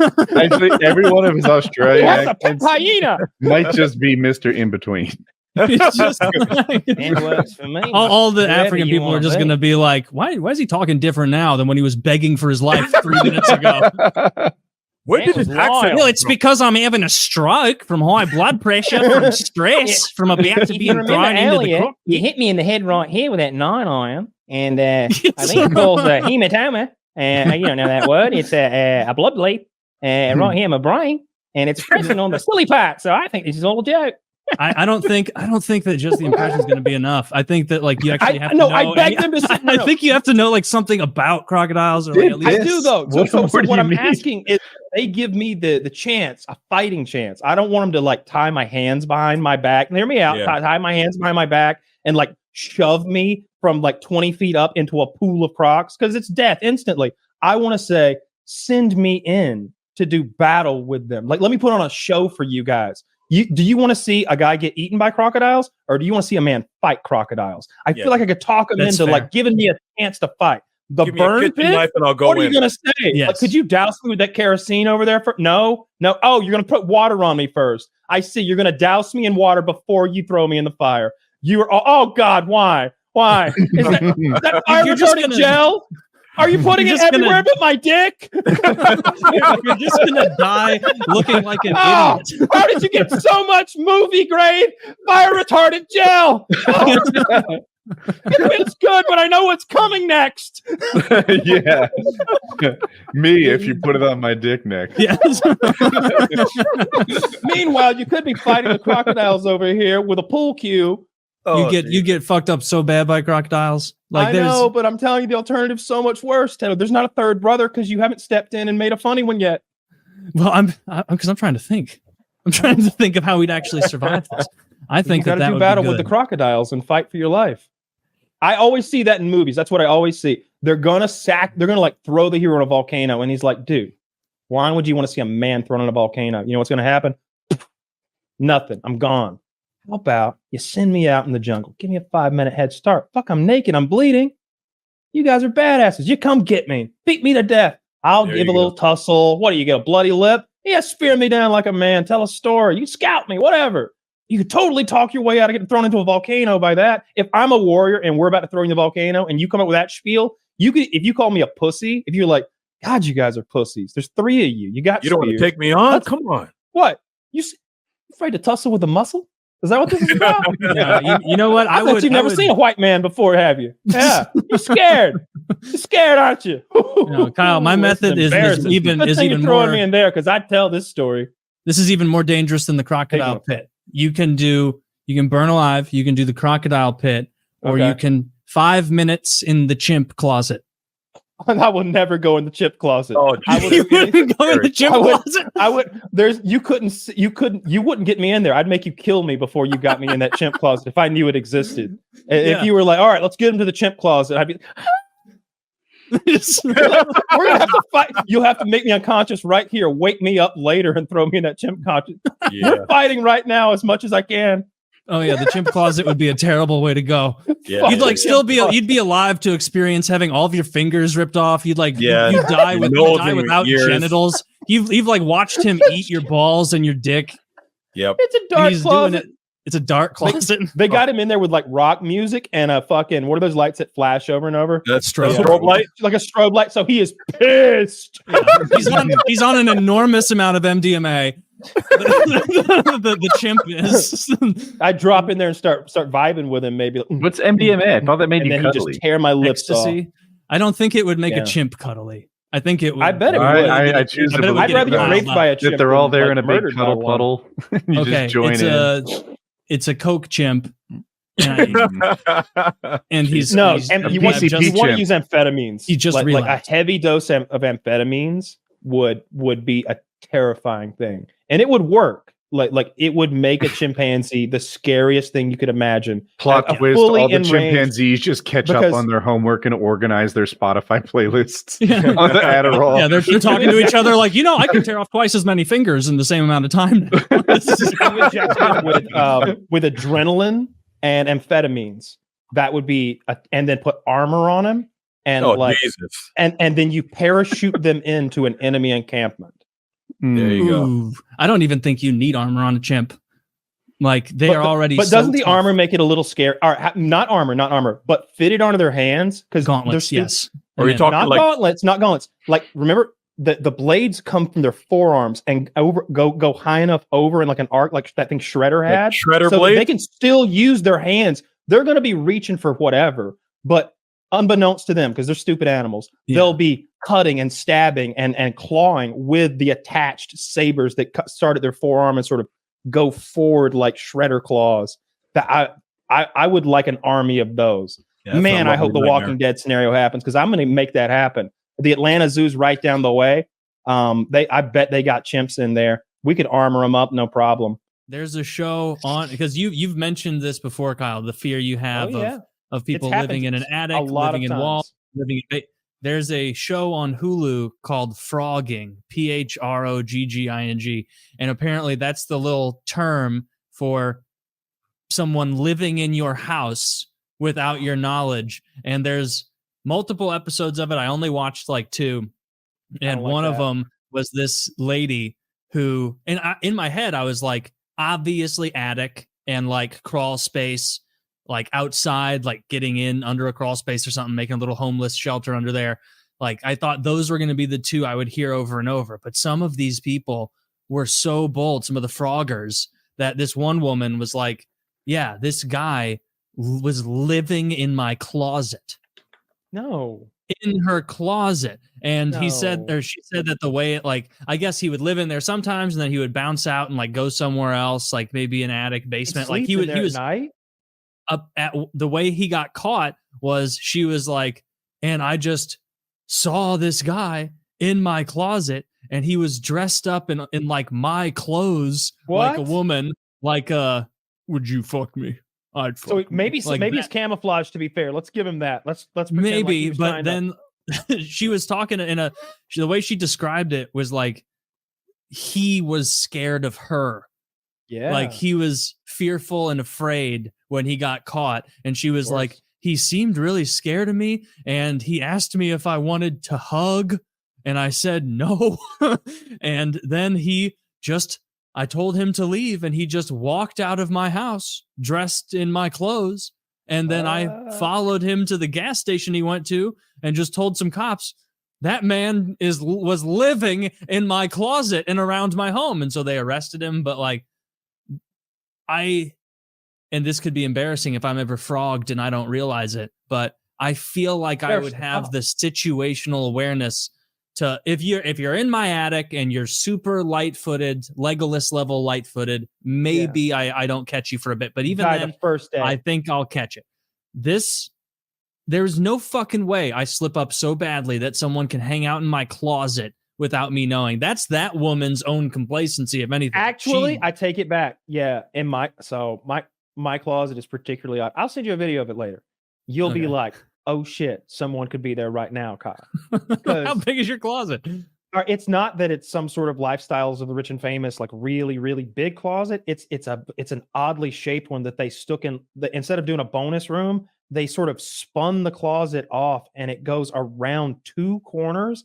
And there's a little midget-sized door that just opens up into attic space, like straight from inside the house to inside the attic, from the second floor through this little bitty door that's all, and it's like, it's not meant to be used a lot, clearly, because it's all insulated and like kind of plugged in, but it's like, holy shit, like somebody could be living in there. I wouldn't know. Yeah, that's prime frogging territory. There's enough AC in here to like stay cool too, because the closet has AC. I turned that off because it seems like, why am I keeping my clothes cool? So it's refreshing to get dressed in them. Sweat it out, you fuckers. but yeah, that's a real nightmare scenario. Someone living in the house, especially if they mean you harm. It's one thing if it's some down on their luck, like decent person, or maybe even someone who's mentally ill, who's like childlike in a way, in their own way, and it's like they're afraid of you. Like your guy was terrified of that lady when he got found out living in her closet.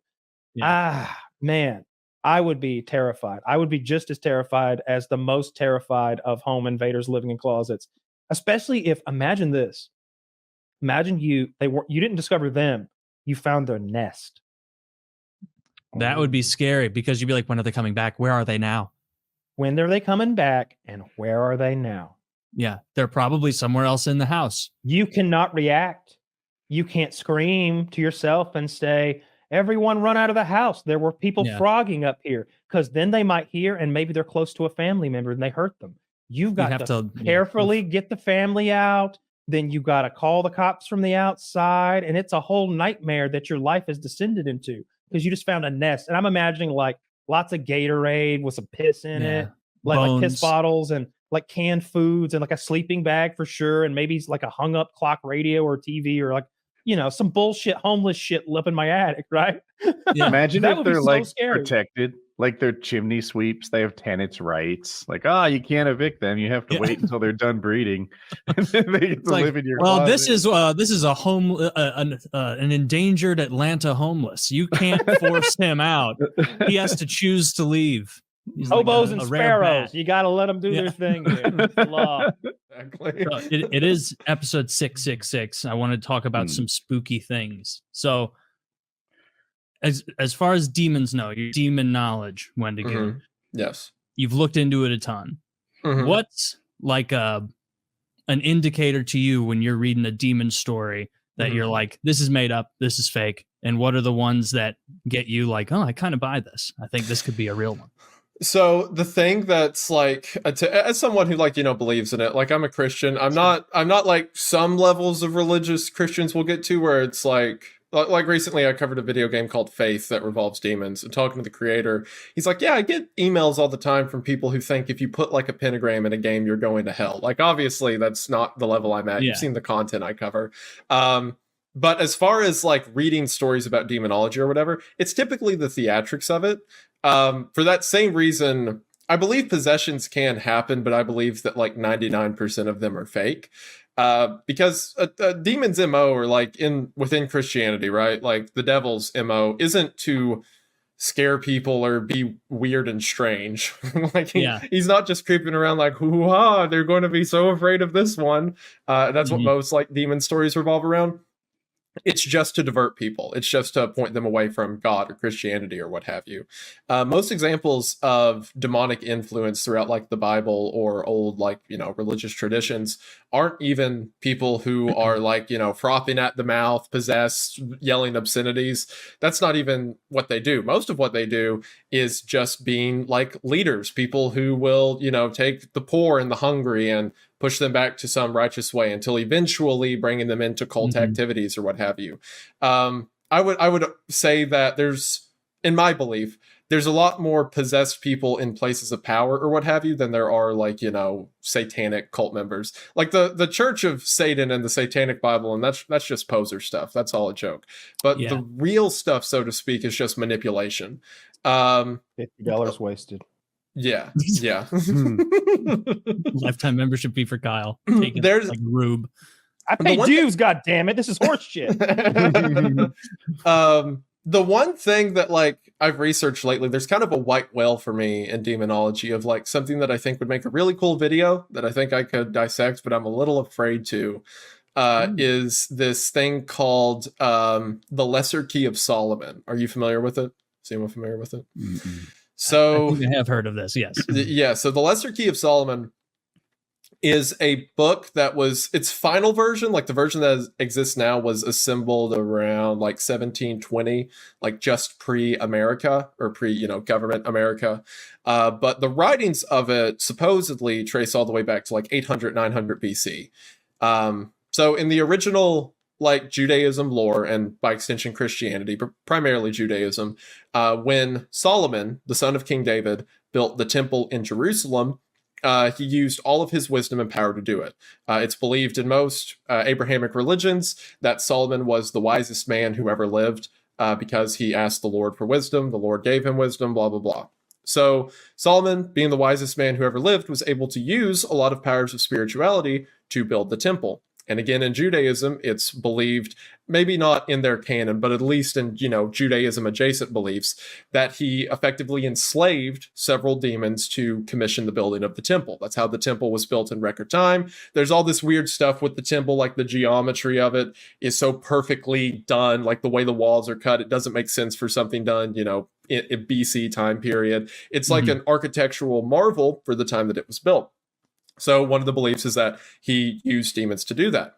The Lesser Key of Solomon was supposedly assembled by his workers, or the human workers at least, in the construction of the temple. The Masons, as they were called, which is where the Freemasons eventually get their name. They use a lot of the symbols and stuff from Solomon's builders. And there's whole connections between demonology and Freemasonry. That's another can of worms. But with the construction of Solomon's temple, it's believed that perhaps he enslaved demons. So a book called The Lesser Key of Solomon is the traditional beliefs of supposedly how Solomon managed to enslave these demons. So it is a book that is made up of 72 different demons that describes their name, their MO, what they do, what they look like, how they appear, as well as summoning rituals. So like the things you're supposed to draw, the things you have to do to bring them in. And going back to what I mentioned earlier of like the thing that tips me off demon stories are fake is the theatrics of it. The way that like you summon most of the demons in this book is like, forget to pray for a day.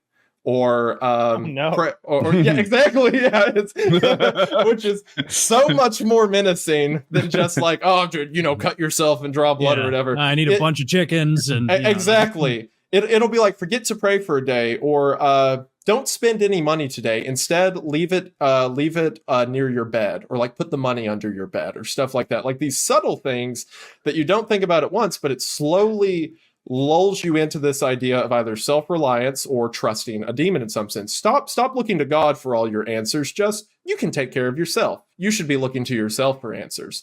And then by the end of it, it gives you summoning rituals and what you can ask of these demons. So there's some that will give you wealth. There's some that will give you love. And again, the most demonic stories in pop culture are around, this demon wants to damn your soul to hell. They want to curse you and blah, blah, blah. But again, the way it's normally given throughout Christianity's lore is they want to give you good things. They want you to trust them. They want you to come over to their side because their ultimate goal is to point you away from what's true and holy. So because of that, there's nothing in the Lesser Key of Solomon that says, and if you do this, your house will burn down, or you have to sacrifice your firstborn. It's all like, you'll get money, and then everything will be good. Look at that. You did it yourself.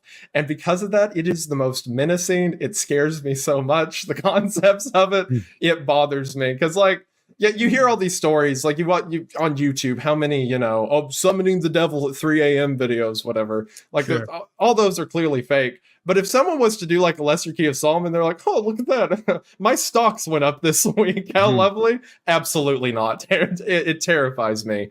So I've thought about doing a video on that. But again, as someone who truly does believe in it, at least to a degree, I am so afraid of like being like, okay, hey kids, so this is the demon's name, and here's his sigil. Be sure to draw this on your bathtub or whatever. Like, yeah. But the power that a demon could have through you with your audience. Exactly. You could put something out there that was seemingly innocuous and get thousands of people around the world to do it. Rituals, incantations, all sorts of things, sacrifices. Yeah. He's already made me decide to spend money every day. Yeah. I haven't remembered to pray in a minute. I'm going to be honest. I'm a little worried about that. Look, the thing is, if there was a demon out there, like I like the Crossroads demons analogy or not example and Supernatural. Basically, you go somewhere to the crossroads at midnight on wherever the fuck. Demon's going to show up, make a bargain with this guy. Sort of thing like, save my baby's life. And he's like, all right, but I get your soul in 40 years. That sort of thing. If that were available, there'd be a line. There'd be a line. There'd be a line of people TikToking their deals. Right? Absolutely. Yeah. There would be a reality show where the devil could make his own reality show with horns and like hell in the background. Here's last season's losers, and they're back there screaming in eternal flames, and people would come right on the show and try. That's terrible. Yeah. Like basic macroeconomics tells us that as you increase the supply, right, this line, that the deals they strike will get worse and worse. You'll be trading your soul for like a tank of gas. It's a tank of gas. Economy's getting tough, Woody. Yeah, I got had by the Crossroads demon because of soul inflation. Eventually, they shut off the markets because the supply of souls is too much, and they don't need to intake anymore. The exporting's already enough of a hassle. It's the demonic Fed is raising rates. You can have you can only have so many people who are rulers of the world. So like that's getting complicated. Yeah, you got the demons have to be like, who wants something like less, like way less. Like we'll take Senator, a portion. State senator. I got plenty of souls around here.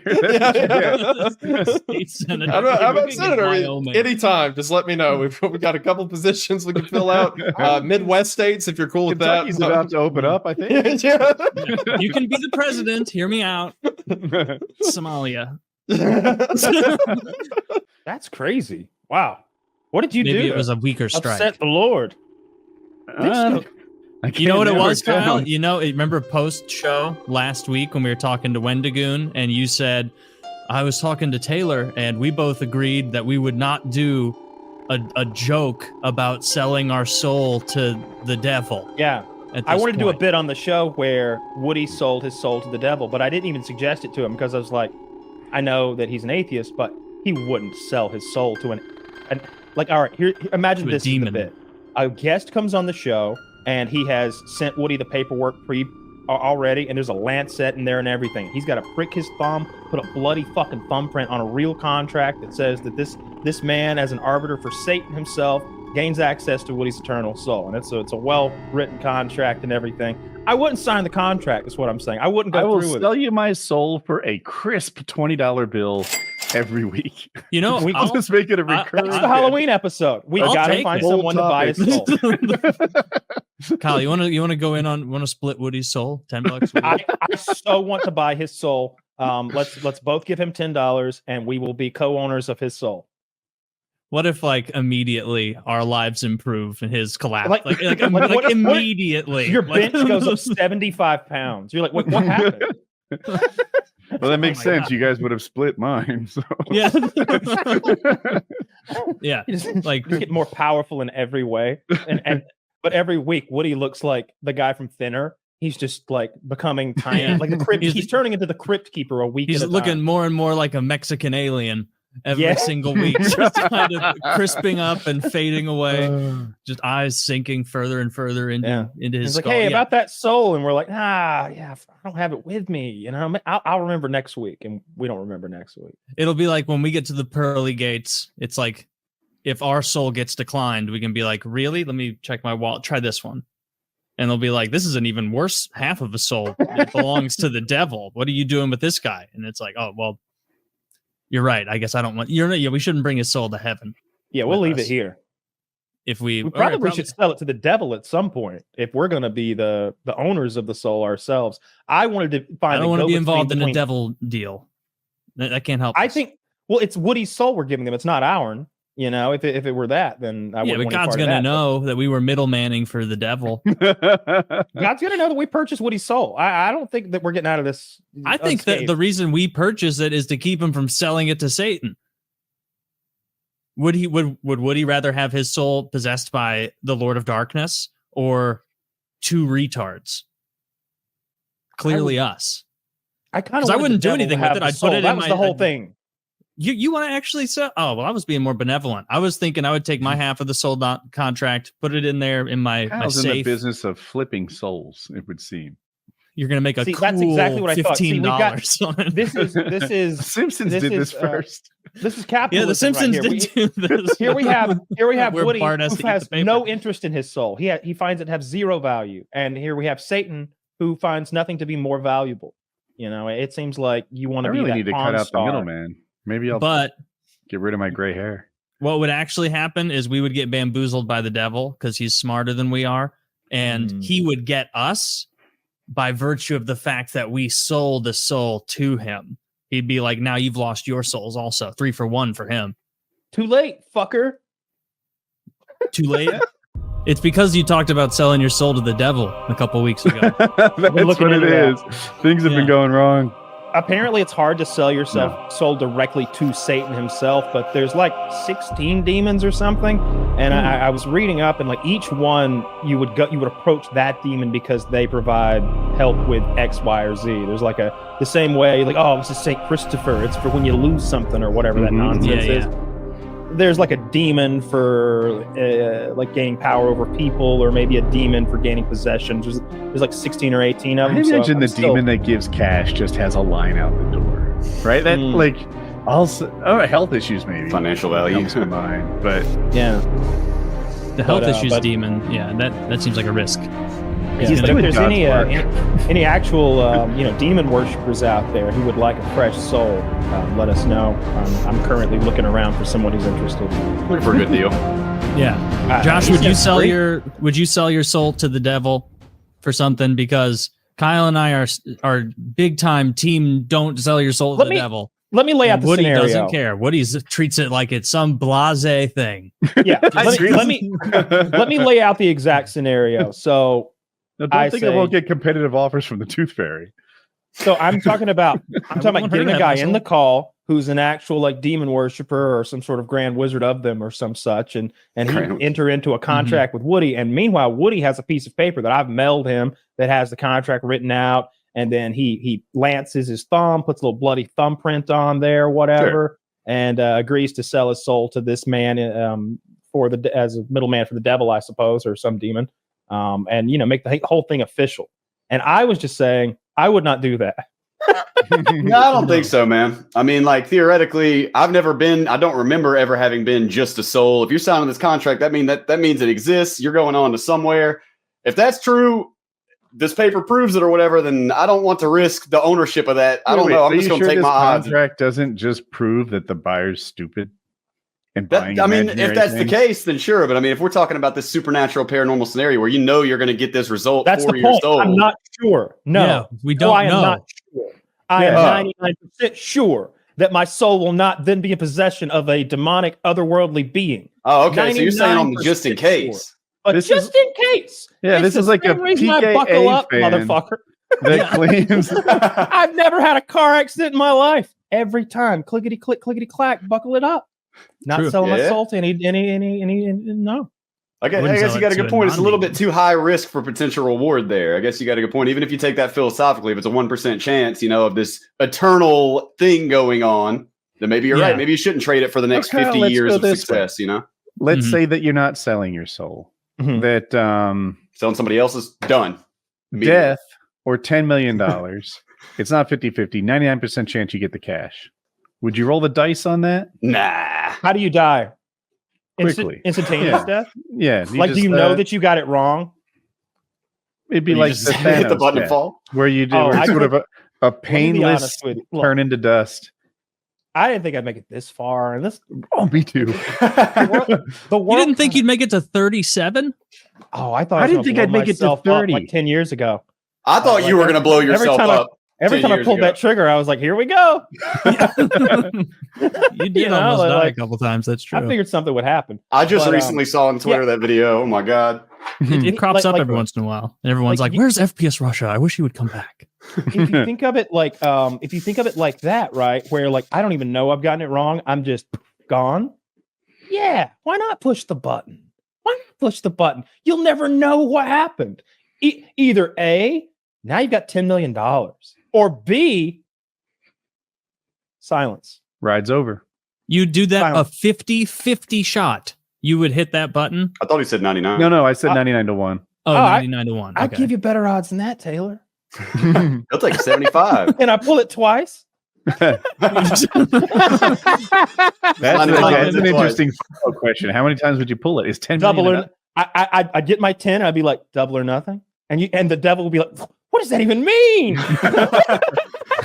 Like No, I you get hit an the bank extra account. soul. I want a 1-up like Mario, motherfucker. I get a 1-up, extra life, bling, up in the top right of the corner of the screen, or you get the soul and 10 million. And he'd be like, "Shit, This guy's a good I gotta get bargainer." One of those those souls that I already took off somebody. I could get it if we go on a roll against Satan. Man, what do you value a 1-up as? A 1-up is worth way more than $10 million. Oh, I'm glad you brought basketball. As much as I despise LeBron James, I'm looking for some new sneakers. I love that you hate him so much. He's just he's so Yeah. meaningless in your life and interests. Yeah. Like he's, I just hate to me, looking at he him. is a guy I never think about unless I'm like. Well, he comes I up. see a I talk a lot of sports in my regular life. I watch ESPN all day, and I have to see that sucker. And anyway, hate him. And as much as I do hate him, Such a good man. that man makes a fine sneaker. All right, like I'm looking at the like the shoes I want are LeBron's. Have you seen the whole trend of people being the girls ask their boyfriends, "How often do you think about the Roman Empire?" And Yes. they're like, "I don't know, like a couple times a week, maybe." But what you just mentioned, like Yeah, the all the Romans time. conquered all of the Germanic Celtic people, all of Gaul, which was Eastern Europe. They conquered or Western Europe. They conquered all of that, and those were those people. I don't know how long that campaign went on for, but they were just. It's some of the things the Romans did are so wild. They just went to the other side of the world with tens of thousands of men. They bring like 80,000 soldiers and go conquer a continent and then build a road back and start taxing and shipping the gold home. And they just kept doing that until they owned so much of the world. It was So yeah, I guess I think about the most Empire a couple times a week. Yeah, at least a couple times a week. It's the coolest empire ever. I should think about Rome more because I don't know anything. Yeah, Rome is so cool. Look at that. 117. That's the peak of their expansion, I believe, right? Like obviously I'm the least knowledgeable geography wise, but I know that's fucking England up there in the top left. Yeah. That's, Looks like they've got Babylon and Britain. That's a big span. And unlike that nonsense where they're like, look at Genghis Khan's empire. It's like, you mean just a trail with burnt villages and no infrastructure and no production and a bunch this of was this was a machine though. This was an empire. Like every one of those provinces is shipping gold by road and ship back to Rome. It's a machine. It was, and it's. I really like anything about Rome. I wish there was it's a shame that that TV show failed. They should do more Rome historical shows. Those would slay. There's a with really good one on popularity. Netflix. There's a really good like Rome multi-episode, like the history of Rome. It's very good. Spartacus Yeah, is but- good. I mean, it is fairly There's probably historical. better It stuff happened- on YouTube. Wait. You said Spartacus was good. Did you watch it to the end? I watched one. Disregard that. Look, again, I'm good at reading books by covers. I could tell that I didn't want to watch that new guy, so I watched the first season, then the second season, which is like the prequel. And I disengaged because I knew it wasn't going to be good from there. I could tell, I could see it. Yeah, the then that writing guy was on the died. wall. The man died. It ended really bad. Like, and the fight scenes that you like, I enjoyed the fight scenes in the beginning. It was a different way to do videography around a fight. By the end, they just took it. It was like, all right, there's trouble, and they all start moving in slow mo with blood splatters on the screen, and it got super bad. Did we talk about on the show that the Blade news, the guy who died on his stream? Yes. Or maybe Did we or something, was that in maybe the not Blade hangout? stream? Someone. Do you it want was to in lay the whole thing hangout out? we Do you have chatted on do that. you have the broad strokes? Do you know the whole thing? I have the broad strokes of it. Lay it out, So, then. so basically, and I'm someone in the comments will correct all shit I'm wrong on, but Blade and then a few other guys were in like a streamer house where they all obviously stream and whatnot. And one person named Willie was like a fan of Blade's stream, and he kind of got involved in it on the content side, where now he was on like in the house and chatting with the people and He like drove the cross text country. to speech. I guess he drove cross country. I didn't even know he drove that far. 12, So I was told 12 to 18 hours or something. Jesus Christ. So like for a big part of the country, 18 hours if he's driving that far. And they're all in this house streaming, and lots of boozing, lots of seemingly some drugs going down there. And this guy, Willie, took apparently he took a bunch of Ambien or some kind of pill that obviously is not going to interact with alcohol in I a was way told that's Xanax. safe. Xanax, that was another one, a benzodiazepine that can straight up just kill you because it will shut down your Particularly bad with respiration and everything. alcohol. Don't do you that, don't want to mix. Do not mix drugs, folks. Do not mix benzos and alcohol or any of that. Don't fuck with benzos. Sometimes. You don't fuck with them. And this guy, I guess, was on those or Ambien, something like that. I saw a couple different things, but basically he was on some kind of pills that like make drinking like a death wish, basically.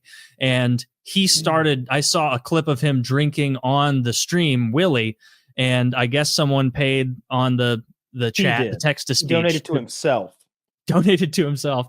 And he took like a whole like most of a solo cup filled with Crown Royal, which is whiskey. So like probably 6 shots worth in there, a huge amount. And that amount all in your system at once is already a shit ton. But with pills like a benzo in your system or Ambien, benzo makes more sense, like Xanax, like you will get to the point that like your central nervous system is so depressed that like you stop breathing, your heart stops beating, like you will die. And this guy is clearly like totally out of it. He's unconscious. Out. He's unconscious on his feet. He passed out on his feet, leaning up against a railing. And it wasn't Blade's stream. It was one of the guys he was with, was standing there filming Willie as he's like totally out, like just basically almost wheezing with his breathing. And he's like joking, being like, oh, he's going to fall. Everybody, we should make sure he doesn't fall. We should make sure he doesn't fall from where he's standing onto the ground here. And the guy's clearly going to fall. If he wanted to help him not fall, you would have just sincerely grabbed the guy and kind of gently, any adult man could have done that, like got him on the ground in a safe way, or preferably to bed or to the hospital. At that time, they didn't know he had to go there. And he collapses onto the ground, falls very, very hard. Some people said online, like, oh, it looks like he hit his head. I didn't really see that it looked like he hit his head that hard. It looked like he just kind of went down almost like sack of potatoes, not a big head knock, but it wasn't, I don't think they're even claiming a head knock had anything to do with it. He was on the ground, like totally out, not with it. And instead of calling the paramedics, they started like I saw one person held his nose for a bit, like he's not breathing correctly, and one person, it wasn't Blade, it was one of the other guys, is like held his nose for a bit, pretty shitty. And then also they started painting his face. So they have like black and red and white paint, and they're slathering it all over this guy's face. They're writing Juggalo on his stomach. They are like putting like Insane Clown Posse stuff on him. Maybe that was an inside joke, I don't know. But I don't know how long into that, probably an hour or so, they realize like this is not a guy who's just passed out. Like he's not breathing correctly. He's like doing that knocked out, like wheezy guy, like fast breaths, like very unnatural. And so they call the paramedics, and I think it was actually Blade that called the paramedics. And I did see the clip of Blade like talking to the paramedic on the phone and was holding the guy's head and being like, do we keep him on his side? Do we keep him straight up? And the paramedic person is like, all right, every time he exhales, tell me. And so Blade's like, he exhaled. Blade is? Blade was saying this on the phone. And the woman's like, okay, his respiration is very, very fast right now. Okay, make sure that he still continues to breathe, keep his neck elevated and his head, and this and that. I'll send people out there. The paramedics get out there, and immediately one of the streamer dudes is like, they're still streaming it. The guy is still streaming it. I don't know what Blade's buddy's name was. I wouldn't give him the attention even if I did. And he is like talking to the paramedics, like, we're streamers, we do YouTube. And like, as someone who like does a podcast that's on YouTube, I'm like, oh, that's fucking embarrassing. Why would you say that even? Oh, you should have said that right away, sir. We'll send we'll send YouTube people. streaming ambulance. It's got some cool bitches in like, it with Diddy. And so, for good content. And so then like just to bring some fucking marijuana. Like what are you doing? Like you think there's a different line or something for streamer YouTubers? You cocksucker. Like they get in there and they start trying to. He's dying. They're trying to help him. The paramedics are like, "Get me off camera. I don't want to be filmed." And the guy's like, "Oh, we're YouTubers. We do that." And it's like, dude, a guy's like in. The paramedics are already here. Like it's already an emergency. You didn't call them for fun.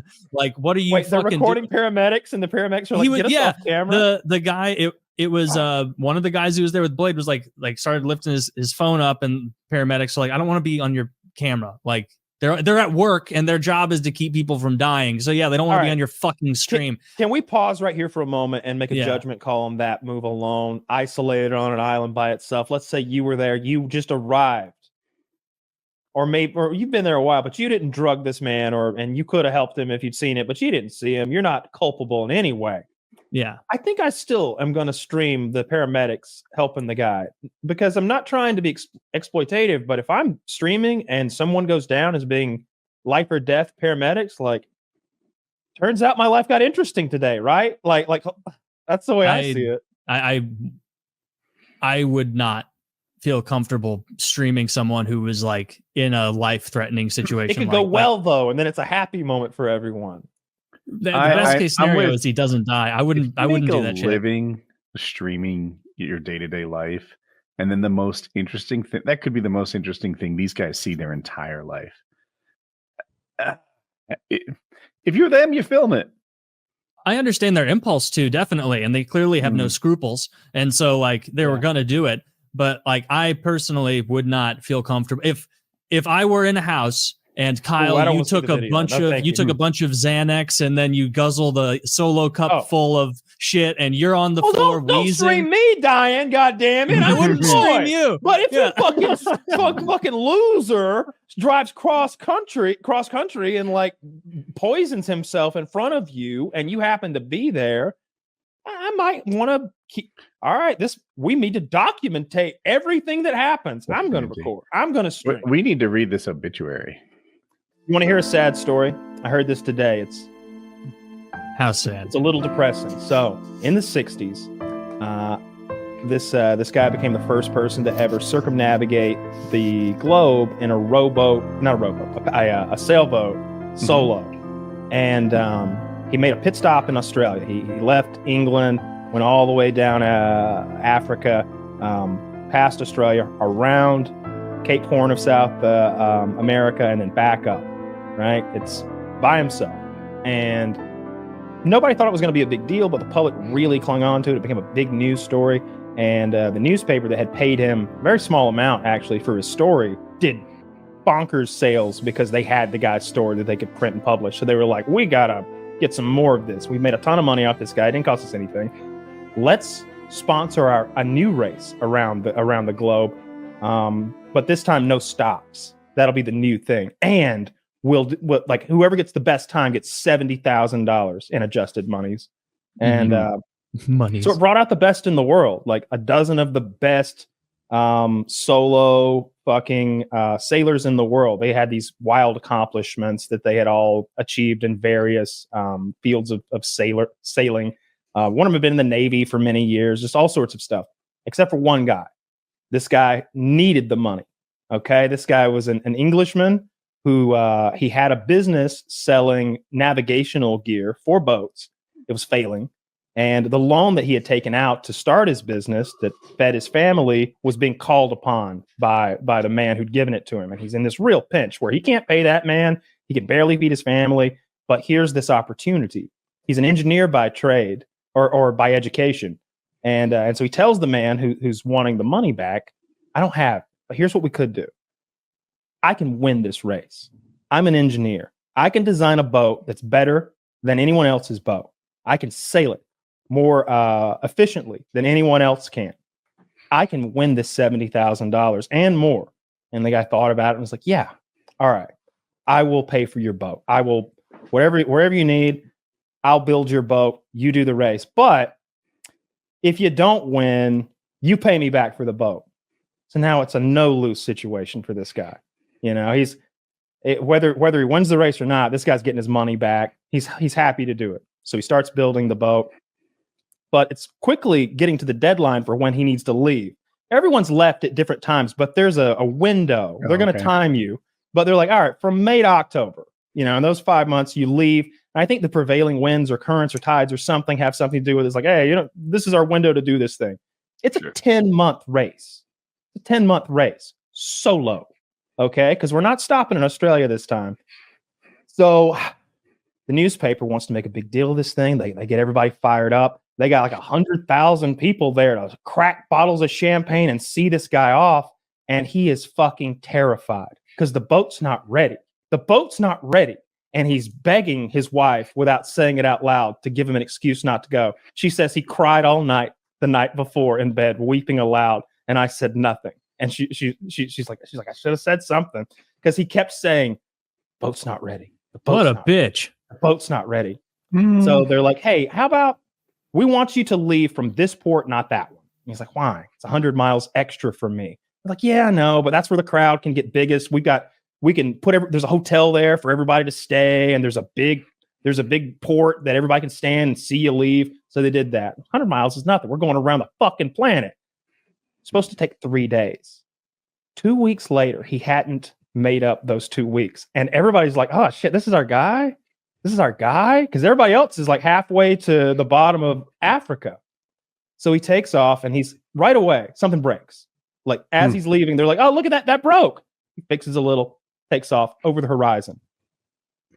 Things continue to break. They have his journals, his logbooks. It's just like one thing after another. Another screw fell out of the wheel down to 2. Just all this crazy shit. Like he's using Morse code. I don't know how that works in the water, but somehow he can communicate with that back to England. I really don't know how that technology works in the 60s, but basically he's taking on water and he knows he is. He's getting like 30 gallons a day. And it's trimaran in one of the Morans, what do you call them, the pontoons or whatever. Yeah. And then 75 gallons are leaking into the boat every night when he rests. But he can't quit because it's this huge embarrassment. He's terrified to fail because they've got the whole country invested in him. They're cheering his name back home. So he realizes he can't win. He realizes he can't even make it to like around Africa. So he basically decides that if he fakes his logbooks and pretends like he went around the world and just hangs out in the southern Atlantic for months and months, then when the other guys come around, he can just fall in behind them. And he doesn't want to win. He just doesn't want to be humiliated. He just wants to finish. He wants a finish. And he figures like nobody's going to look into my logbooks that heavily because I'll be like 8th place. There's a dozen of us in the race. 4 drop out right away. Then 3 more sink. Then finally, the 4 remaining make it around Africa, and this guy's losing it. He's been at sea for months and months in the South Atlantic by himself, treading water, basically, chilling. And he's like, oh, finally. He radios back home, lets them know, like, I'm in 4th place or 5th place. I can't win, but I can finish. And they're like, disappointed, but it's okay. And then the Frenchman who's in the lead says, making sailing a contest is against everything that sailing's about. And he turned around and he started sailing around the world in the opposite direction. He said he wanted to do it again, and he did.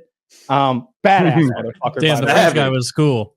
And then, so now there's like an Englishman and like some other guy still ahead of him. One of those guys, they both like sink or quit. And so now it's just him. Oh, one of them makes it. The other one sinks. And now everybody's looking at him. He's going to win. Like based on where he's telling him because one guy was prepared for it and took a smarmy French approach and turned around. Like the other 11 sank. And so you can see in his logbooks, he realizes they're going to find me out. I can't go home. So he sails west and he slowly goes insane. And his writings in the logbooks are like something, it's like poetry mixed with the insane ravings of a madman and a mathematician. So he's so smart that there's like these equations everywhere. And I'm sure they mean something. Like they said that cognitively speaking, it was much more difficult, all of the forging the logbooks, than actually just navigating around the planet. They're like, that's a hard thing to do, navigating around the planet. But what he had done, forging all those logbooks and the math required, was way more difficult. They found his boat, wasn't in it. They got his journals, and they sold them to the newspaper. Oh my God. His family got nothing.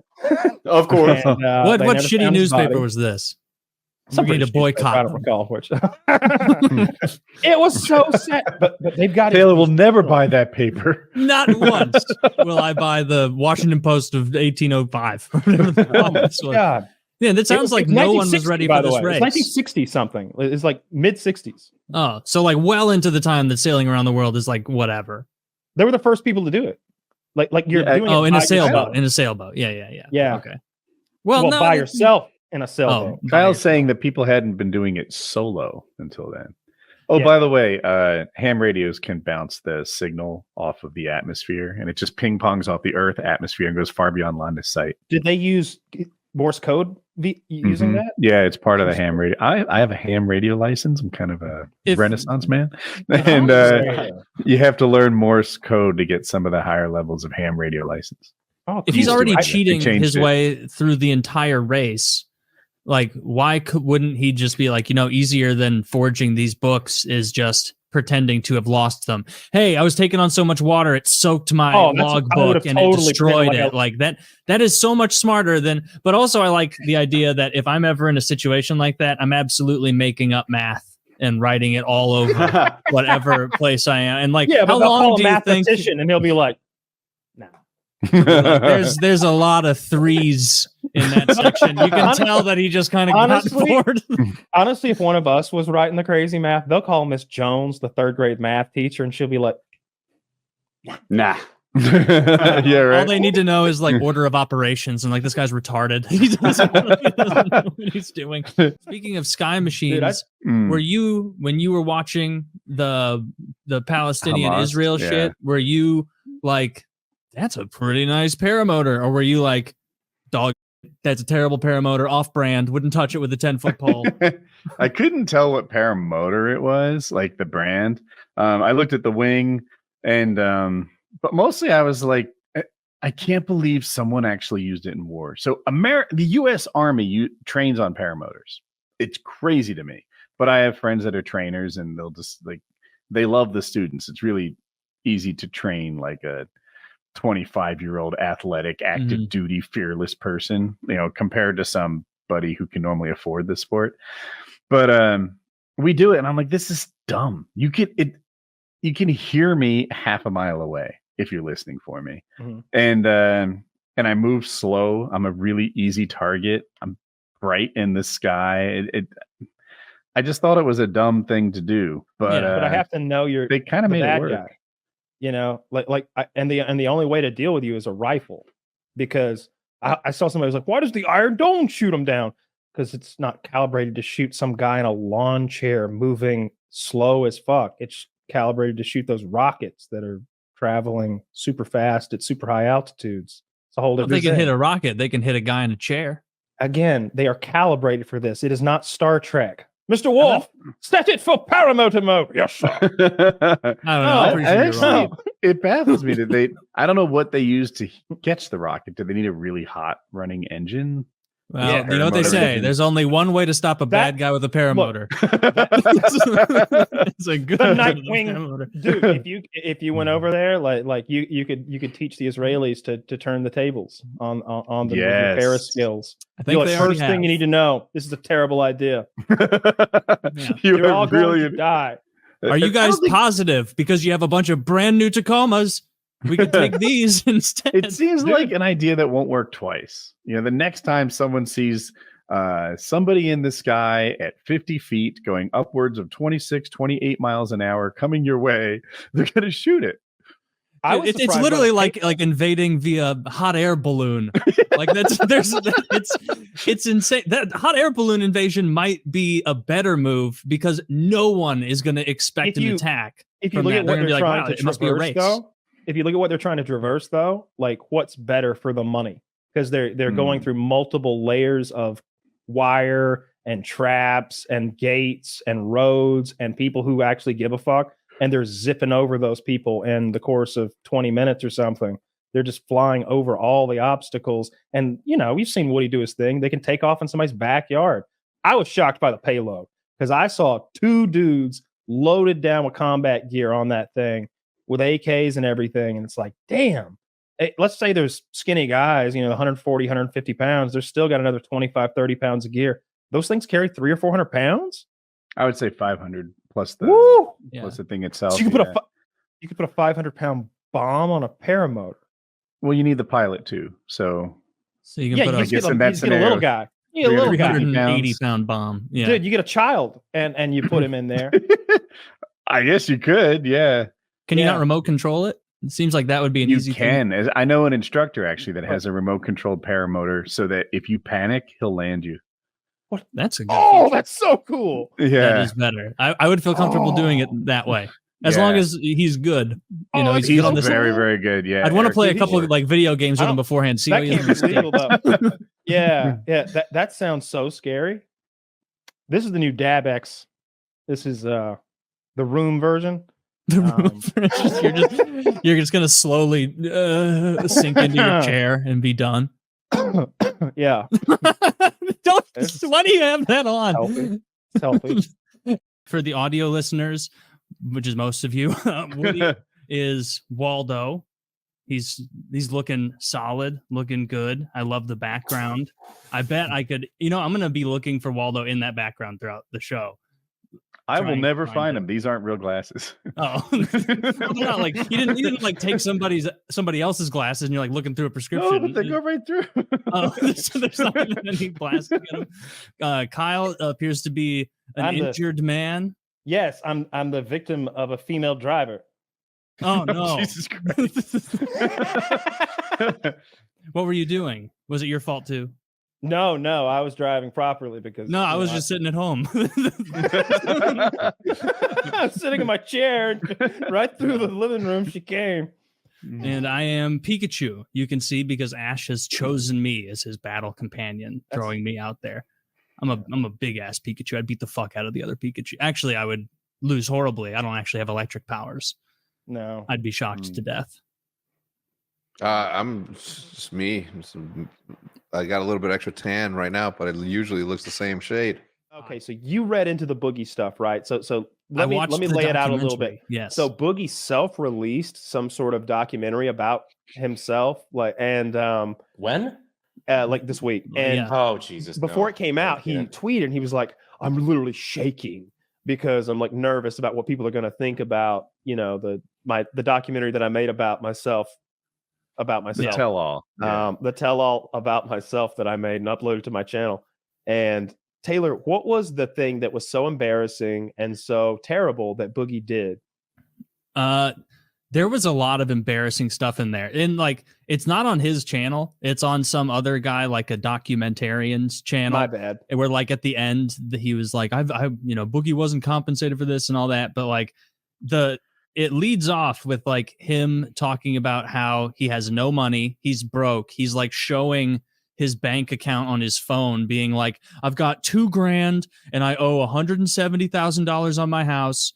And then it does like that docudrama style thing where it's like Boogie spent $200,000 over the course of 4 years on hookers, prostitutes, vacations, and sugar babies. It's called The Dark, Sad Life of Boogie. Yeah. Yes. It's another like, and they like had a psychologist on there who's like, this guy's just like addicted to self-pity. Like he frames everything and woe is me and all that. But like there was some stuff in there that like made him look really stupid and shitty. Like the owing $170,000 on your house, following his level of YouTube success after blowing $200,000. Yeah, that's the exact picture. $163,000, whatever it is, on his house. Spending through $200,000 because he's in a bath. There's so much of this video of this documentary. So much of it, he's in a bath. He stole that from my video. Yeah, he stole it from your video with FPS Wings. But move. like he was in the bath a lot, which I hated. I wish that the documentarian should like took him out of the because it's jarring. It's the strongest bath structurally on Earth. David Attenborough explained this. See, these large marine mammals, when they get in water, they become Boogie can't buoyant. swim, but he can run swiftly across the bottom of the basin. Like he will never leave the water permanently. He's a fucking hippopotamus. I feel bad. That's so funny. North American pity whale. That's basically it. Yeah, he's just a big fatty, and it like opens up. He's in the bath, and his like 20-year-old girlfriend is like in the bath with him, and they're both wearing swimsuits because they're like doing this and that, and she's like crawling up on him. She's normal weight. No, describe her though. Like how's she look? Blonde. There was a part in there that she's like her little backstory was like Jennifer or whatever the fuck is like did not have a father figure growing up, and I was like, that checks out. And Zach said she's 18. Oh, I thought it said I think it's 20. Like I'm pretty sure 20 is what it said next to her name in the little calling Zach a liar? Maybe I misremembered it and she's 18, but I'm pretty sure it's 20. Yeah, because he's like 47, 48. She's 20. He's a big fatty, and she was like climbing him like she was like someone was going to jump on Boogie's torso, and then she would fly off of his stomach into the lake, like ambling up onto him like the blob. And like they're like doing a little kissing on the bath in the bath, and that was reprehensible. I hated it.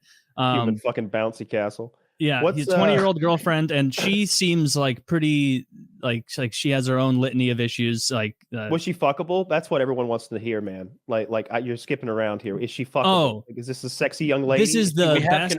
She's over 18, right? Yes, yes, she's over 18. I mean, Boogie's fucking her, so it's better. God damn it! I'll have to see for myself. Like, she is better looking than I could ever imagine someone like Boogie being with. Would like you swipe right on her?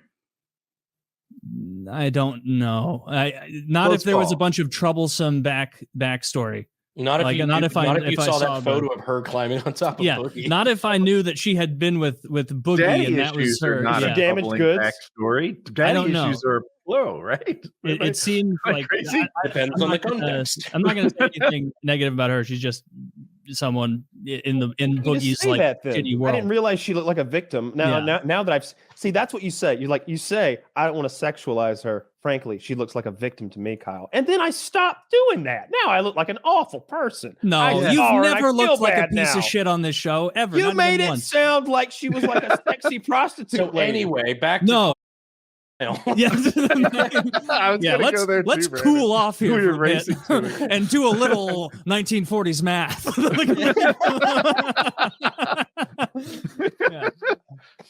See, like that's all right. her. Now this is funny as fuck. Okay, leave this up.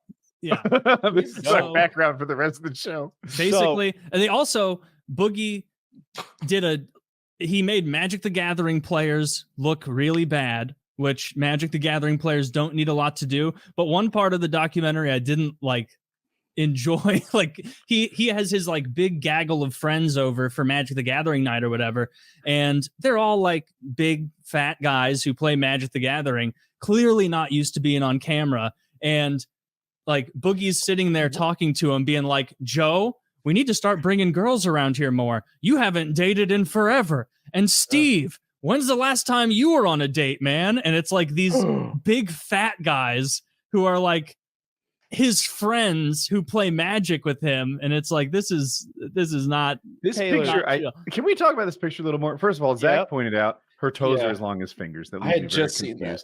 What is happening with like?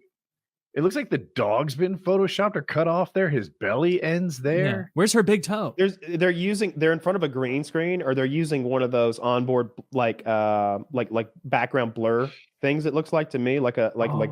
But it just did a bad job. You get the reference, it makes right? Him it makes him look. Everybody like gets what they're dressed up as, right? I don't the want Hut that. and well, he looks like a Pokemon Machamp because like he doesn't have a bottom half of his body. Geodude, so you're thinking of? Or Geodude, yeah, sorry. There you go. I would say he's more of a Snorlax vibe. As I look at her, I think this is a person who probably won't get super fat as she ages. No, so a win for you, huh? I wouldn't. I always say, Woody, hypothetical single you do much better than this. That's all I'm saying. Oh, thank you. Definitely. But hairy she'd be hairy as fuck, belly button hair everywhere.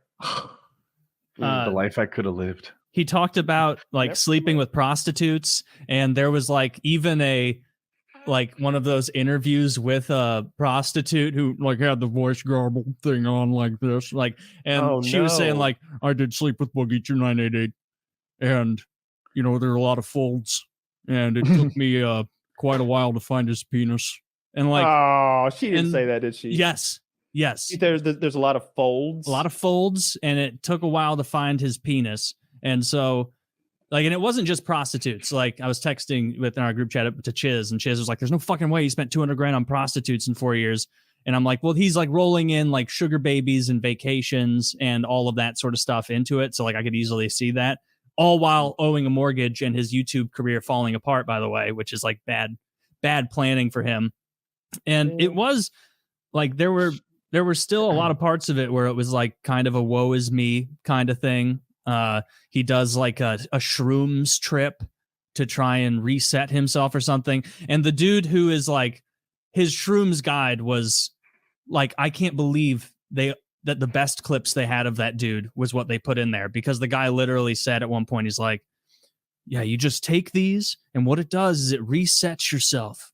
And I'm saying this much more cogently than he did. He's like, and after you're done, all those atoms in your brain, they go back to their original place and kind of reset. And I'm like, yeah, all those atoms reset. Like that's how. No, he said atoms. You said the atoms. You sound like a science denier, quite frankly. Yeah, I don't trust the science, and I don't trust that science. That was sounded pretty really nice sciencey. science.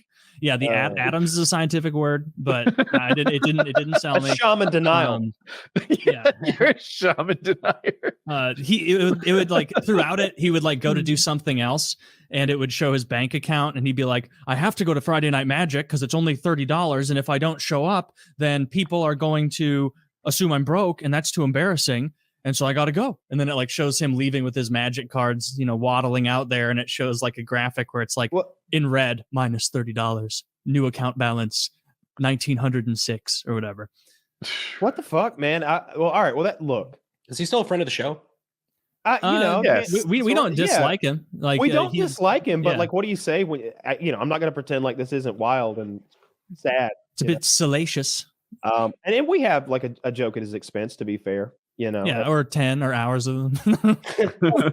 Basically, I think I was probably like 13, 14 or so. And we were coming from the rink. My mom was driving me, and it was me and I think my younger brother and Joel Quinville's son, who played on a team with my brother. Joel Quinville at the time was the head coach of the St. Louis Blues. And so big, like, guy in the hockey community in St. Louis, very like tight. And so like the professionals like Chris Pronger and Al McInnes and Joel Quinville and all these guys would be down at the rink, and their kids would be playing there. And so like we knew them and the Kachucks. And my mom was dropping in this Honda Odyssey. I remember we were dropping him off at Joel Quenneville's house, head coach of the Blues, after a practice, and it was rainy. It was shitty out. It was wet. And he was the coach of a professional hockey team. And so it was a very, very, very nice yard. Very nice house, beautiful yard, and a very long, straight driveway. And my mom pulls up into it and lets him out, and he goes in. He's like, "See you later." Like, "Oh, see you next time." And she starts backing out. And I remember like his driveway was big enough. She could have done a little whoop de doop and like come back out straight, but she started backing up, and 100-yard driveway, however long it was. And I think we got it about 8 feet backward before I felt the car go and just in the yard. And my mom just forging ahead, just driving 2 wheels like tilted in this guy's yard. And I'm like, Mom, you're in Joel Quenneville's yard. You're in the coach of the Blues yard. Get back on the driveway. And she's like, "It's fine, Taylor. It's fine." And I'm like, "It's not fine. It's not fine." So it's not fine. It's not fine. And so like all the way back, the full length of the driveway, there is just a solid rut, a ditch now of destroyed like yard right next to their driveway.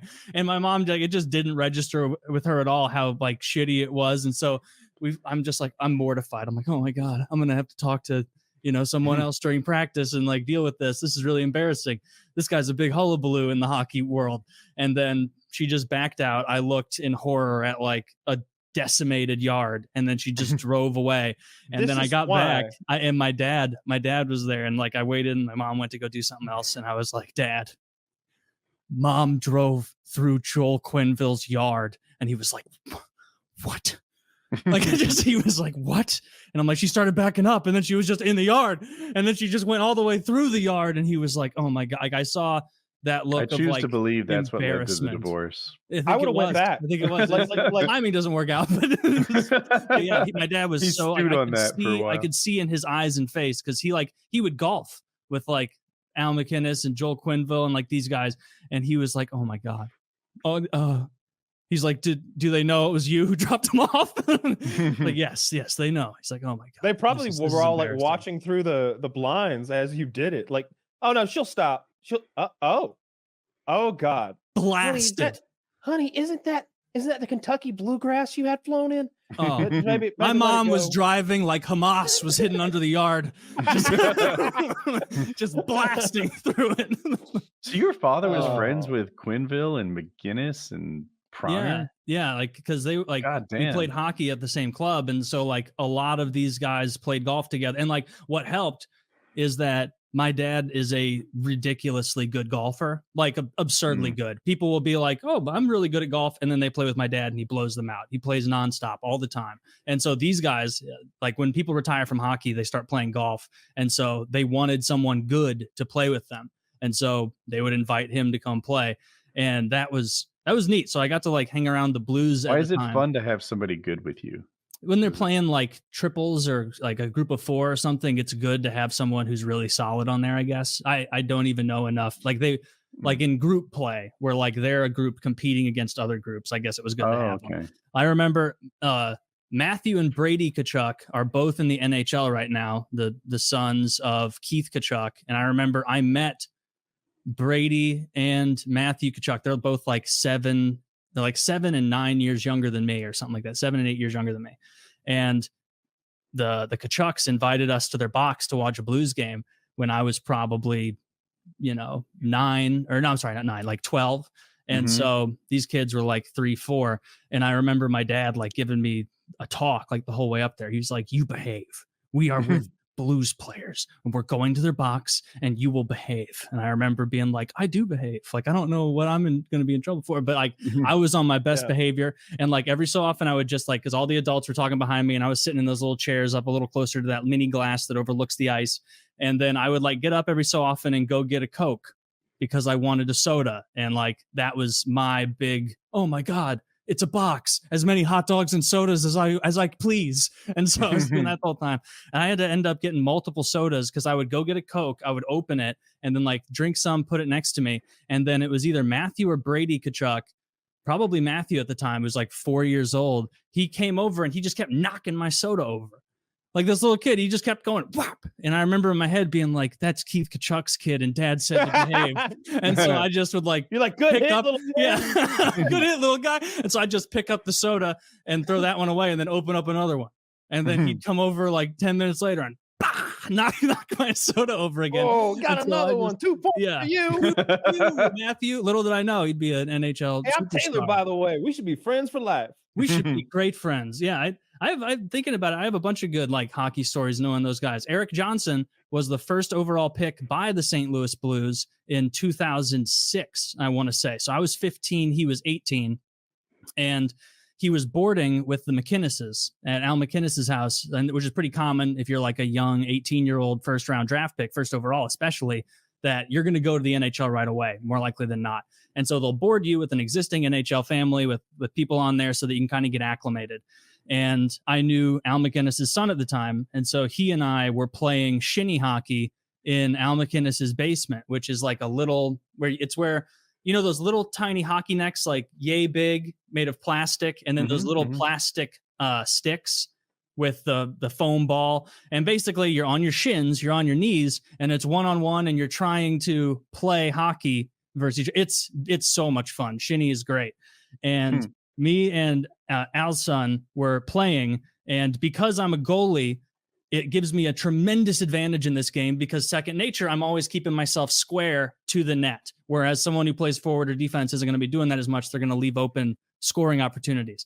And so I beat Al McInnes's son. And then I look over, and Eric Johnson, first overall draft pick, comes down in the basement. He's like, what are you guys doing? At this time, Al McInnes's son is like 1 year younger than me. I'm 3 years younger than Eric Johnson. And he's like, I want to play. And he's like an 18-year-old first round draft pick in the NHL. And so he's unbelievably competitive, unbelievably competitive. And I won.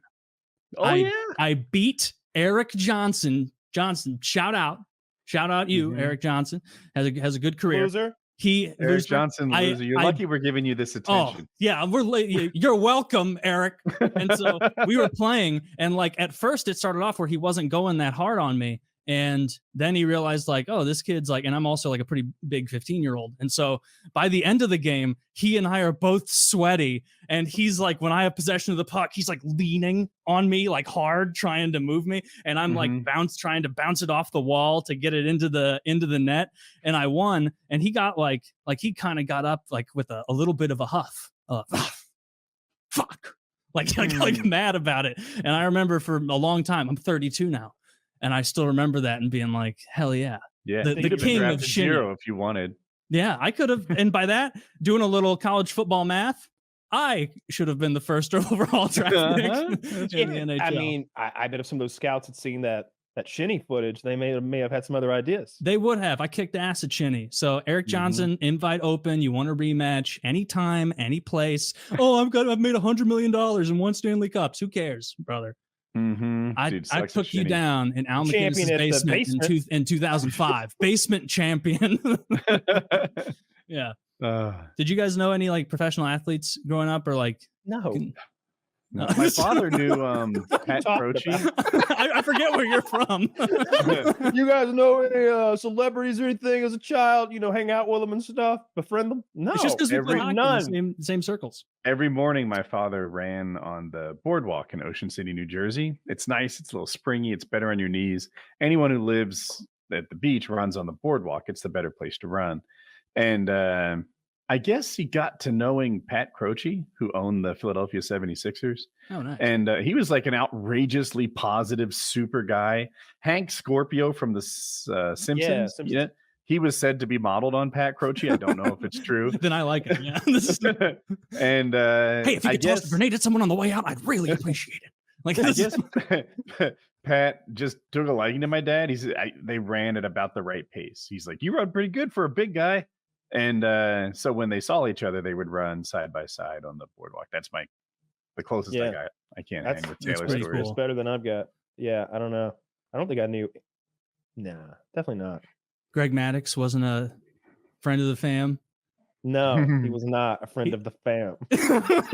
I wanted to ask Tom, have you ever been in the midst of making one of your videos and you had like a change of heart about the person you were making it on? Where it's like, No. oh man, No. no, never. No. I am working on one right now that's kind of tangential to a friend of the show, Blade. Oh, okay. I'm working on that one. Okay. Maybe you can fill us in a bit on what he's been up to. We're not as up to date.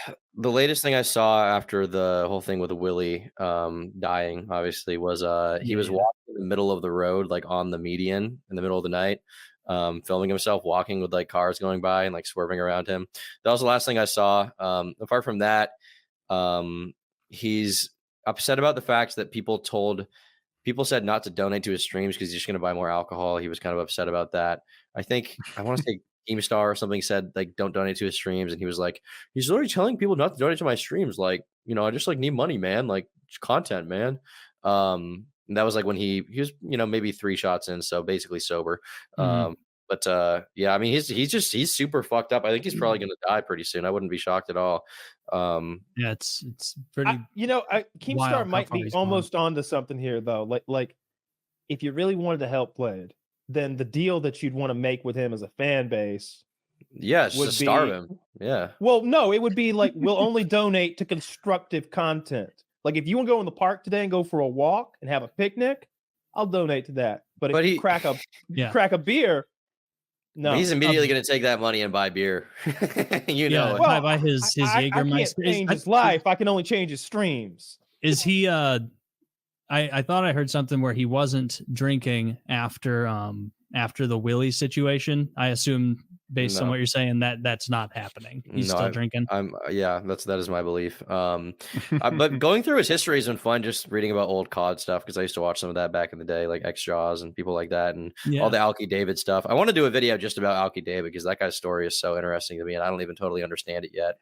Have you come upon anything alarming that's like not in the public storyline of Blade going through the story, or not? It's all out there. It's literally all out there. I mean, his entire life since 2009 or something, or 11 is all documented publicly. So everything you want to know about Blade is all on live stream, and it's him saying it himself. Some very funny moments though, like back in the day when there was some point in time when he was talking to some girl, and if you know a lot about Blade, you'll know, or even a little, you'll know when he drinks, he gets a little racist with it. And he was talking to some girl, and he was like, "You like black guys?" She was like, "No, yeah, they're fine." And he was like, "You N-word lover."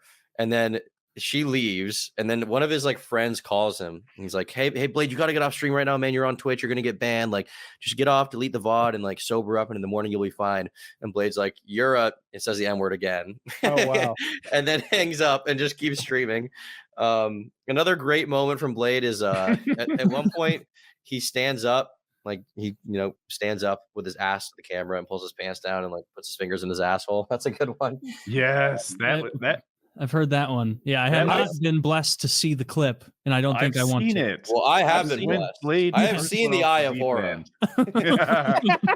You've had to like you're fact checking it. You're like, all right, let's cross reference these butthole skin lines with the other times he's for research. Well, we're trying to track the progress of his butthole over time to see how much it's been. When he was like macking on that girl while her husband had just stepped away, was a wild one too. Mm-hmm. Yeah, that was a fan of his wife. The guy was a huge fan. I heard, like a super fan. I think they were at his house. The funniest part of that is so that starts at like a fan meetup with Keemstar, and so Blade's there, Keem's there, and then this guy comes with this girl, and they're not married at that point, and he's like, "Oh my god, Blade, I want you to see this," and he proposes to her in front of Blade. And then 2 years later is when the groping thing happened. Goodness. Which is like the whole marriage is tied to Blade somehow.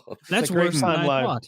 That they should have known from the start there. Yeah, having destined for greatness. Man, when did it stop being about stabbing people in Call of Duty is what I want to know. I think around like 2013, 2012, maybe Tom would whenever COD died, like when COD was kind of on the way out and Minecraft was the new thing, that's like the beginning of the end for him. Yeah, remember Chill Sunday Commentary? just knifing people in COD 4. Simpler times. With White Boy 7th Street. With White Boy, no shenanigans going on in the back of RVs. Nothing like that. Shenanigans, is that what you call that? A little non-reciprocative play. Is that tomfoolery? Yeah, tomfoolery. Groping an unconscious girl. Like that's what I believe it was, right? I mean, that's he says he didn't. I don't know. He told Chris Hansen he didn't, but you can watch the video. We can infer what happened. See everything though. For people who didn't see the video, Blade saunters over to the front of the RV, I think, and you kind of see his feet, and it kind of looks like there's some level of snuggling, humping, something happening on. But you're looking at feet under a blanket. So he says, but he says he went to bed. I don't think he went to bed. He was doing. He's a restless sleeper, it would seem. Maybe they were like doing jujitsu. He was like putting her in like they were so good.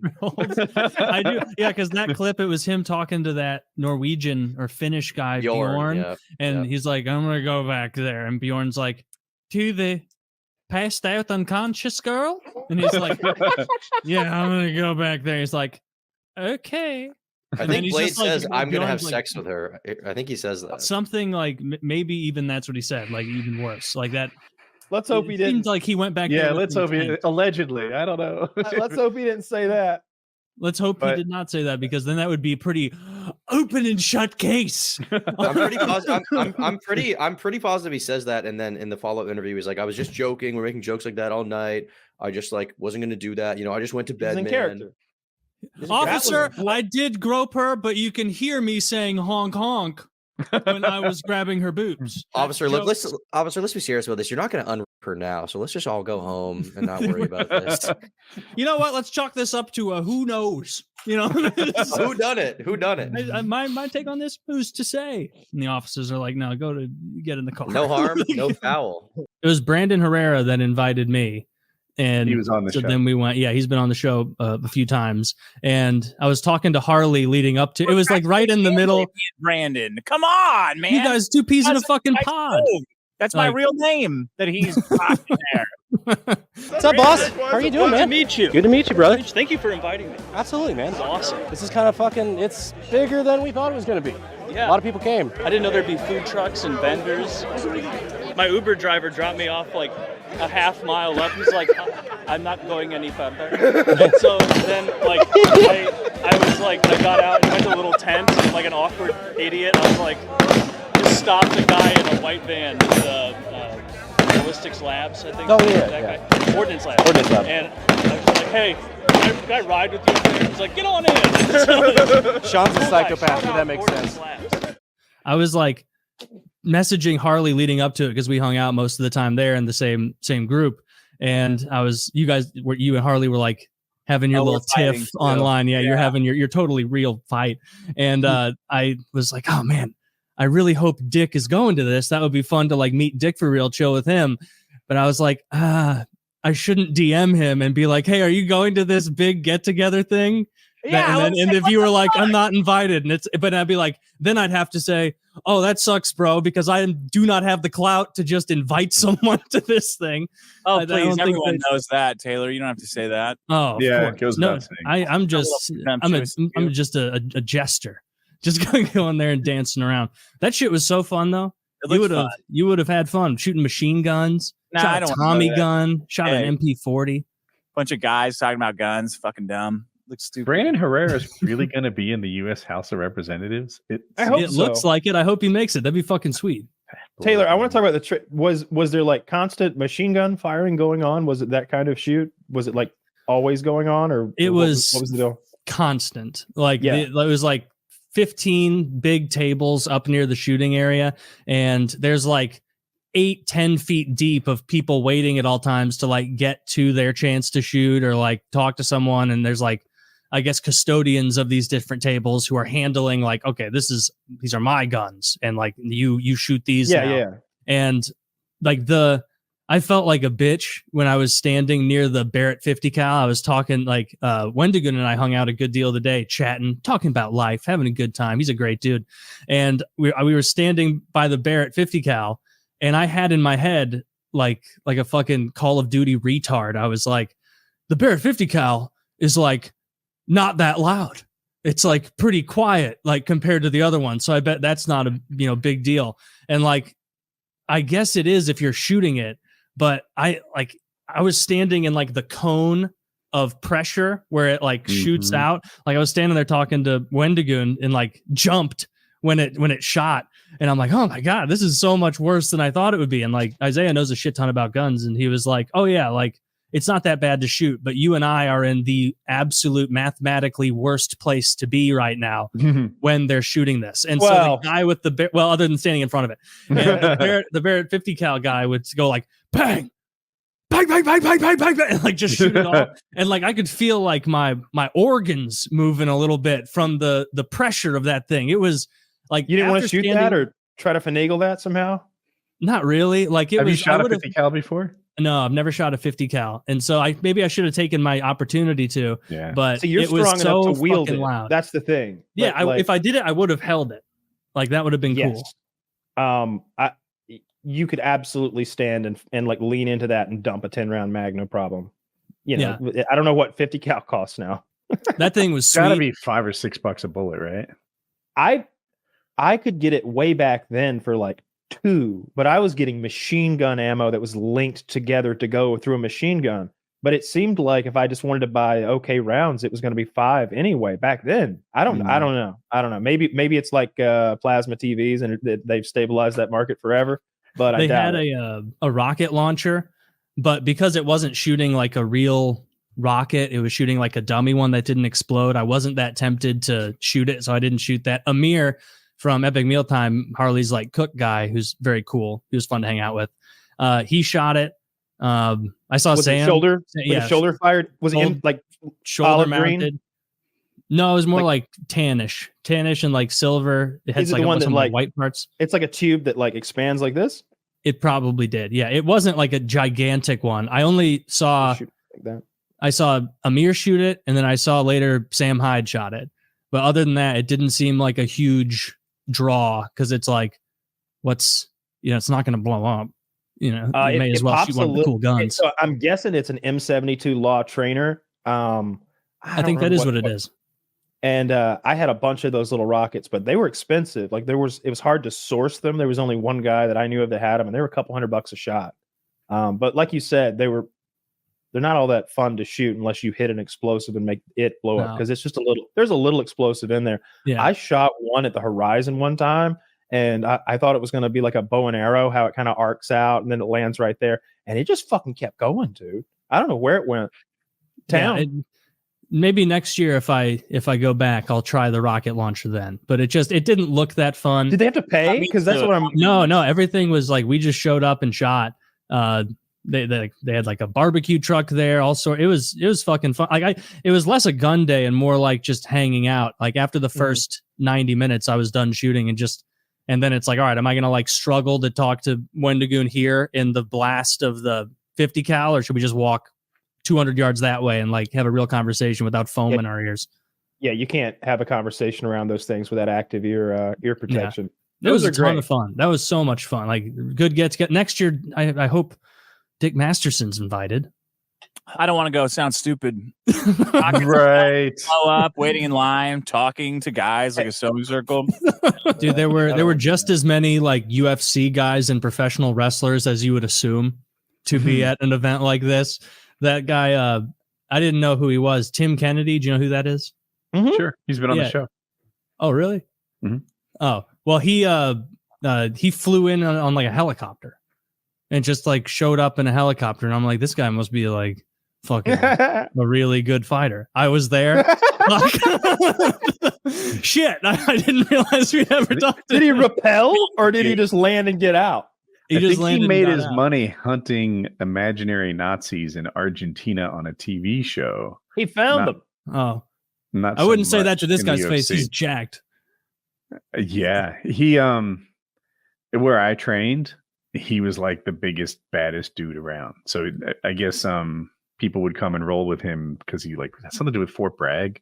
And so it goes like this. My instructor would just toy with me and do anything he wanted to happen while I rolled with my instructor is what he chose to happen. Cool. And then there was his instructor, this black belt over him. He had that experience with that guy. That black belt could somehow toy with the guy that toyed with me. And then Tim Kennedy toyed with that guy. And my instructor would talk about what it was like to roll with him. And if you've ever been full mount, you kind of stand on your knees on the guy's belly. That's how you do it. Mm-hmm. This guy would sit on your belly and put his heels on the ground disrespectfully.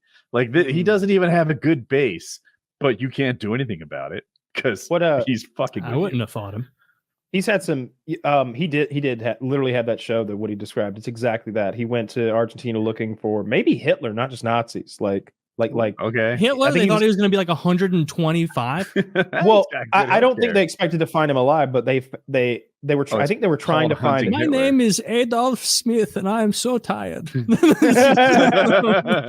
Maybe the Nazis had like a youth formula, and he got the last dose, and he's 125 and kind of spry. And hey, the elections are coming up. All right, I did see that in Captain America.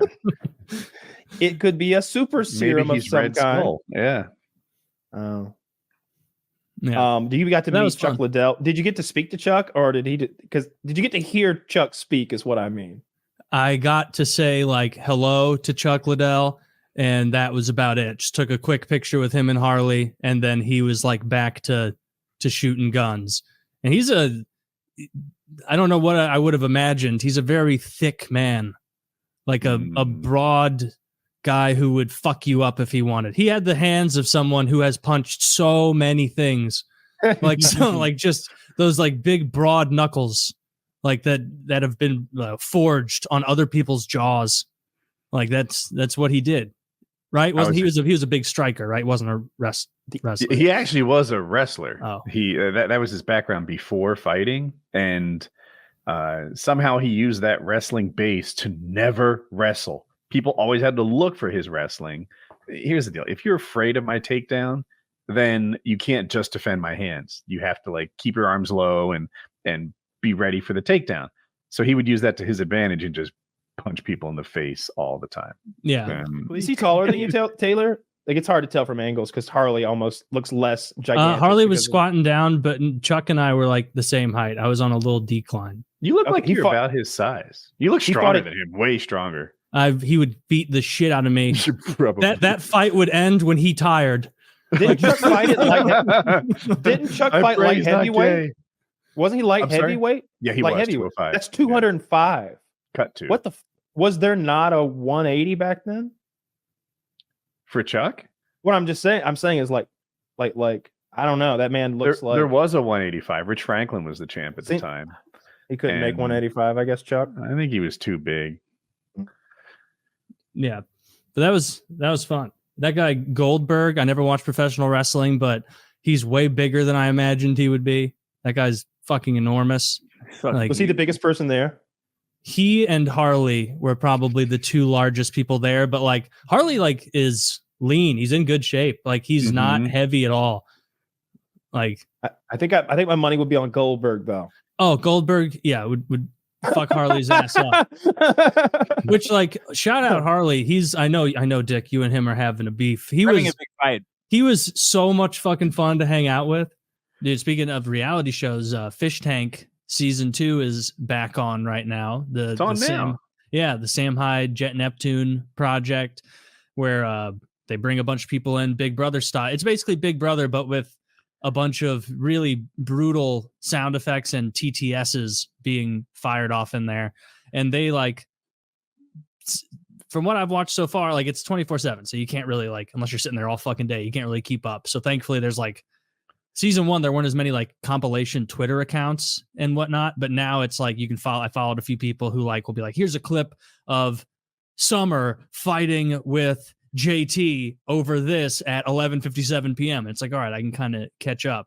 They like the set is incredible. They did a great job like doing up the whole house 70s style instead of Jason Goldstriker Sam Hyde's character. Now he's Judge Jebediah Goldstriker, and he fades in and out of a really rough Western accent, almost like he's not even trying, which is, I assume, part of the joke, but he's still doing the same thing of breaking things around them. He's already like 6'5", and he's wearing cowboy boots, just enormous around all these people. Though I saw a couple clips of like the girls on the show being like, I'm so scared of the judge. They call him the judge now. They're like, what do you think he's going to do? And they're like, I don't know. But he came in and he just started talking to me and then kicked a dresser to smithereens. Yeah, like this is one of the rooms. Like they have like a 70s style room. They put them all in 70s style clothes. There's a Japanese guy who really has a tenuous grasp of English conversationally. And so like something will happen and he'll be like, I did not only understood 10% that conversation. And and that guy's been hilarious. They really upped I thought the season 1 participants were pretty loony, pretty loopy, but they've upped it a bit to where it's only like 4 days in. And one of the girls in particular is absolutely falling apart. He had them do a beginner's. He brought in a martial arts instructor and had them do like one of the girls is falling apart. One of the girls, Summer, she's falling apart. And I don't remember what day it was, but I saw the clips. He had a beginner karate class for all these people, put them all in gis and everything. And after like however long of a beginner, she's Asian, class, right?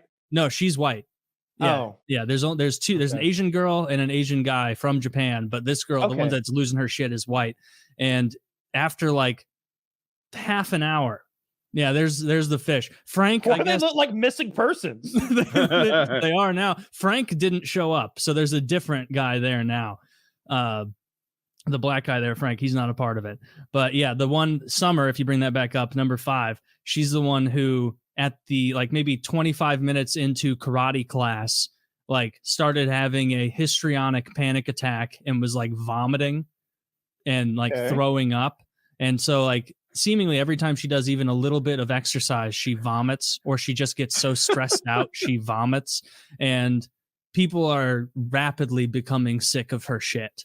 Oh, really? Rapidly. She's becoming my favorite. It's like having a fainting goat on the show. Like I would try to, when she's it's one of those she throws up. Yeah. Wait till we get to the eating contest. Dude, she like there was a great clip of Sam dressed like, pull up a picture of how Sam is dressed like he's dressed like Woody from Toy Story in 3-inch lifts.